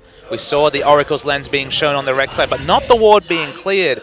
It's a risk, but they're really thinking about rushing down this Baron. I think they should just go for it right now. Kalista secure available as well. They have a lot of damage from the Liandry as well. Duke's poking around, but very low. Goong is here, OQ is here, both full health. Duke wants to go back and actually engage this with the teleport. He's going to be late, though. He's going to be late. And can he get the kill? Rek'Sai is dead. They lost their smite, actually. Oh, boy. OQ coming in with the resets, finds the 1v1 versus Captain Jack. There's the flash, and Duke comes over the side. Can he get another W? Yes, he can. GBM. Ooh, gonna come out. Here's a TP turnaround, though. Trace wants back in on this one. Home guard there. OQ, he's not gonna go in. He instead turns tail as the ultimate from the Nautilus. And Najin almost go for the answering Baron try. There was some really poor communication by Jin Air. Chaser stayed on tanking the Baron a long time. Was sitting about 3,000 health. You could see a clear call to peel away because the DPS backed away from that Baron. And I see you shaking your head. Very scattered calls from Jin Air. If Jin Air had just committed to that Baron, I think it would have turned out absolutely fine. We're going to see the replay. Just watch. Of course, we can see that Rek'Sai is super low, gets poked away. They're just not together at this point. The 3 damage dealers kiting back. I know they want to go on Goong, but the proper call there is for Captain Jack to continue DPSing the Baron and for GBM and Che just to try and stall for time while the execute comes from the Kalista. It was just so close to being a very clean Baron for Jin Air, but they had a split call at the end and it didn't work out. Now we see big item timings being hit by Duke in particular. Seraph's Embrace, 10-stack Rod of Ages, probably working on a Void Staff next, even if there isn't an Aegis. There's already a lot of magic resist stacking coming through from Trace and Chaser at least. Item timings for both teams are looking significant. A 3,000 gold lead, but suddenly a much finer poised game between Jin Air and Najin in the battle for second. Yeah, they're moving forward right now. They still want... Oh, boy. And there's Watch. He gets the flanks. GBM has his flashback up, but Captain Jack has to cleanse. It's not going to be enough. Pure will pay for it with his life 1 for 1. but the damage still there for Najin. They want to pursue. The crowd control is down. How well could Jin Air kite this out? They want the poke, and they're just going to disengage with a hail of arrows. Ooh, poke missing. So favorable trade for Najin, and the more they can trade at this point in the game, the better they're going to feel going late. But how does Watch find two priority members, the AD carry and the mid laner, the double AD squishy damage core of Jin Air together, just spot them out with no pinks on their flanks, far too far up the lane. That's just a mistake from GBM and Captain Jack. Yeah, and Watch is really the only thing they have to worry about in this game. I mean, who hasn't moved their pink ward from that top lane brush? Looks like Trace hasn't bought one in quite a long time, because that was the same pink ward. It's been sitting there for most of the game now. Achieving precisely nothing. And there's been pink wards in the inventory that have either been instantly cleared when they're put down or just used suboptimally by Jin Air. You need either human wards or pink wards on your flanks. As Watch, look, his score doesn't necessarily cover him in glory, but he's the only one who can make things happen. So, another look at the Dragon here for Jin Air as they start to clear wards. They do have those two upgraded lenses, and they're going to take out another one. Almost. Not quite. Still the poke onto Watch. Watch getting tankier, though, as he builds towards a Randuin's. And GBM just no real armor penetration yet. Very interesting build. Normally we would see a Last Whisper before the Bloodthirster. Just prioritizing safety as far as we can tell. I think the poke chip damage is that much more important, especially against Watch, who's had sometimes flanks, sometimes just come linearly from the front. They're just prioritizing a bit of safety. Maybe you just feel like the peel's not there. They've got Annie for aggressive support. Honestly, this team goes in. It doesn't really kite back that well if Watch ever does get some semblance of an engage. To be fair, there isn't that much armor yet. There's the engage. They find Goog on the side. Equalize. Oh my lord, just getting destroyed.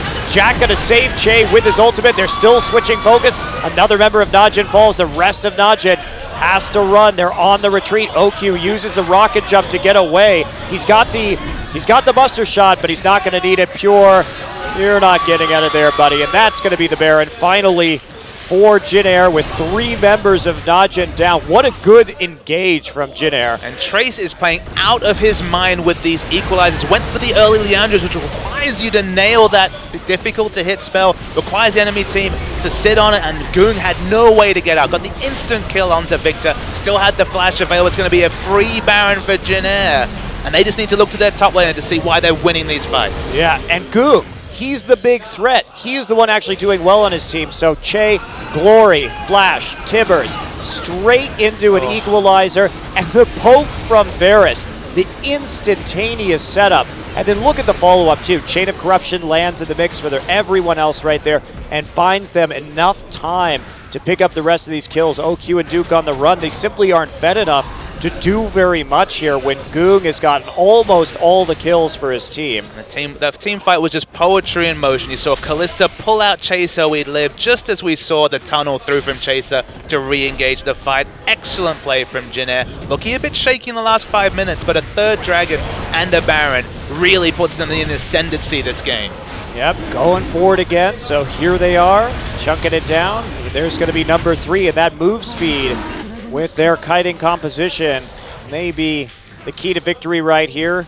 Duke trying to take a turret while he can, the last remaining outer for Jin Air, even though we're 34 minutes, has not been grabbed yet.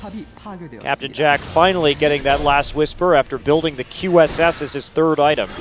Crucial factor we haven't maybe discussed is that Tristana, only 10 CS behind Captain Jack, now has 380 items, was super far behind earlier as Jin Air. They're going to pick up an unanswered outer turret. Still 3 outer turrets on the map, so they got down the first one. They're going to try and work their way around tutorial style. Yep, very simple, and with their siege, shouldn't be too much of an issue. They can absolutely dive if they need to as well. This Annie, and trying to make it as textbook as possible, increasing that gold lead. Again, it's not impossible for Najin to win this game. They haven't lost an inhibitor. They are 6k gold down, or 5.5. That's not enough against this Ryze and Tristana. These are both huge damage carries in the late game. It's time for Ryze to start building tank. He has the Void Staff for the 3 AP items. To parlay that into maybe some sort of Randuin's, probably needs to get onto the armor train to just allow himself to kind of disregard the initial burst damage and just get trading with the Q and W. Yeah, still that issue with the engage, but one good Evelynn ult will set up enough follow-up CC from Najin to chase down a few targets and maybe get OQ resetting. So this one looks promising for the Jin Air Green Wings, but is by no means a done deal.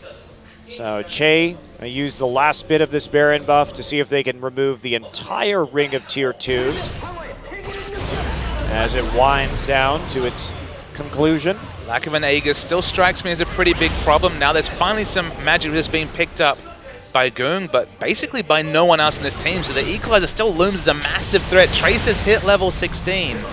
They need to get better at disengaging off this key Rumble ultimate. I just can't see a team fight that Najin wins.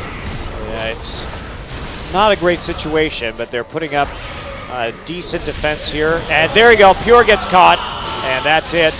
Che with the decisive Tibbers.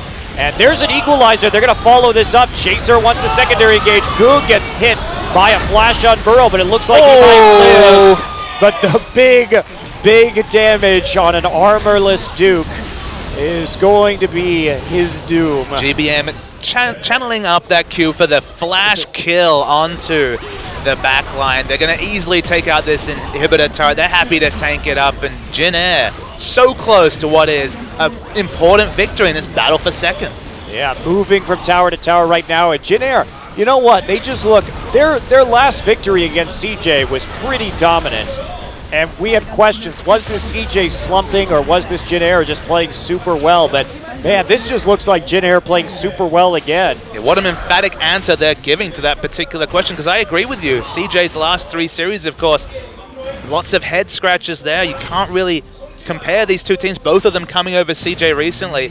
But Jin Air, at least in game 1, have answered the call from Najin and really played impressively. Yeah, they have. Not able to finish quite yet, but 2 inhibitors down off of that Baron. Man, they got 5 towers and 2 inhibitors off of 1 Baron. What decisive rotations from Jin Air. And perhaps Najin overcommitting to defending that tier 2. But they did get zoned out very effectively by Chaser. Chaser again, 16 out of 19 kill contribution. The highest on his team. Che just 1 behind. The builds are just beautiful on the side of Jin Air. They've got all the items they need. Haven't started to really build the tankiness, although nice little pickup from GBM going for the Hex String. Look, it probably won't be the difference if he's dueling with Duke, but it still provides him with very nice cost-effective stats in the mid lane. And because you're not going for a crit strike focused build, no rush to build an expensive item like the Infinity Edge. Well, Maw is just very good on the Varus also, so you can continue to put out damage the lower your health gets. So here we go, Jin Air going textbook style. They want this last turret, they want this last inhibitor as they close in onto the base of Najin. 1 pink ward on the flanks, that's better from them. They have been a little bit lackadaisical in terms of warding those flanks. There's the big engage, but flashed away by Captain Jack. Watch from the side though, re-engages. This is a very close fight. The Equalizer splitting up the threads, and he gets onto the back line, and it's looking good for Jin Air. Well, Duke was just absolutely dominated by Trace on the side thanks to the Zhonya's Hourglass. Goong gonna fall to GBM snipe, and that'll be it.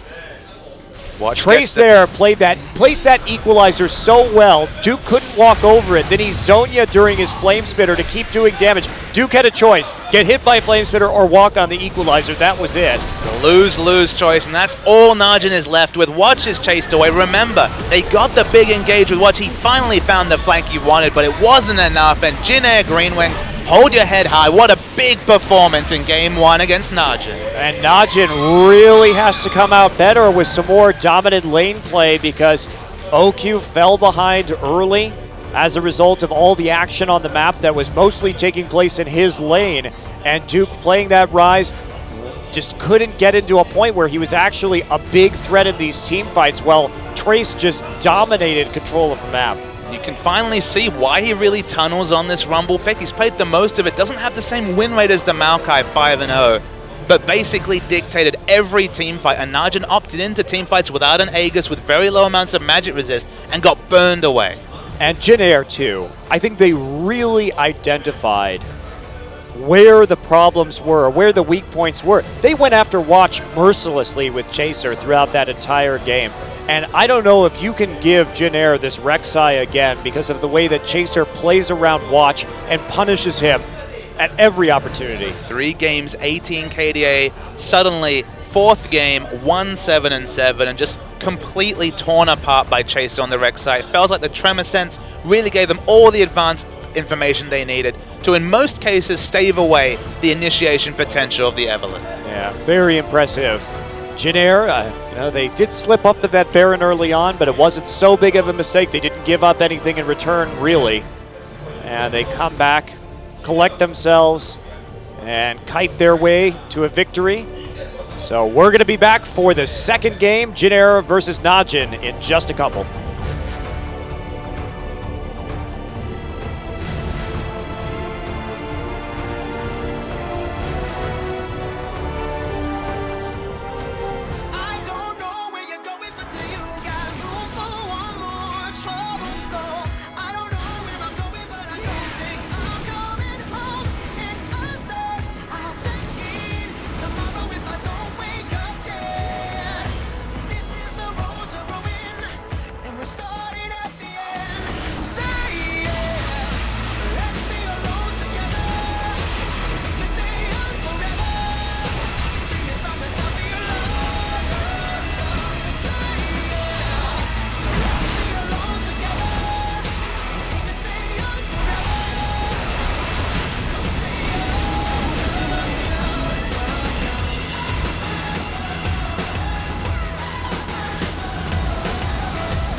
Our MVP for Game 1 will be Trace here in Jin Air versus Najin, and of course 7-2 and 8 had some very nice Rumble ultimates. I particularly enjoyed the one in the last team fight.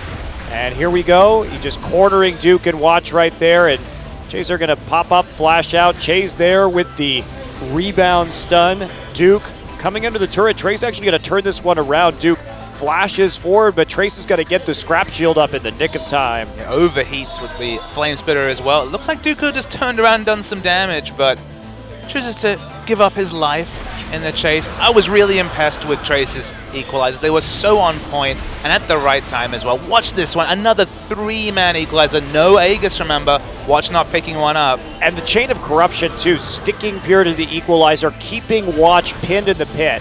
And this is the fight I really enjoyed, Papa Smithy. Watch what he does right here. Equalizer. Look at his zoning. There's just nothing you can do. He's just roasting in the Chain of Corruption right now. Perfect zone on the Rise, protecting his backline, taking nearly no damage as a result of that great equalizer Zonia timing. That was just a beautiful Rumble play. And you just saw the flash into double slowing Rocket as well. Rumble mechanics, he's been his main champion. Beautiful play from him. So good to see him pick up the MVP and just justify the really high priority this team places on Rumble. Of course, the question, how many champions can he actually play? Last season, he played a lot. He was the one to bring in top Morgana, which kind of rippled out to the rest of the world. He had a variety of other picks, but this time it's just been Maokai Rumble, Maokai Rumble, Maokai Rumble. He has a lot of friends that kind of keep with a similar champion, but he doesn't really go towards the Hecarim that, of course, Duke has been known to prioritize. Yeah, it just feels like in a meta where top lane has opened up so much, we see carry top laners like Smeb repeatedly bring out the Riven. We see the mages, which of course Trace has showed he can play. We see the tanks that of course Trace plays in the Maokai, and the Cinderhawk champions as well. There's a lot you can pick up, and it feels like all the top laners need all those champions in the pool. Even Mara needs to start bringing in some of those carry top laners, and Trace does his best with the Rumble. Yeah, well, I think it really depends on where you want your diversity, right? I think that top diversity is very important right now, but let's see what they can do in Game 2 right here. Najin on the blue side, the Nidalee plan coming through again. Chaser has shown how fearsome he could be on that pick, and you know what? Jin Air says, we won with the Kalista first pick last game. Jack did well, but you are not going to get it this time. He just got into that very unenviable position at the end of the draft on red side where what do you ban, what do you leave up? They left up the Kalista and paid the price in the previous game. Ryze still looms as an important pick. It has been taken down a couple of times now by the Rumble, but again, more been a team factor than necessarily the 1v1 lane that can definitely go out of order in the advantage of the Ryze player. I don't think Jin Air is going to let the Ryze through this time. Smart Anti-Ban Che did definitely perform on that pick. Another possible candidate for MVP in that game. Really, so many players on Jin Air playing well. Chaser a candidate, Che a candidate, Trace a candidate. Absolutely. There were no passengers. It was 5 players all playing super well, all with their own individual arguments for picking up the MVP. Even the flash arrows from GBM were pretty impressive. The last ban, Ryze left open again. It's going to be snapped up, you'd have to think. Duke has yet to put in an impressive performance. He's gotten focused in both of the games that he's played. He did win one of the Ryze games, but that was because he was just smart about how he was applying pressure and drawing people into his lane so the rest of his team could really push down turrets. Jin Air, I think, played around it very well. They kited the Ryze out effectively. Najin may need to look for a better engage possibility with this Ryze, and one of those champions, Sivir, is going to be removed immediately by Jin Air. Sivir Rek'Sai in the first round. It's kind of a blocker pick for the Evelynn, so you're trying to get Watch onto an Evelynn, and not the most ideal of scenarios when, of course, the Tremor Sense can be so powerful, and you leave yourself open to just go for the Rumble again. That's what we have to expect from Trace. Sivir has a lot of synergy against Rumble because, of course, with that extra burst of move speed, you can get away from the equalizer. So not even leaving that option open. Sivir fell through picks and bans, notably in the previous series, but right back up to a first rotation priority here. Yeah, taking that definitely limits Najin so much. And, you know, I really look at that as a counter pick these days because Jin Air, they don't really use the Sivir as an engage pick. They use it as a kite pick. Watch going to default to the Evelynn again, but Chaser really abused Watch in his own jungle, had eyes on him with the Tremor Sense nearly that entire game. Chaser, Che, they had multiple members looking for the picks whenever, and okay, you don't have the flash instant cast CC as Annie's been banned away, but you have to expect pretty much the same flavor from Jin Air to deal with both the Ryze, who was fairly well held down, but specifically the Evelynn. And I just wonder what this is going to be from Najin, because taking the Janna here, a big different pick from Pure, really. And what are they trying to peel for, and what is their engage going to be with this Ryze? Because you have to be able to force a fight with Ryze most of the time. So GBM looking at the Cassiopeia, possibly they banned it in game 1. Maybe they want to take it away in game 2 if he's confident against playing versus the Victor. Feels like he hasn't been necessarily comfortable at laning against the Cassiopeia. That's maybe the one notable weakness I've seen in Jin Air's recent game plan, but Victor versus Cassio, you mentioned that was a very capable matchup, and it looks like that's what's going to shake out. If we do see Goong go back to the Cassio that he played 3 out of 4 games of the past 4 previous to this previous game. I think you take Lucian Cassiopeia here. You go for that lane dominance that plays into Najin's strength, get the Lucian matchup, and then get the Cassiopeia matchup, and that's what they're going to do. Now, GBM has been successful in kiting on this Victor, and that's usually the way they play Sivir with the speed boost, just kite it out instead of going for the engage. But apart from this Janna, it's basically textbook picks, what we would have expected once the Ryze was locked in first pick across both sides. We kind of shake our heads at the Evelynn priority. It's, again, an early power spike jungler. Even the Cinderhulk Lee Sin, I know you're not a big fan of it, but that's where Watch goes with his build. Maybe opting into that would have been the better pick against an Evelynn that can just be so much counterplay. It goes for damage, builds quite squishy, can get picked out and die quite easily. Well, Najin going for double tier here also, so a lot of stacking has to be done. Their only real victorious lane is going to be this Lucian to see what he can do at the bottom side and maybe pick up a kill there. But Jin Air has that kill pressure against the Ryze. Once again, maybe they can pick up something on Victor in the mid lane if Goong can land some poison, but it's going to be that. There's just so much stacking that has to be done from Najin, and Jin Air getting a comfort composition. They'll be able to kite so effectively and play in that very Jin Air style. A really good line wave clear between Victor and Sivir, basically killing minion waves before they finally break. Ryze should definitely have some control around mid, but Sivir and Victor have a lot of pushing options that Goong and Oku won't necessarily be able to match early in the game. So pretty balanced comps from both sides, but Jin Air don't err very far away from what was so successful for them in game 1. Wow. Well, I am curious to see if Najin can actually pull this off, reach that late game where they are going to have all that damage and be incredibly strong. Jin Air pretty much on comfort picks across the board. Will they be able to pull through? Once again, looks very similar to what they were running against CJ in their decisive 2-0 victory. Both games featuring that Victor. So let's get into game 2. The battle for second place may end here.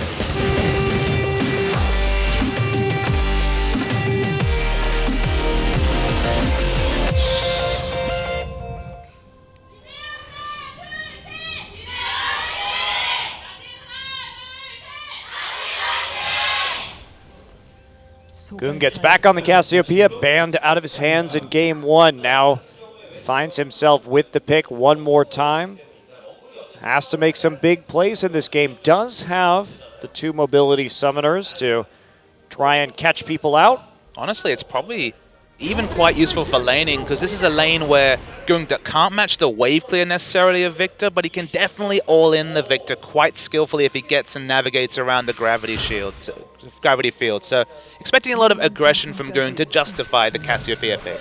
Yeah, and that means Watch may have to play around the bottom side of the map. Najin going to want the 2v2. And Watch just heads down to the lower jungle. Well, a bit of an invade here that will be seen by the ward in the river. GBM and Trace poke their heads in. Not going to get much information at first, however. They do get a ward, so they want to see what exactly Duke and Watch are up to at the Gromp and at the blue buff. They will know that this Evelynn is going to start on the bottom side of the map.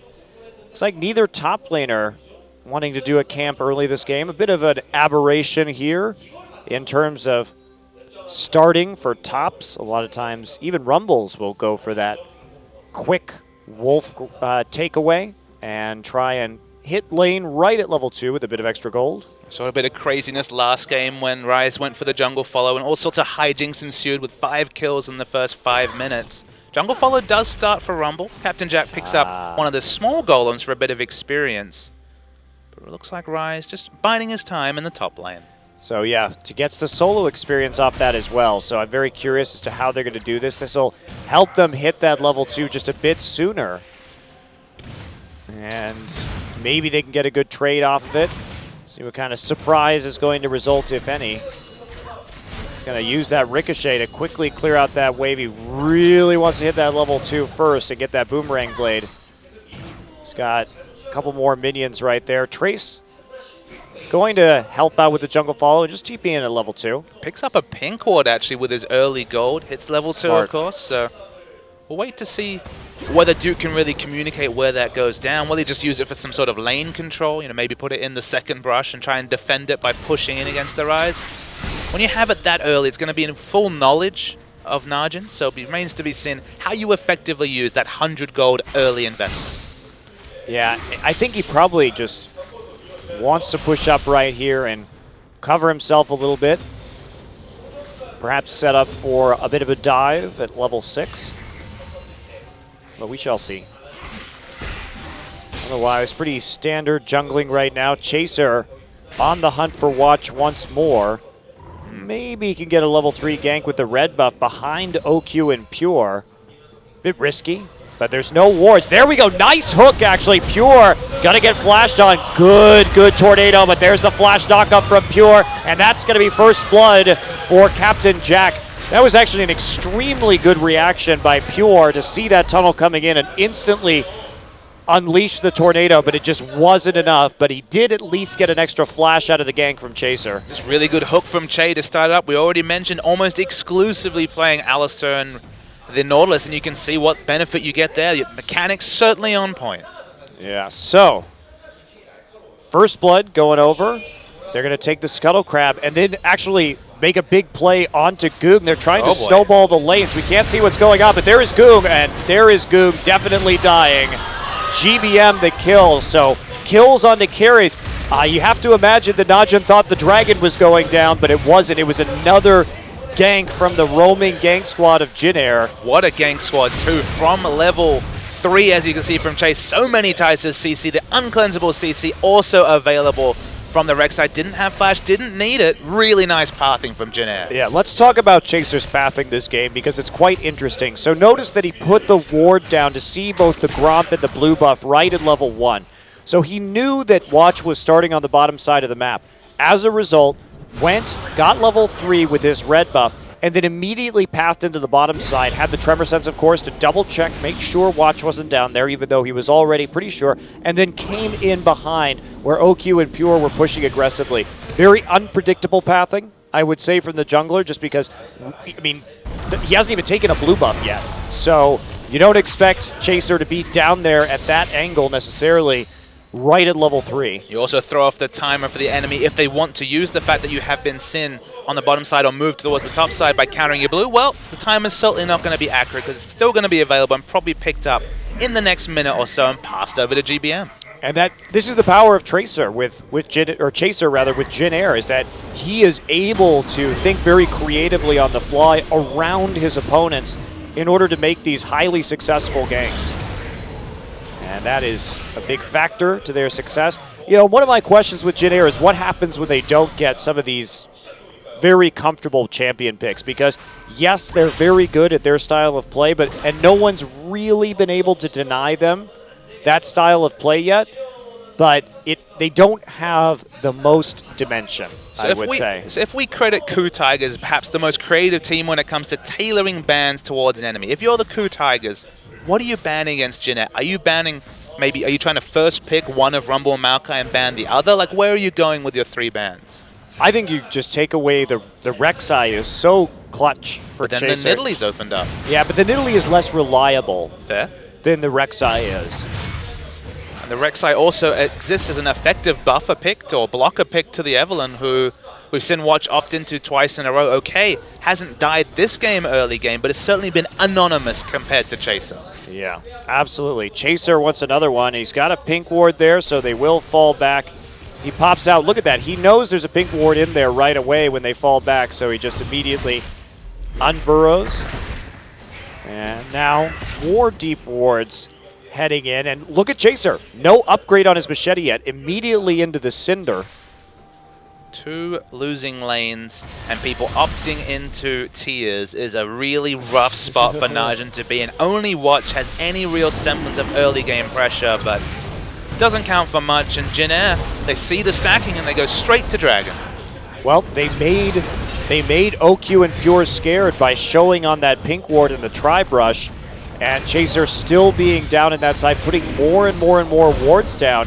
And so since OQ and Pure have to play cautiously, they don't have any more wards to ward Tri. That means that it's free pressure for Jin Air and the Dragon. He didn't even smite the Dragon. He's gone straight to the enemy red buff. Now he's not very high health, but with smite available and of course smite restoring health.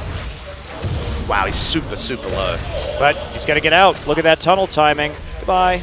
But so much aggression to no smite take the Dragon and then take the enemy red buff, both playing for the team and playing selfishly. He's just thinking so far ahead. He had the pink ward already prepped right there, so if Evelyn came through, he could just get out immediately. It's just fantastic pathing here. I mean, Watch really just has no answer. He's getting kind of styled on by Chaser right now. It's reminiscent of Kakao back when he was really dominating when it came to pathing on, creative pathing on Elise. Of course, Rek'Sai, very creative in her ability to go over walls as well, but Chaser's been ever present and oh so clinical in the first 8 minutes. Going back for a chilling smite right now. Trace, with his first recall, did pick up that Negatron cloak. Not too surprising. Goong having some trouble, but keeping up in CS at the very least. But he's not really in a position to gank GBM. He's been poked out, is low health. Where exactly should Watch go right here to secure a kill for his team?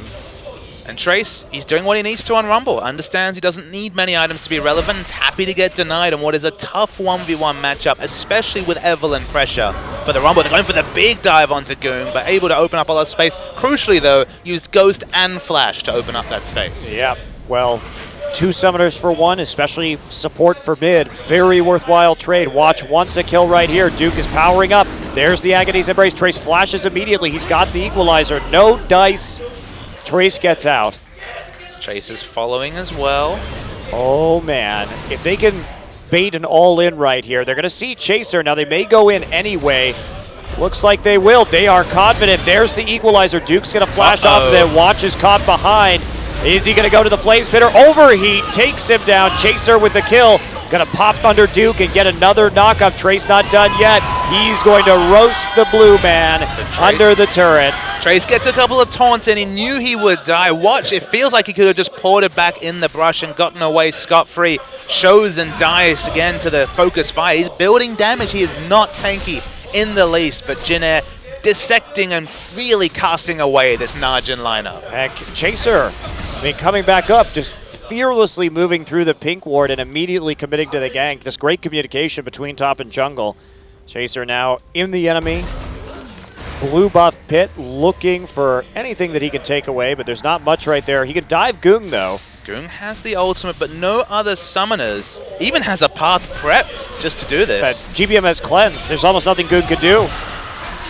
Especially when he misses it. Yep. That's it.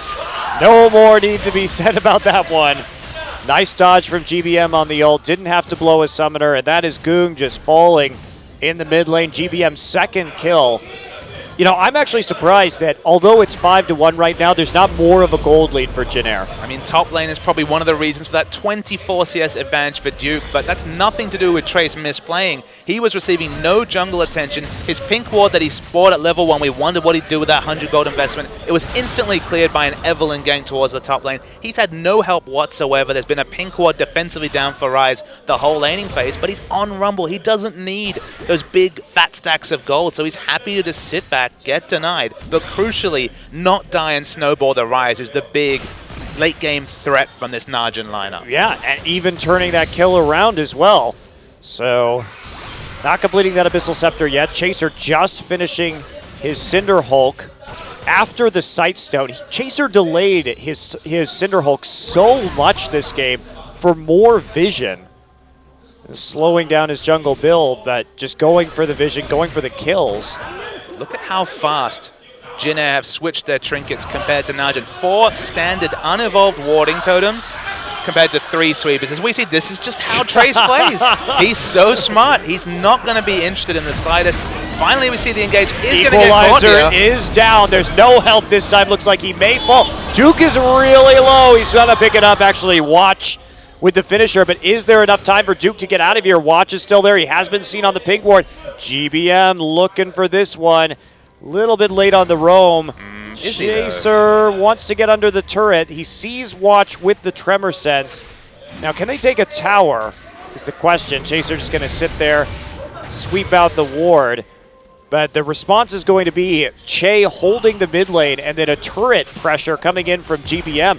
So they may have just traded a kill for a turret right there. Not really great, especially since Duke only got an assist. And finally, the line wave clear we always talk about with Victor is relevant. Of course, he'll just clear the wave if it even comes to threat as it comes to lane. Picks up the turret, and as you mentioned, it's a kill for a turret, and I know which side of that I'd like to be on. It's Jin Air's. Well, as long as they don't get a freeze for Rise here, but the wave's going to hit the turret before that happens. Not going to work out preferably. What I've been actually impressed that we haven't talked about, Monty, is that there's always someone picking up the farm when these roams happen. You noted it was actually Che holding the mid lane. Now Rumble comes from spawn, picks up that CS, not losing anything because of where the waves are at, keeping his teleport up as well.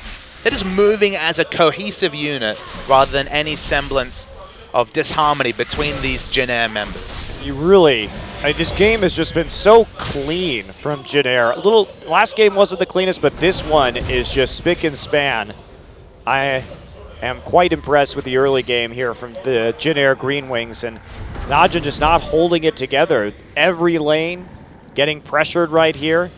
They've had a couple of successful ganks onto Trace, but like you said, that's not really the most impactful situation, as Jin Air can simply just play the bottom side of the map and keep stacking up dragons. Feels like whenever Jin Air have fallen apart in previous weeks, been some really curious drafts. Remember, they had that big priority around picking GBM every champion apart from a meta champion, specifically the Yasuo priority in early weeks. Xerath, as you mentioned. When they stick to the meta, and now GBM has clearly shown that his Victor is something to be feared, Jin Air look wonderful. I am so happy that we're not seeing a Yasuo counterpick to the Cassiopeia, which he tried on 2 separate occasions. I was going to say, that was twice, and he did win one of those games, but it wasn't because of his Yasuo. There's 3 members walking to us, although Victor is spotted, so not going to be there anytime soon. Nikes are on from Duke. He has Flash available. That's a wonderful equalizer, but is there enough? We're going to see how much GBM wants. There's not enough to go for what is probably a needless turret dive. Yeah, Pure actually getting caught out right there, and Captain Jack just going to flash forward for the auto. Watch on the outside. There's a TP. Trace is coming in. Can OQ finish it? Looks like he will with the culling before he gets melted by a teleporting Rumble. It was basically an all-in to save that situation because Trace was just fast with the teleport, and Duke not really a chance to get involved in that. Interesting turret dive. Well, you talk about the cleanness of how Jin Air plays. Remember, Watch was actually in the tri-brush next to that turret looking for the turret dive, but Pure was almost dead before he even got in position.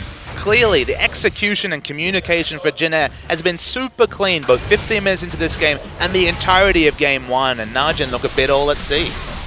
Yeah, well, the dragon stacking really the critical feature for Jin Air right now. They can keep putting pressure on that objective, and we're in another situation. Watch is the only genuine form of engage right here, unless Goong wants to flash ult. That's about it. That's what they got. And you're still pressured into the warrior enchant, which means that, hey, you might 1 out of 3 times get the main flank, but otherwise you just either get chipped out or die when you're attempting these engages. I don't know what to say. The Evelynn priority, especially when Chaser has shown so much priority on Rek'Sai, bit of a head scratcher. Yeah. Well, I feel like Jin Air has been very successful at baiting Duke into the Rise pick as well. Certainly, Rise, very strong champion. Definitely a little bit OP right now, but Jin Air have played around it so well. Their game plan has included Duke taking this champion and Trace being more relevant in the early game, and that combined with their superior play on the map has led to A nice lead for Jin Air. Again, Najin scales very well, so you can't count them out, but it is dubious. You kind of have to wonder out loud, both in terms of 1v1 as we see in the top lane. my. Duke's caught out, slowed, but is able to walk away. Do they have the CC? Are they going to commit to a summoner? So far the answer, no. There's the flash on Burrow, and rest in peace, Rise. Yeah, another kill for the victor right there, and Trace doesn't even bother to come down. He basically just walks down, drops the equalizer, and lets GBM and Chaser finish that kill off while he goes ahead and farms a minion wave. Shay gonna get engaged on right here. Chaser is there, however. Watch wants to go in, blows the ultimate. Goong wants to make a play onto the bottom side as well. Looks like they're gonna get a tower. GBM doesn't have Chaos Storm available, even if he walks down there, so that's gonna be a turret for a kill. Nice trade for Najin, actually. Can they get a blue buff also, is gonna be the question. There's a lot of pressure coming through. Trace is just walking down, doesn't have his teleport. I guess the question I wanted to bring up, Monty, is that how much practice these players and these teams really have on the Rise? It's one thing about winning lane, but winning Rise comps, honestly, that question still exists because we just see so little of Rise either in solo queue, and you have to imagine in scrims as well. Yeah, and Rise is a champion he requires to be built around because he needs some really good primary engage. You imagine this Najin composition with a Sejuani, and yes, Sejuani is dangerous against 2 tier stackers, right? You do want some more early pressure, but if you can get over that hump, then the Rise makes a lot more sense with the setup from the Sejuani. People tunnel on Rise when he's allowed to overextend and just look on those insane damage trades, maxing the W first, but of course, the thing about Rise is that it's just the same as before. He's still a very easy champion to turret dive, doesn't have the base stats, has that really big scaling requirement where he really doesn't want a team fight to what, 20 to 25 minutes into the game. By then there could be 3 dragons, by then you could have lost your outer ring of turrets. Games can end before Rise is relevant, and okay, it's a bit like when Nasus was a little bit strong and it was like, okay, he's so strong late game that it pays off the weak-ish laning phase, but teams are playing and navigating around the Rise surprisingly well. Yeah, and you don't even mention how highly kiteable he is also. That's one of the big problems right there. You have to make sure that you've got something, if it's a Sejuani, if it's an Annie, but, you know, Najin banned out the Annie this game, and Annie's a great way to get Rise into team fights, and they didn't even do themselves any favors. I'm not sure what this Janna is supposed to do. Last game, they could have taken Sivir to synergize with the Rise and didn't. That, of course, just lets him have, what, 550 movement speed throughout a team fight. Instead, they took the Tristana that got denied and ultimately led to their downfall. This game, Sivir taken away. Rise teleport flanks just aren't anywhere near as risky, as scary as any of the other meta top laners. All right, the Dragon setup beginning. Captain Jack just going to pop his ult early. They really want to go in. Nice commitment with the flash hook. Monsoon will blow him away, though. Are they going to be able to turn this around? 2 teleports coming in, but Duke cancels his, as does Trace, as they continue the battle in the top lane. However, no one really taking damage right there, and a lot of ultimates used for Jin Air. 3, in fact, to 2 on the side of Najin. So can they go for this Dragon? 14 seconds until it's up. Pushing very aggressively in bottom. This has allowed Goong to push up mid lane, finally relieve some pressure. Rise is going to walk down because, of course, there is no teleports available for the tops. And it looks like Najin can clear waves. There's the smite use, just to ensure that this turret stays very safe health for Najin. Well, they have control over the river. Najin poking in to the brush on the top side, but no real wards right in front of the pit there or eyes on the dragon itself. They got to do something about this before they can actually make a contest out of this dragon. Remember, Captain Jack, no ultimate right there. Neither does Pure, neither does Watch. And, you know, without that major engage condition, I don't know if Najin's going to be able to do this. They want to get a pincer in with the Evelynn, but that's not going to be effective if they don't have Agony's Embrace. No, the Equalizer is available. Sivir will be up very, very soon, probably midway through an extended team fight. We see one. Equalizer's used to split some threats. Goong's ult misses again. Okay, Goong on the side gets hit by the Death Ray. Looks like he's going to escape, gets some poison down onto Chaser. Smart of them to disengage. They need that Evelynn ultimate. Otherwise, Jin Air just easily able to collapse on the even killer instantly without any kind of ramification. There you go, Sivir ult back up. Jin Air got the pursuit. Flash Rocket. Is it going to be enough? Nice Tornado again, but they do find Goong in the end. Wow, just Good pursuit by Jin Air, waiting until they had that Sivir ultimate again, just pathing their way through the enemy jungle. Just great communication on that cooldown timer. I mean, you have to admire Jin Air being so sharp in comms. Well, they just have two very short cooldown, very team fight changing ultimates. The equalizer was used, what, 30, 40 seconds after the Agony's Embrace, already almost up. The Agony's Embrace, crucially watched, still level 10, massive cooldown on what is basically their most important skill for a team fight. Yeah, absolutely. So Jin Air gets another dragon. They lose a tower for it, but they pick up a kill. So Najin at least got something out of it. They committed to that mid lane while Jin Air was trying to escape back through their topside jungle. So they make a pretty good trade, all things considered. But still that advantage slowly creeping over to Jin Air. Not that slowly when you consider it was a third dragon at, what, 21 minutes? We're thinking of a 33-minute fifth dragon if it's taken at spawn. Rise still 3 minutes away from the Rod of Ages, nowhere near the Seraph's Embrace. Games being played around Juke is usually so impactful on the likes of Hecarim. The Rise being presented, you kind of have to pick it when it's up, and that's honestly played into the hand of Jin Air. Yeah, I really like the fact that, you know, Jin Air didn't ban this Rise either game with no intention of picking it. They wanted the Kalista first in the last game. More confident on that champion selection, and now we see another turret go down. Duke desperately wanting to clear this out. Trace can just go ahead and drop the equalizer here in this top side. They have no objective to fight over right now. Nothing really on the docket, so he's not going to do it, though. Just wants to go into the Flame Spitter instead. Save it if he can. And speaking of nothing, no defensive wards for Rise to overextend and try and get the damage on the turret. Means that he just has to walk away the moment he feels even slightly unsafe. So still can't take that objective. 3 turrets to 2. Only that top outer turret really separating the teams. Jin Air poking around. There is vision for Najin, though, so hard to see too much being gotten from this jungle invade. Holy cow. GBM just really far ahead of his opponent in this one. Uncharacteristically, Goong missing a couple of ultimates, really being a complete non-factor on the Cassio. It seemed like Cassio as a champion was GBM's undoing, caused the brain explosions to lead to the likes of Yasuo, comprehensively losing to that champion multiple times, but finally seeing the light with Victor. That's doing great work. It is undoubtedly doing great work for the team, and Chaser, early Aegis, just going to add to their power right now against the Rise and Cassiopeia combination that are still struggling to get into some items, some core items right here. Nice takeaway. Jack will take the red buff. How much do you give up if you're Najin to get this Rise relevant? Because with all the speed, remember 3 dragons already, we already talked about the Sivir ultimate. If you wait enough for him to have, for say, the Seraph's Embrace, maybe his Void stuff, we've already seen that he's kiteable. We know that as a champion pick, so giving up your the 3 dragons, giving up your buffs, things just get bigger and bigger in terms of a lead for Jin Air in multiple fronts. Yeah, they certainly do.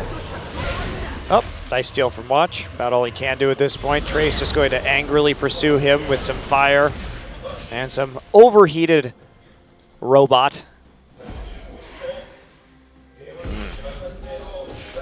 Not much to say about that, really. Monte Cristo is, again, everything playing into Jin Air's hands. It's not over. We mentioned the late game Goong fighting, peeling for Rise, or Rise and Goong fighting together and getting massive damage down on multiple members. Remember, there's the AoE magic shred coming through from the Rise E, which you won't be maxing towards till later in the game. There's a lot of synergies on the side of Najin. It's just how much have they lost before they really feel confident in opting into a 5v5 fight? Yeah.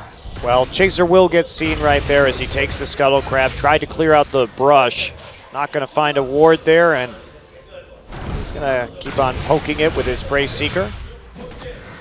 Eventually working his way through that big chunk of HP. They turn their eyes towards the Baron right now. You'll notice the timing on that Crab. About a minute before the Dragon spawn, so they'll have an unkillable ward on the Baron just in case there is an attempt at a trade from Najin on those objectives. And Jin Air once again showing up nice and early. Baron damage from Cassio always has to be respected, especially if she has blue buff and can peel away if a fight does ensue. So yeah, it's actually notable that... And killing Scuttle Crabs at the right time is something that a lot of players kind of space out on, but if you really time them, that vision, uncleansable, like an uncleansable CC, but unclearable vision, can be so important, as Trace really should clear that wall. He's scared right now that he's actually just going to get engaged on, and who could blame him? Duke, at long last, takes out his nemesis, top lane tier 1 turret. He's been working on it for 26 minutes. Oh, not sure about this. Are they going to dive it? Actually, they get Goong, force that flash, and they're just going to use it to kill the tower. I don't think that teleport's going to complete. It is, unfortunately for Duke, probably. Gets the Seraph's Embrace. Can he get the damage down? No. Gets hit by the Chaos Storm. That's going to be it. Now Jin Air on the run. Here comes Trace. Big equalizer, big Chaos Storm. Big near ace there with the Prey Seeker from Chaser, killing Pure in the end. Wow, that was a very bold play from Jin Air, popping that Sivir. Remember, Sivir got nerfed this match, so you don't have as long a duration, but they just follow through and execute on the dive really well. Yeah, the instant burst of speed is the same. I thought maybe the ultimate was just for zoning purposes to take the inner tower, but they committed to a fight, won it handily. Even though they played right into the hands of Watch, who got a 4-man Agony's Embrace, it didn't matter when they'd already killed one of their priority carries, and Duke, one of those times when teleport really ruined his day. Yeah, he probably wishes he didn't come right into that one because he got CC'd immediately. Monsoon saves him for a little bit. It's a really big Agony's Embrace, but all the zone control from Trace, both with dropping the ultimate to zone away the Evelynn and then flashing in with the overheat. Trace's Rumble mechanics right up there with Marin, really impressive. Yeah, and GBM too. Great zoning with the Chaos Storm, dropped all his abilities just about right. And that's synergized very nicely. Remember, there's no Aegis yet on this. Like, Watch doesn't have one. Watch has not bought an Aegis in either game against double AP. How about that one? So, Jin Air looking at Dragon number 4. They want that 5th stack. They could have it by as soon as 34.5 minutes here. GBM going for a build that was popularized by Energy Pacemaker's mid laner Raphael on the Victor, going for the Fura boots, just going movement speed. Actually gets a very early perfect hex score. With all the movement speed from the Sivir, consistent damage from the Chaos Storm is going to be burning through. And it just seems hard to bet against a Baroned up 8,000 gold lead Jin Air, who just played wonderfully all series. Well, especially once he gets that Lich Bane too. The Victor is going to be basically unkillable just to how fast he's moving. 42% move speed every Q. Jeez. Disgusting. It's like the Mana Restore with Cassidy and synergy with the W and the Athenes. It's pretty much the same sort of item synergy here for Victor. Just gets around the fight, and of course, back in the day, while we never saw Victor, is we considered a very short-range mage that couldn't really deal with the AoE team fights that were prevalent back in the day. When you're moving so fast, you can kite in and out, and the Lich Bane autos with the Q are just massive. I just love Victor too because he's such a high-skill champion once you get some of these items, because it really depends on your positioning how much damage you can get down over the course of these team fights. Jin Air just having another clinical Baron here, mopping up the outer ring of turrets. They're able to do so much with every single Baron attempt, it seems. It's not just that they're clever, they prep the waves well, they're always in the right spot, they pick these rotational base comps, and what a Najee. They don't really have any wave clear to deal with this. Don't want to walk into a choke, but we might see the re-engage, no, just poking around. Yeah, they kind of were trying to bait that one in a little bit. They had the gravity field there to zone him off as Che just popping in with the anchor. 4 dragons as well. We haven't even talked about the third of the 5th dragon. Around 33 minutes, that was the time we talked about. This game, deceptively short. Plays into Jin Air's playbook because, of course, Rise still only at 2 items. Lich Bane done now. That's going to be quite painful for GBM. He has 800 AP at the moment, 795 to be precise, but we'll just round it off to 800. And those autos, those Qs, those will be doing a lot of work. I mean, even simply outside of fights, Structure's going to completely disappear to the Lich Bane damage, and then once Captain Jack activates Ricochet, turrets will fall like butter. So Jin Air, they can team fight, they can look to split, they can back away and just take the 5th dragon. It's always nice when you have multiple different options and the enemy is just hoping you make a mistake. Wow. This makes me very excited. I had hoped, Papa Smithy, that this series would be really close. I hope we get 3 games, a little bit back and forth. It has been, for the most part, dominated by Jin Air. But you know what this is doing? What's it doing? Really hyping me up for Jin Air versus SKT on Saturday. Because I wonder how well SKT will be able to kind of dissect Jin Air's compositions. Yes, Jin Air has shown fewer styles than SKT, but they do look really strong when they get what they want. It's going to be a fascinating pick, Bam, for what should be an explosive series. We've said that about a couple of SKT versus top team series. They dispatched CJ, they dispatched Ku. They also dispatched basically everyone that's come their way. It's only been the bottom teams that they've really lost games to, so maybe something will change. As Chaser, he's basically unkillable at this point, and Jin Air just looking for the right angle to get what should be the triumphant end to this game. Still no inhibitors yet.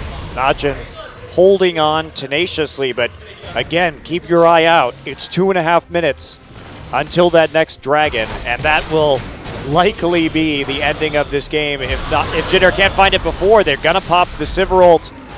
Don't actually find a pick, however. Jack just wants to go crazy on this turret right now. Agony's Embrace has to come down. There is the actual ultimate from OQ, but there's just no follow-up anymore. And now Najin has no abilities besides a flash petrifying gaze to actually engage this team fight. I think that's what we will see if we see GBM actually go for an auto attack. They know at this point he has Lich Bane. The auto is going to completely destroy this turret. Catching GBM is the only option they have, but he has There it is. And they get two, but is it going to be enough? Captain Jack actually dies right there. Juke gets on top of the equalizer. Already a double kill from GBM. So they knew it was coming. Not everyone can turn around in time. And now GBM just destroys OQ. Holy cow, that burst. That was insane damage coming through. They have the Lich Bane Victor. He can just put out spells. They can look to, at minimum, take a couple of these Nexus charges. Just waiting for that minion wave to ride in. 15 seconds until even the Evelynn, 17 seconds until any damage. Probably can't quite finish the game, but man, almost. I don't know about that. They're void rushing in right now. They might be able to, though. There's not enough minions, unfortunately, to do it, but Chaser is the last man punching a turret. Chaser just ignoring the back call and says, no, I got this, guys. He's feeling safe. Of course, very, very tanky. Doesn't have any resources to worry about in that situation. They'll back away. Captain Jack, yep, caught with his pants down. Got the QSS now, though. I'm sorry, Jack. I really think he should have expected that. That's what we were looking for after all the other engage options were eliminated. Spell Shield, not quite there. Does have a QSS, but... And look, Captain Jack famous, of course, for both the cleanse and the spell sheet mechanics. They abandoned him for just a fleeting moment, but in the grand context of the game and the series, probably not a big factor. Yeah, that is undoubtedly true, and GBM had the foresight to really destroy people as they came through. He's just disgustingly strong. Now 6 items, even boot enchanted, and of course the trinket upgraded. Not sure if he's running any sort of pod as we're going to see the engage on Dagoon. And there's Jack with the QSS that time. He gets the better of Goon with the auto damage. They drop the equalizer. They don't care about using it on just a couple of people, considering those are the main carries. Trace now. He's dead. Just going to die to OQ, I guess. But Jin Air, they're skipping behind any of these damage threats. They're wanting them to come straight to them. They're going to take out the last Nexus turret almost instantly with GBM. GBM just way too strong to handle right now. There is the elimination. On to watch. The Death Ray living up to its name. Pure having to dodge a hook, and that's going to be it. The Lich Bane will finish. And a dominating 2-0 for the Jin Air Green Wings against Najin. What a clean final game from Jin Air. And GBM 9-0-6 on the victor, now 3-0 on the champion. Clearly added that to his champion pool when he got a bit of a holiday as Kuzan came into the lineup. Jin Air in general, outplayed, outpicked, outrotated Najin. We asked contender or pretender. It may be too early to completely write off Najin, but completely on a different level today was the Jin Air Green Wings. And man, I just loved watching Chaser in that last game. Holy cow, what a jungle performance, just completely shutting down Watch.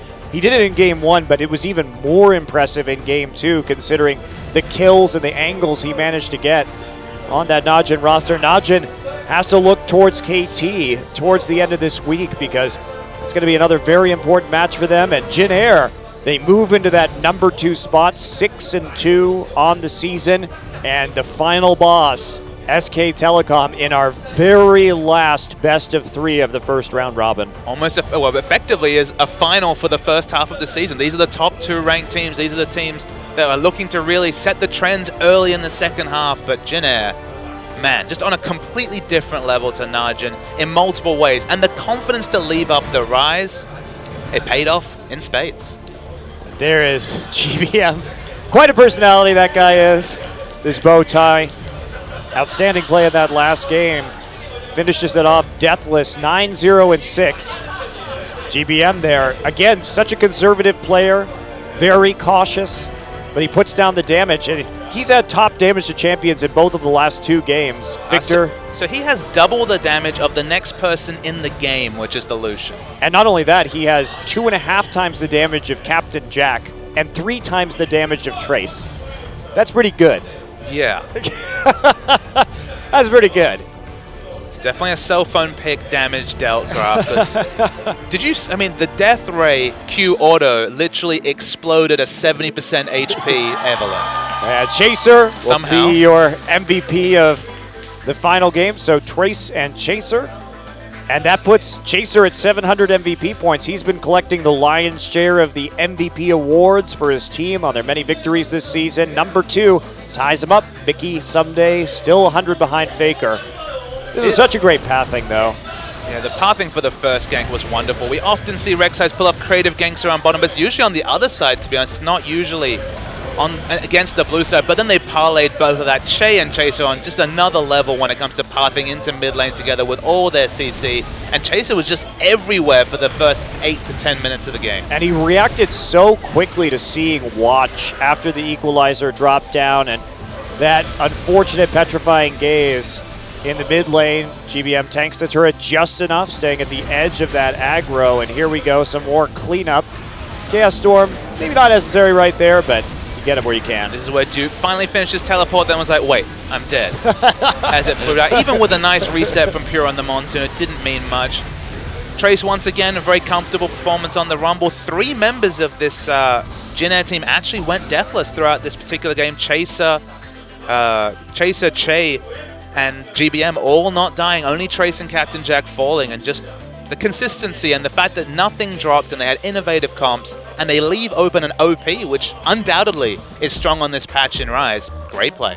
Well, we are going to go into our MVP interview with the top laner and jungler, Trace and Chaser of the Jin Air Green Wings. Take it away, Barry. Thank you. We're going to go interview our MVPs, the Tracer combo. Monty coined by accident. So how do you feel about winning today? So I'm glad that our performance was able to reflect the amount of our practice, so I'm very glad. So you guys had a complete victory today. And in the beginning of set 1, there was a lot of skirmishes going on. So is there a reason for that kind of aggression that you guys showed in set 1? Well, I'm not exactly sure. But today our players were just playing very aggressively today, so I think it just showed in our play. So kind of a big kind of super play was you solo killing the Rise when he was diving you. He dove you he dove you when he was at full health. And did you know that you would maybe like live and get the kill as well? So Rise is only strong when he has his passive up. So when I had all my health gone, Rise's passive was ending. So at that point, as long as I just got my shield back up, I was pretty sure that I was going to survive and win that trade. So he had a very, very good equalizer in front of a dragon fight, in front of the dragon pit. Did you know that you maybe you would get the MVP after you made some really good plays? So I thought Chaser would get MVP in set 1 after he playing so well. But I got it, so it was a bit of it was pretty unexpected for me to get it. So when you got MVP, did the other players say anything? Well, I don't know. Maybe they had some little they were a little disappointed that someone else didn't get it, but I got it, so. So you guys had you guys tried to take Baron, and then Najin punished you very heavily for it. What was happened there? Well, we should have chosen very clearly whether we go for a fight or take Baron, but we had a split call, and then that really cost us. Yes, it did. That was quite clear. So your next match is SK Telecom T1. You'll be against Marn, who's also very good on Rumble. You know, how do you feel about that matchup? Well, Marn is a very good player, but they are a first place team, so we'll have to put in a lot of effort and practice really hard for them. So do you have anything you want to say to Marn? Well, to be honest, I'm not really that close with Marn, or like there's nothing really specifically for me to say. But I'm hoping that next match I'll be able to show a good performance and, you know, do as much as I can. All right, let's talk with Chaser next. Hello. So set 2, you guys had a very clean win, even cleaner than set 1. How do you feel about winning? Well, today was a very important match for us, for the Jin Air organization. So I feel very good that we were able to take such a clean victory today. So both teams, Najin and Jin Air, are known for their longer game times, but you had a very short game times today. You know, what kind of happened today? Well, today we had very good early games, and if our initiator just had a very good opening in team fights, we had the upper hand. So our initiators just did their job really well today. So your early game, you know, was the good early game for Jin Air was attributed towards you. Which, you know, what did your teammates say? Were they thankful for your good early game? Well, they weren't really thankful. They just said nice a lot. So that was really it. That sounds like player comms. Nice. The famous nice. Nice-oo. Nice-oo. All right, so you are tied with Mickey and Someday for second place with 700 points apiece. So if you win the SKT, if you win against SKT next match, you might be able to take sole possession of first place. How do you feel about that? Well, I'm not really that caring about. I don't care that much about the MVP points that much, but I hope that we'll be able to, you know, take out SKT and just make sure that we're able to win. I'm not really worried about the MVP points. So there's a lot of fans that showed up today, even though matches were earlier than usual. Do you want to say anything to your fans? Well, we were able to finish the matches very quickly today. Hopefully we'll practice a lot and put in a lot of effort to make sure we have more quick matches next time. So thank you. That can go either way. All right. I think that concludes our MVP interview with the Tracer combo. So I'm going to hand it back to Papa Smithy and Monte Cristo. So take it back. Thanks, Barry. You're the best. So that'll wrap up today. A bit of a surprise, seeing, of course, that we went to 2-1 Anarchy versus Spenu, a match that we thought Anarchy would win quite easily. And then, of course, the match that looked like maybe a little bit closer on paper with the Jin Air and the Najin.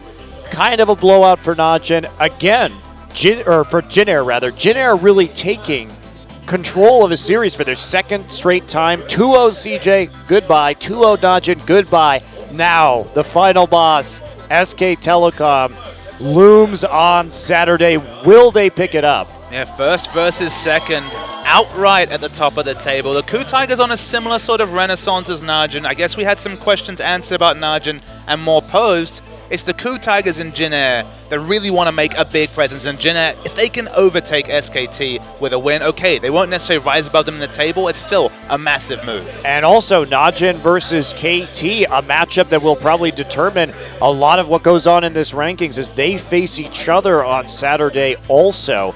That one, Saturday in general, going to be awesome. Friday tomorrow, we will have CJ Entus versus Samsung, IM versus the Ku Tigers in the last match of the season for those teams. But what a Saturday we have. Najin EM Fire versus KT Rolster. Both teams kind of losing their momentum recently, looking to pick some back up. And SKT versus Jin Air 1v2. No other introduction necessary. I am very excited for that match, especially with how Jin Air plays. I do still have questions about Jin Air. I wonder if they are going to be answered this coming Saturday. What happens when they don't have the Rumble? What happens when they don't get victory in the mid lane? These are crucial to kind of 3 out of their last 4 wins. Questions. And I feel like Jin Air, like Ku Tigers, has those questions. It's a question like Ku Tigers last season where if the meta changes a little bit, if the champion bans change, are they still the same team? The emphatic answer with Ku was no. Yep, What and were with the Jin Air answer? too. Jin Air looked good. Cinderhulk came in, and they, like the Ku Tigers, had a very large and very steep decline. Both of these teams really like to kite. They like the kite meta. They like just falling back, not very heavy engaged teams. So depends on where the meta goes, I think, whether Ku or Jin Air rise or fall. At least Jin Air aren't trying to innovate the meta. They moved away from the Yasuo. They went with more of the meta picks, and so far so good in the last couple. That's right. We will see you guys more on Friday. That will be tomorrow for some more champions here in Korea. Good night.